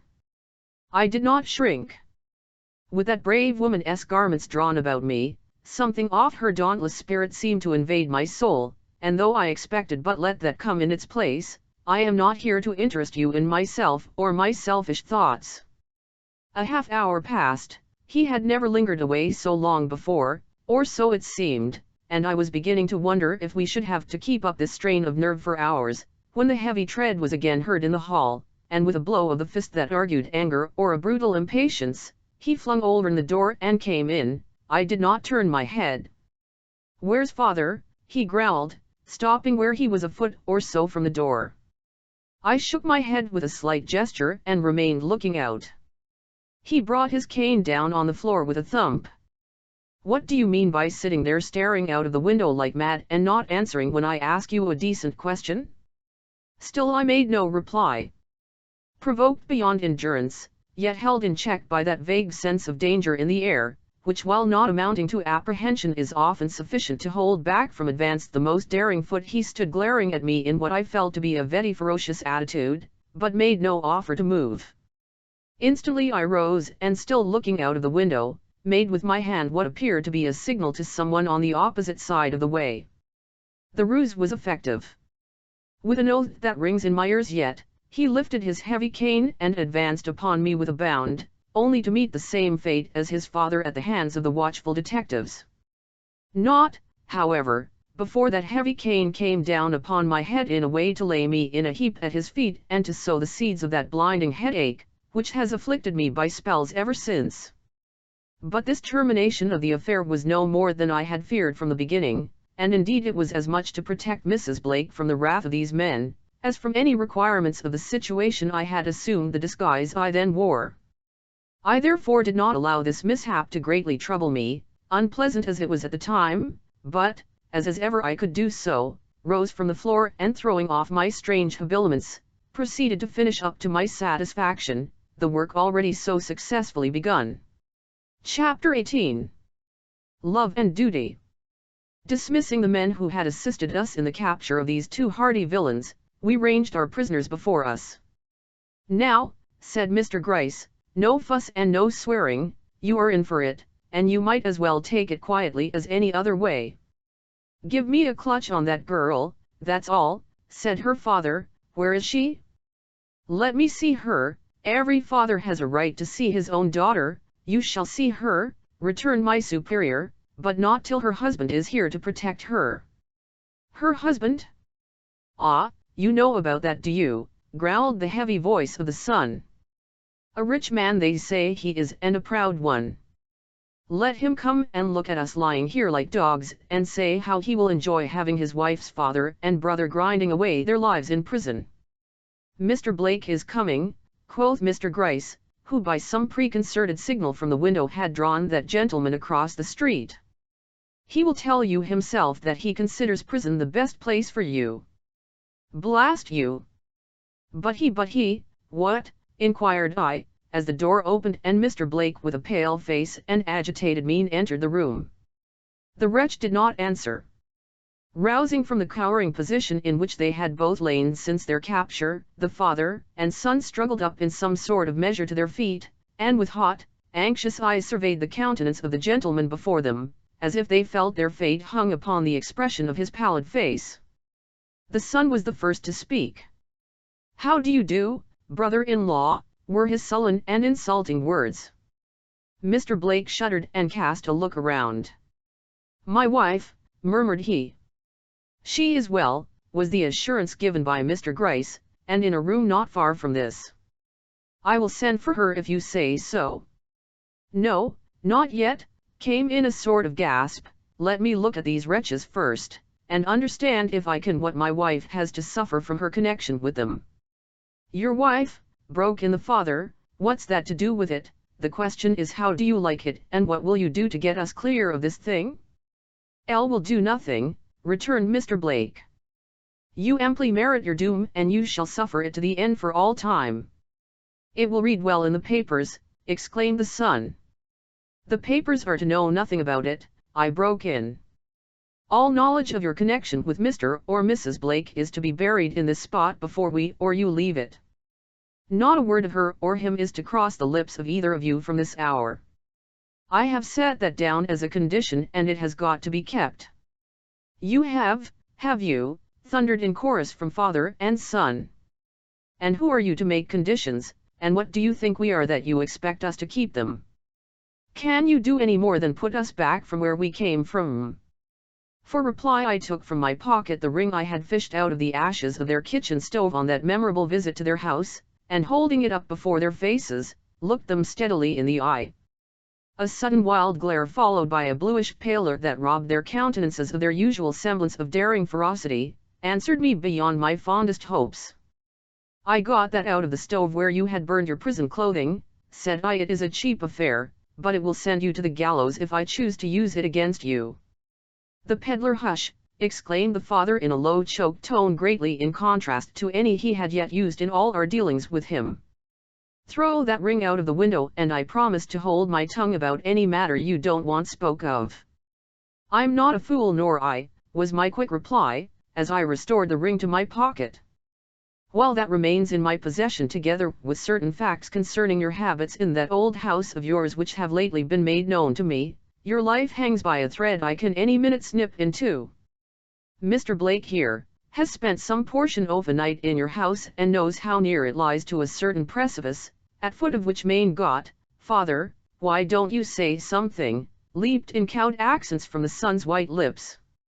"If they want us to keep quiet, let them say so, and not go talking about things that—" "Now look here," interposed Mr. Gryce, stepping before them with a look that closed their mouths at once.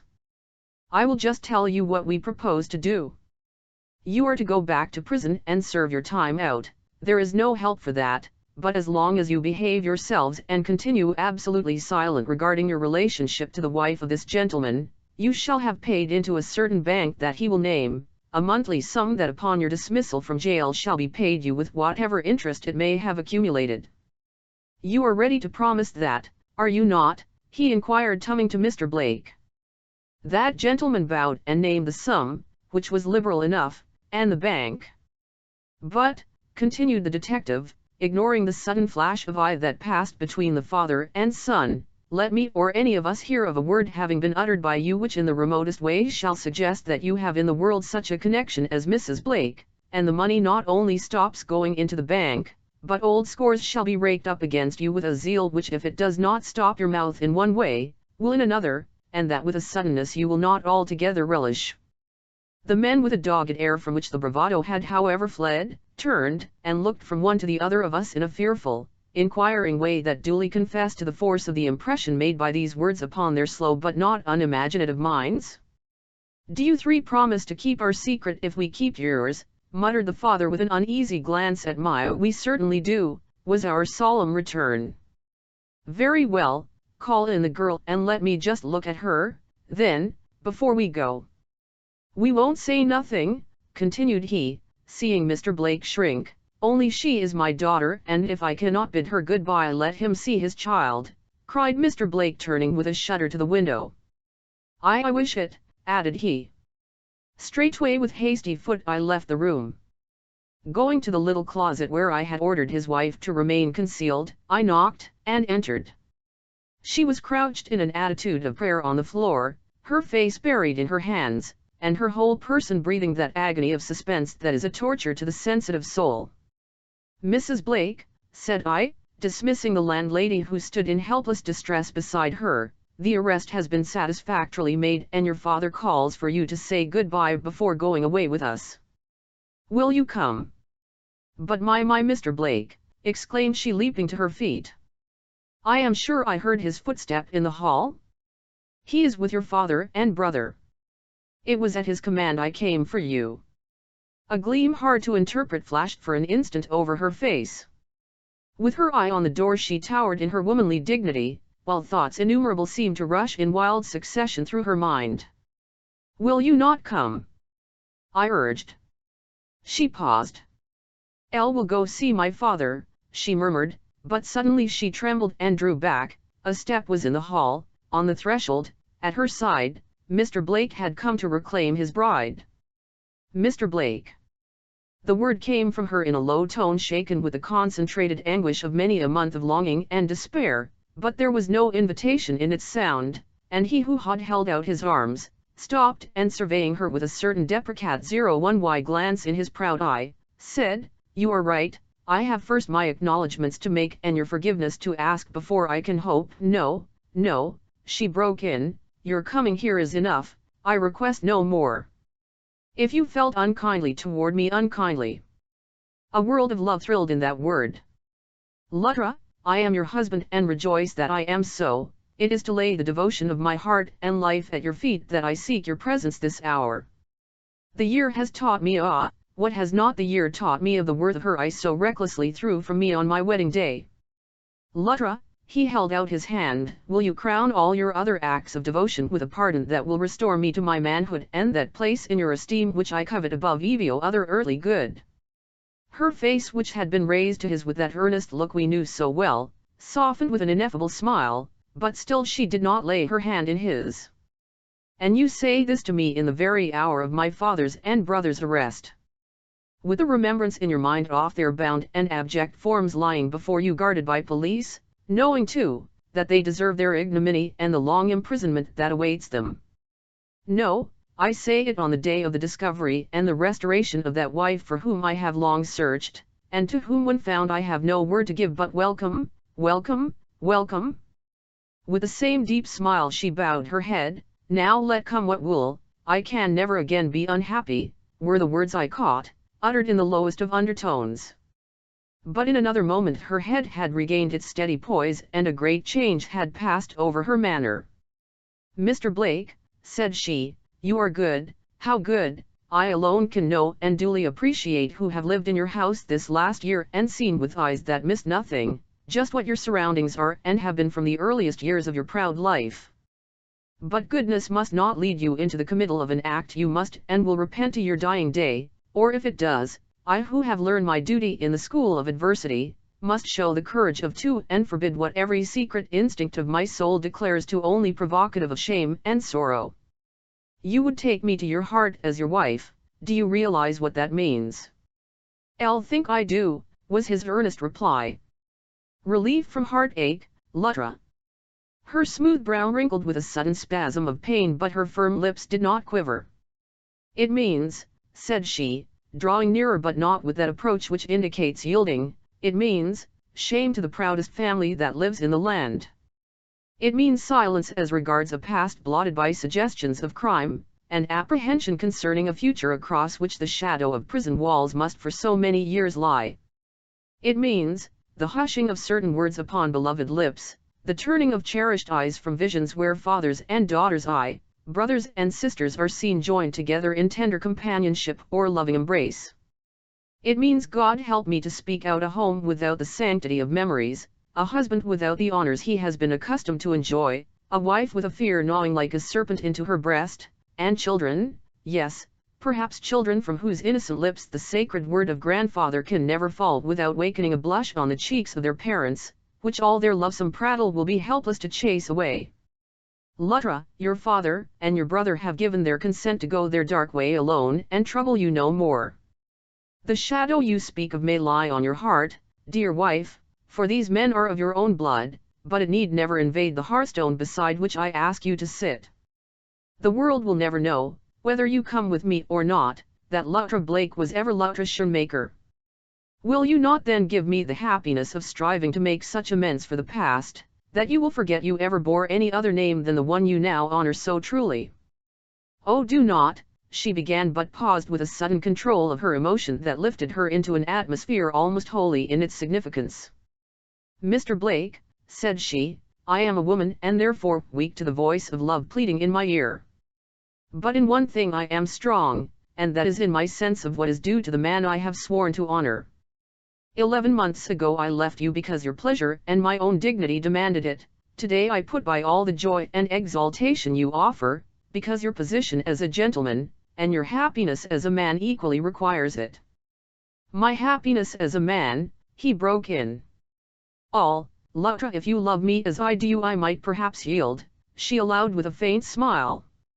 But I love you as a girl brought up amid surroundings from which her whole being recoiled, must love the one who first brought light into her darkness and opened up to her longing feet the way to a life of culture, purity, and honor.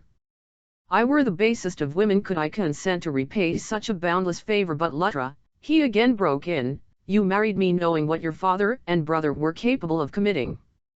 Yes, yes, I was blinded by passion, a girl's passion, Mr. Blake, born of glamour and gratitude, not the self-forgetting devotion of a woman who has tasted the bitterness of life and so learned its lesson of sacrifice. I may not have thought, certainly I did not realize, what I was doing.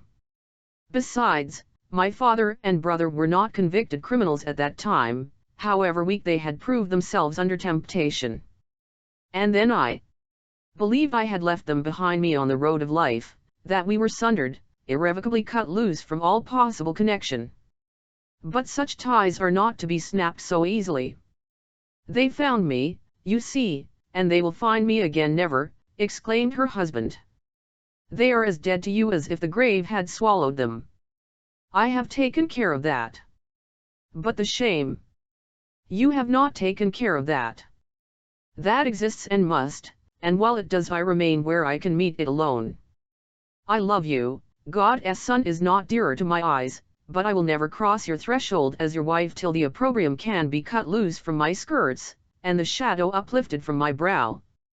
A queen with high thoughts in her eyes and brave hopes in her heart were not too good to enter that door with you. Shall a girl who has lived 3 weeks in an atmosphere of such crime and despair, that these rooms have often seemed to me the gateway to hell, canny there, even in secrecy, the effects of that atmosphere? I will cherish your goodness in my heart, but do not ask me to bury that heart in any more exalted spot than some humble country home, where my life may be spent in good deeds and my love in prayers for the man I hold dear, and because I hold dear, leave to his own high path among the straight and unshadowed courses of the world. And with a gesture that inexorably shut him off while it expressed the most touching appeal, she glided by him and took her way to the room where her father and brother awaited her presence. Chapter 19. Explanations. I cannot endure this, came in one burst of feeling from the lips of Mr. Blake. She don't know, she don't realize, sir, cried he, suddenly becoming conscious of my presence in the room. Will you be good enough to see that this note, he hastily scribbled one, is carried across the way to my house and given to Mrs. Daniels? I bowed assent, rooted up one of the men in the next room and dispatched it at once. Perhaps she will listen to the voice of one of her own sex if not to me, said he, and began pacing the floor of the narrow room in which we were, with a wildness of impatience that showed to what depths had sunk the hope of gaining this lovely woman for his own. Feeling myself no longer necessary in that spot, I followed where my wishes led and entered the room where Lutra was bidding goodbye to her father. I shall never forget, I heard her say as I crossed the floor to where Mr. Gryce stood looking out of the window, that your blood nms in my veins together with that of my gentle-hearted, never-to-be-forgotten mother. Whatever my fate may be or wherever I may hide the head you have bowed to the dust, be sure I shall always lift up my hands in prayer for your repentance and return to an honest life. God grant that my prayers may be heard and that I may yet receive at your hands a father's kindly blessing. The only answer to this was a heavily muttered growl that gave but little promise of any such peaceful termination to a deeply vicious life. Hearing it, Mr. Gryce hastened to procure his men and removed the hardened wretches from the spot. All through the preparations for their departure, she stood and watched their sullen faces with a wild yearning in her eye that could scarcely be denied, but when the door finally closed upon them, and she was left standing there with no one in the room but myself, she steadied herself up as one who is conscious that all the storms of heaven are about to break upon her, and turning slowly to the door waited with arms crossed and a still determination upon her brow, the coming of the feet of him whose resolve she felt must have, as yet, been only strengthened by her resistance. She had not long to wait. Almost with the closing of the street door upon the detectives and their prisoners, Mr. Blake, followed by Mrs. Daniels and another lady whose thick veil and long cloak but illy concealed the patrician features and stately form of the Countess de Mirac, entered the room. The surprise had its effect. Lutra was evidently for the moment thrown off her guard. "Mrs. Daniels," she breathed, holding out her hands with a longing gesture. "My dear mistress," returned that good woman, taking those hands in hers but in a respectful way that proved the constraint imposed upon her by Mr. Blake's presence. "Do I see you again and safe? You must have thought I cared little for the anxiety you would be sure to feel," said that fair young mistress, gazing with earnestness into the glad but tearful eyes of the housekeeper. "But indeed, I have been in no position to communicate with you, nor could I do so without risking that to protect which I so outraged my feelings as to leave the house at all. I mean the life and welfare of its master, Mrs. Daniels." "Ha, what is that?" quoth Mr. Blake. "It was to save me, you consented to follow." "Yes, what else would have led me to such an action? They might have killed me, I would not have cared, but when they began to utter threats against you, Mrs. Blake," exclaimed Mrs. Daniels, catching hold of her mistress's uplifted hand, and pointing to a scar that slightly disfigured her white arm a little above the wrist, "Mrs. Blake, what's that?" A pink flush, the first I had seen on her usually pale countenance, rose for an instant to her cheeks, and she seemed to hesitate. "It was not there when I last saw you, Mrs. Blake." "No," was the slow reply, "I found myself forced that night to inflict upon myself a little wound." "It is nothing, let it go." "No, Lutra, I cannot let it go," said her husband, advancing towards her with something like gentle command. "I must hear not only about this but all the other occurrences of that night. How came they to find you in the refuge you had attained?" "I think," said she in a low tone, the underlying suffering of which it would be hard to describe, "that it was not to seek me they first invaded your house. They had heard you were a rich man, and the sight of that ladder running up the side of the new extension was too much for them. Indeed, I know that it was for purposes of robbery they came, for they had hired this room opposite you some days previous to making the attempt.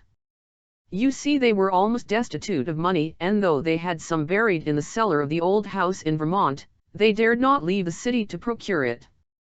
My brother was obliged to do so later, however. It was a surprise to them seeing me in your house. They had reached the roof of the extension and were just lifting up the corner of the shade I had dropped across the open window. I always opened my window a few minutes before preparing to retire when I rose from the chair in which I had been brooding, and turned up the gas. I was combing my hair at the time, and so of course they recognized me. Instantly they gave a secret signal I, alas, remembered only too well, and crouching back, bade me put out the light that they might enter with safety. I was at first too much startled to realize the consequences of my action, and with some vague idea that they had discovered my retreat and come for purposes of advice or assistance, I did what they bid. Immediately they threw back the shade and came in, their huge figures looming frightfully in the faint light made by a distant gas lamp in the street below. "What do you want?" were my first words, uttered in a voice I scarcely recognized for my own. "Why do you steal on me like this in the night and through an open window 50 feet from the ground? Aren't you afraid you will be discovered and sent back to the prison from which you have escaped?" Their reply sent a chill through my blood and awoke me to a realization of what I had done in thus allowing two escaped convicts to enter a house not my own. "We want money and we're not afraid of anything now you are here." And without my exclamation of horror, they coolly told me that they would wait where they were till the household was asleep, when they would expect me to show them the way to the silver closet, or what was better, the safe, or wherever it was Mr. Blake kept his money. I saw they took me for a servant, as indeed I was, and for some minutes I managed to preserve that position in their eyes. But when in a sudden burst of rage at my refusal to help them, they pushed me aside and hurried to the door with the manifest intention of going below, I forgot prudence in my fears and uttered some wild appeal to them not to do injury to any one in the house, for it was my husband's. Of course that disclosure had its natural effect. They stopped, but only to beset me with questions till the whole truth came out. I could not have committed a worse folly than thus taking them into my confidence. Instantly the advantages to be gained by using my secret connection with so wealthy a man for the purpose of cowering me and blackmailing him, seemed to strike both their minds at once, slow as they usually are to receive impressions. The silver closet and money safe sank to a comparatively insignificant position in their eyes, and to get me out of the house, and with my happiness at stake, treat with the honorable man who, notwithstanding his non-approval of me as a woman, still regarded me as his lawfully wedded wife, became in their eyes a thing of such wonderful promise they were willing to run any and every risk to test its value. But here to their great astonishment I rebelled, astonishment because they could not realize my desiring anything above money and the position to which they declared I was by law entitled. In vain I pleaded my love, in vain I threatened exposure of their plans if not whereabouts. The mine of gold which they fondly believed they had stumbled upon unawares, promised too richly to be easily abandoned. "You must go with us," said they, "if not peaceably then by force," and they actually advanced upon me, upsetting a chair and tearing down one of the curtains to which I clung. It was then I committed that little act concerning which you questioned me. I wanted to show them I was not to be moved by threats of that character, that I did not even fear the shedding of my blood, and that they would only be wasting their time in trying to sway me by hints of personal violence. And they were a little impressed, sufficiently so at least to turn their threats in another direction, awakening fears at last which I could not conceal, much as I felt it would be policy to do so. Gathering up a few articles I most prized, my wedding ring, Mr. Blake, and a photograph of yourself that Mrs. Daniels had been kind enough to give me, I put on my bonnet and cloak and said I would go with them, since they persisted in requiring it. The fact is I no longer possessed motive or strength to resist. Even your unexpected appearance at the door, Mrs. Daniels, offered no prospect of hope. Arouse the house? What would that do? Only reveal my cherished secret and perhaps jeopardize the life of my husband.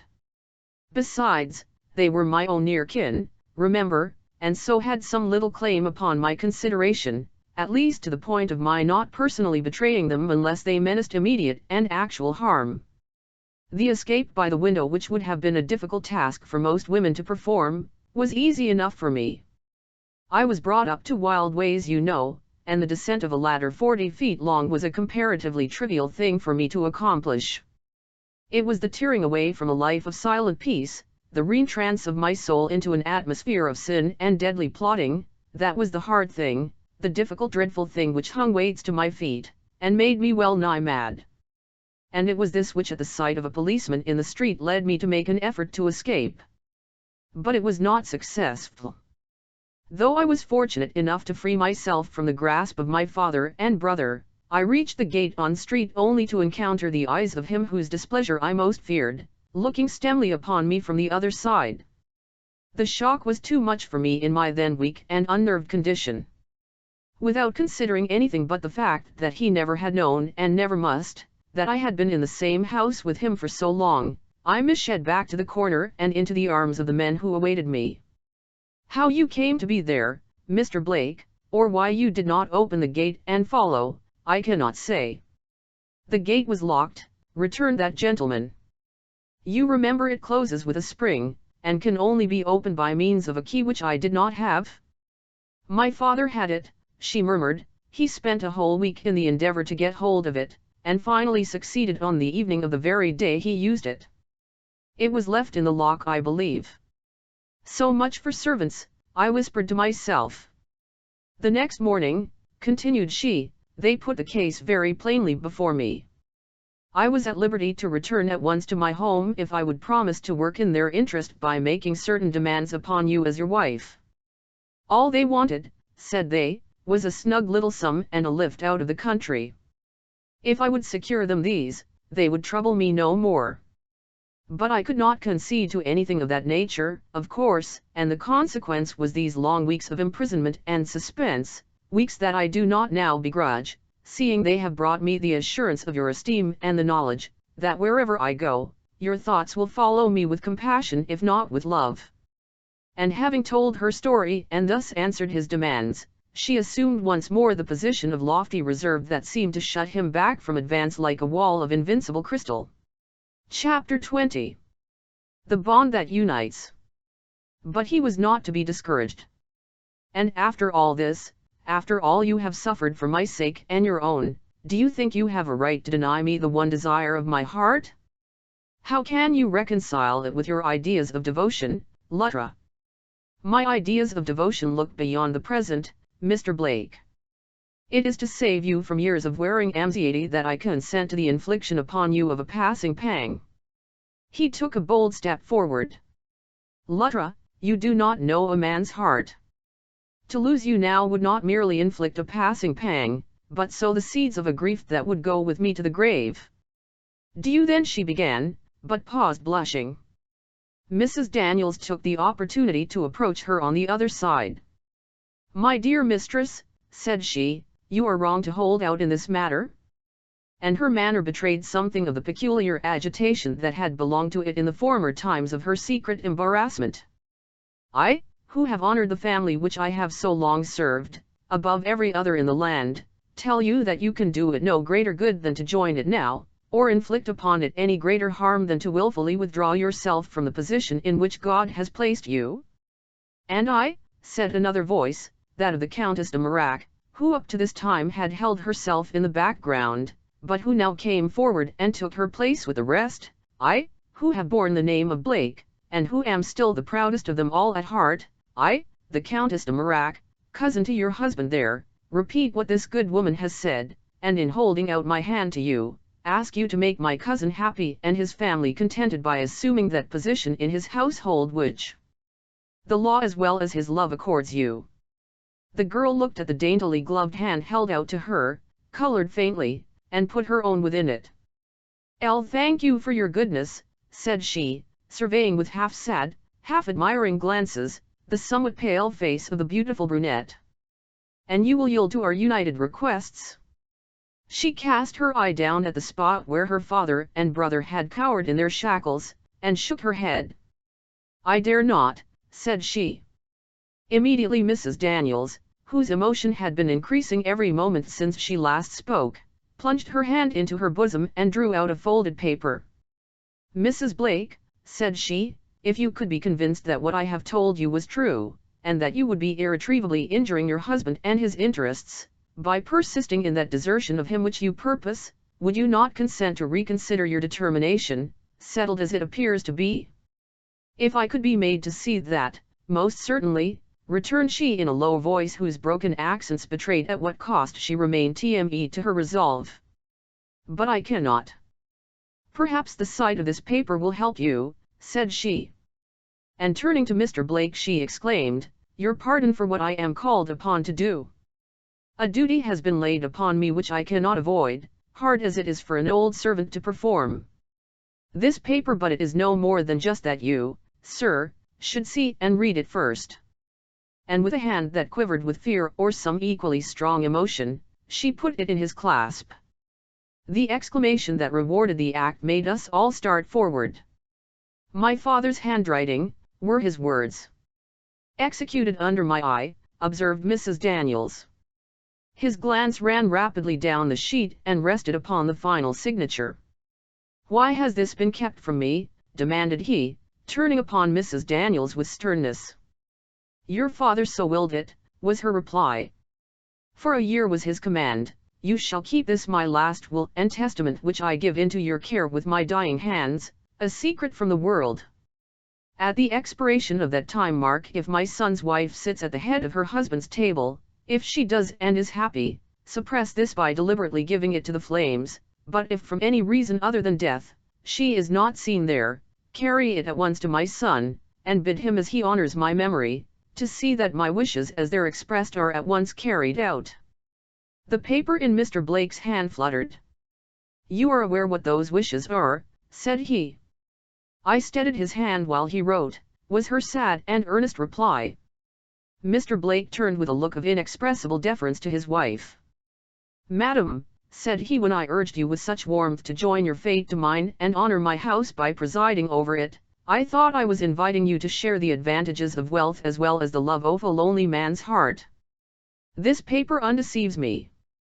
Luttra, the daughter-in-law of Abner Blake, not Holman, his son, is the one who by the inheritance of his millions has the right to command in this presence."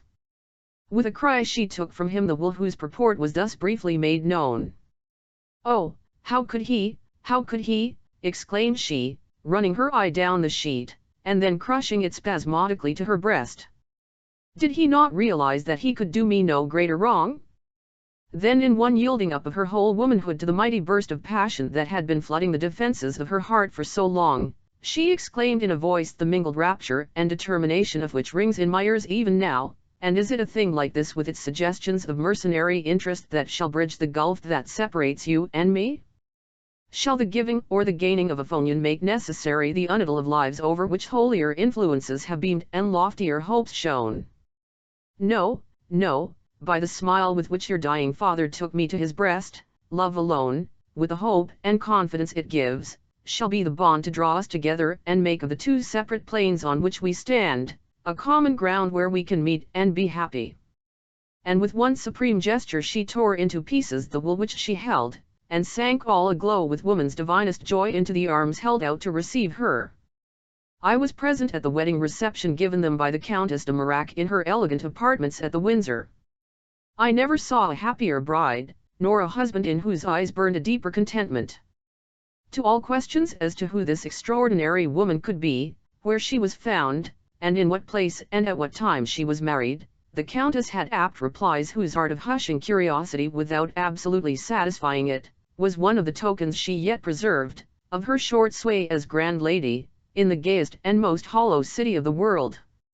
As I prepared to leave a scene perhaps the most gratifying in many respects that I had ever witnessed, I felt a slight touch on my arm. It came from Mrs. Blake, who with her husband had crossed the room to bid me farewell.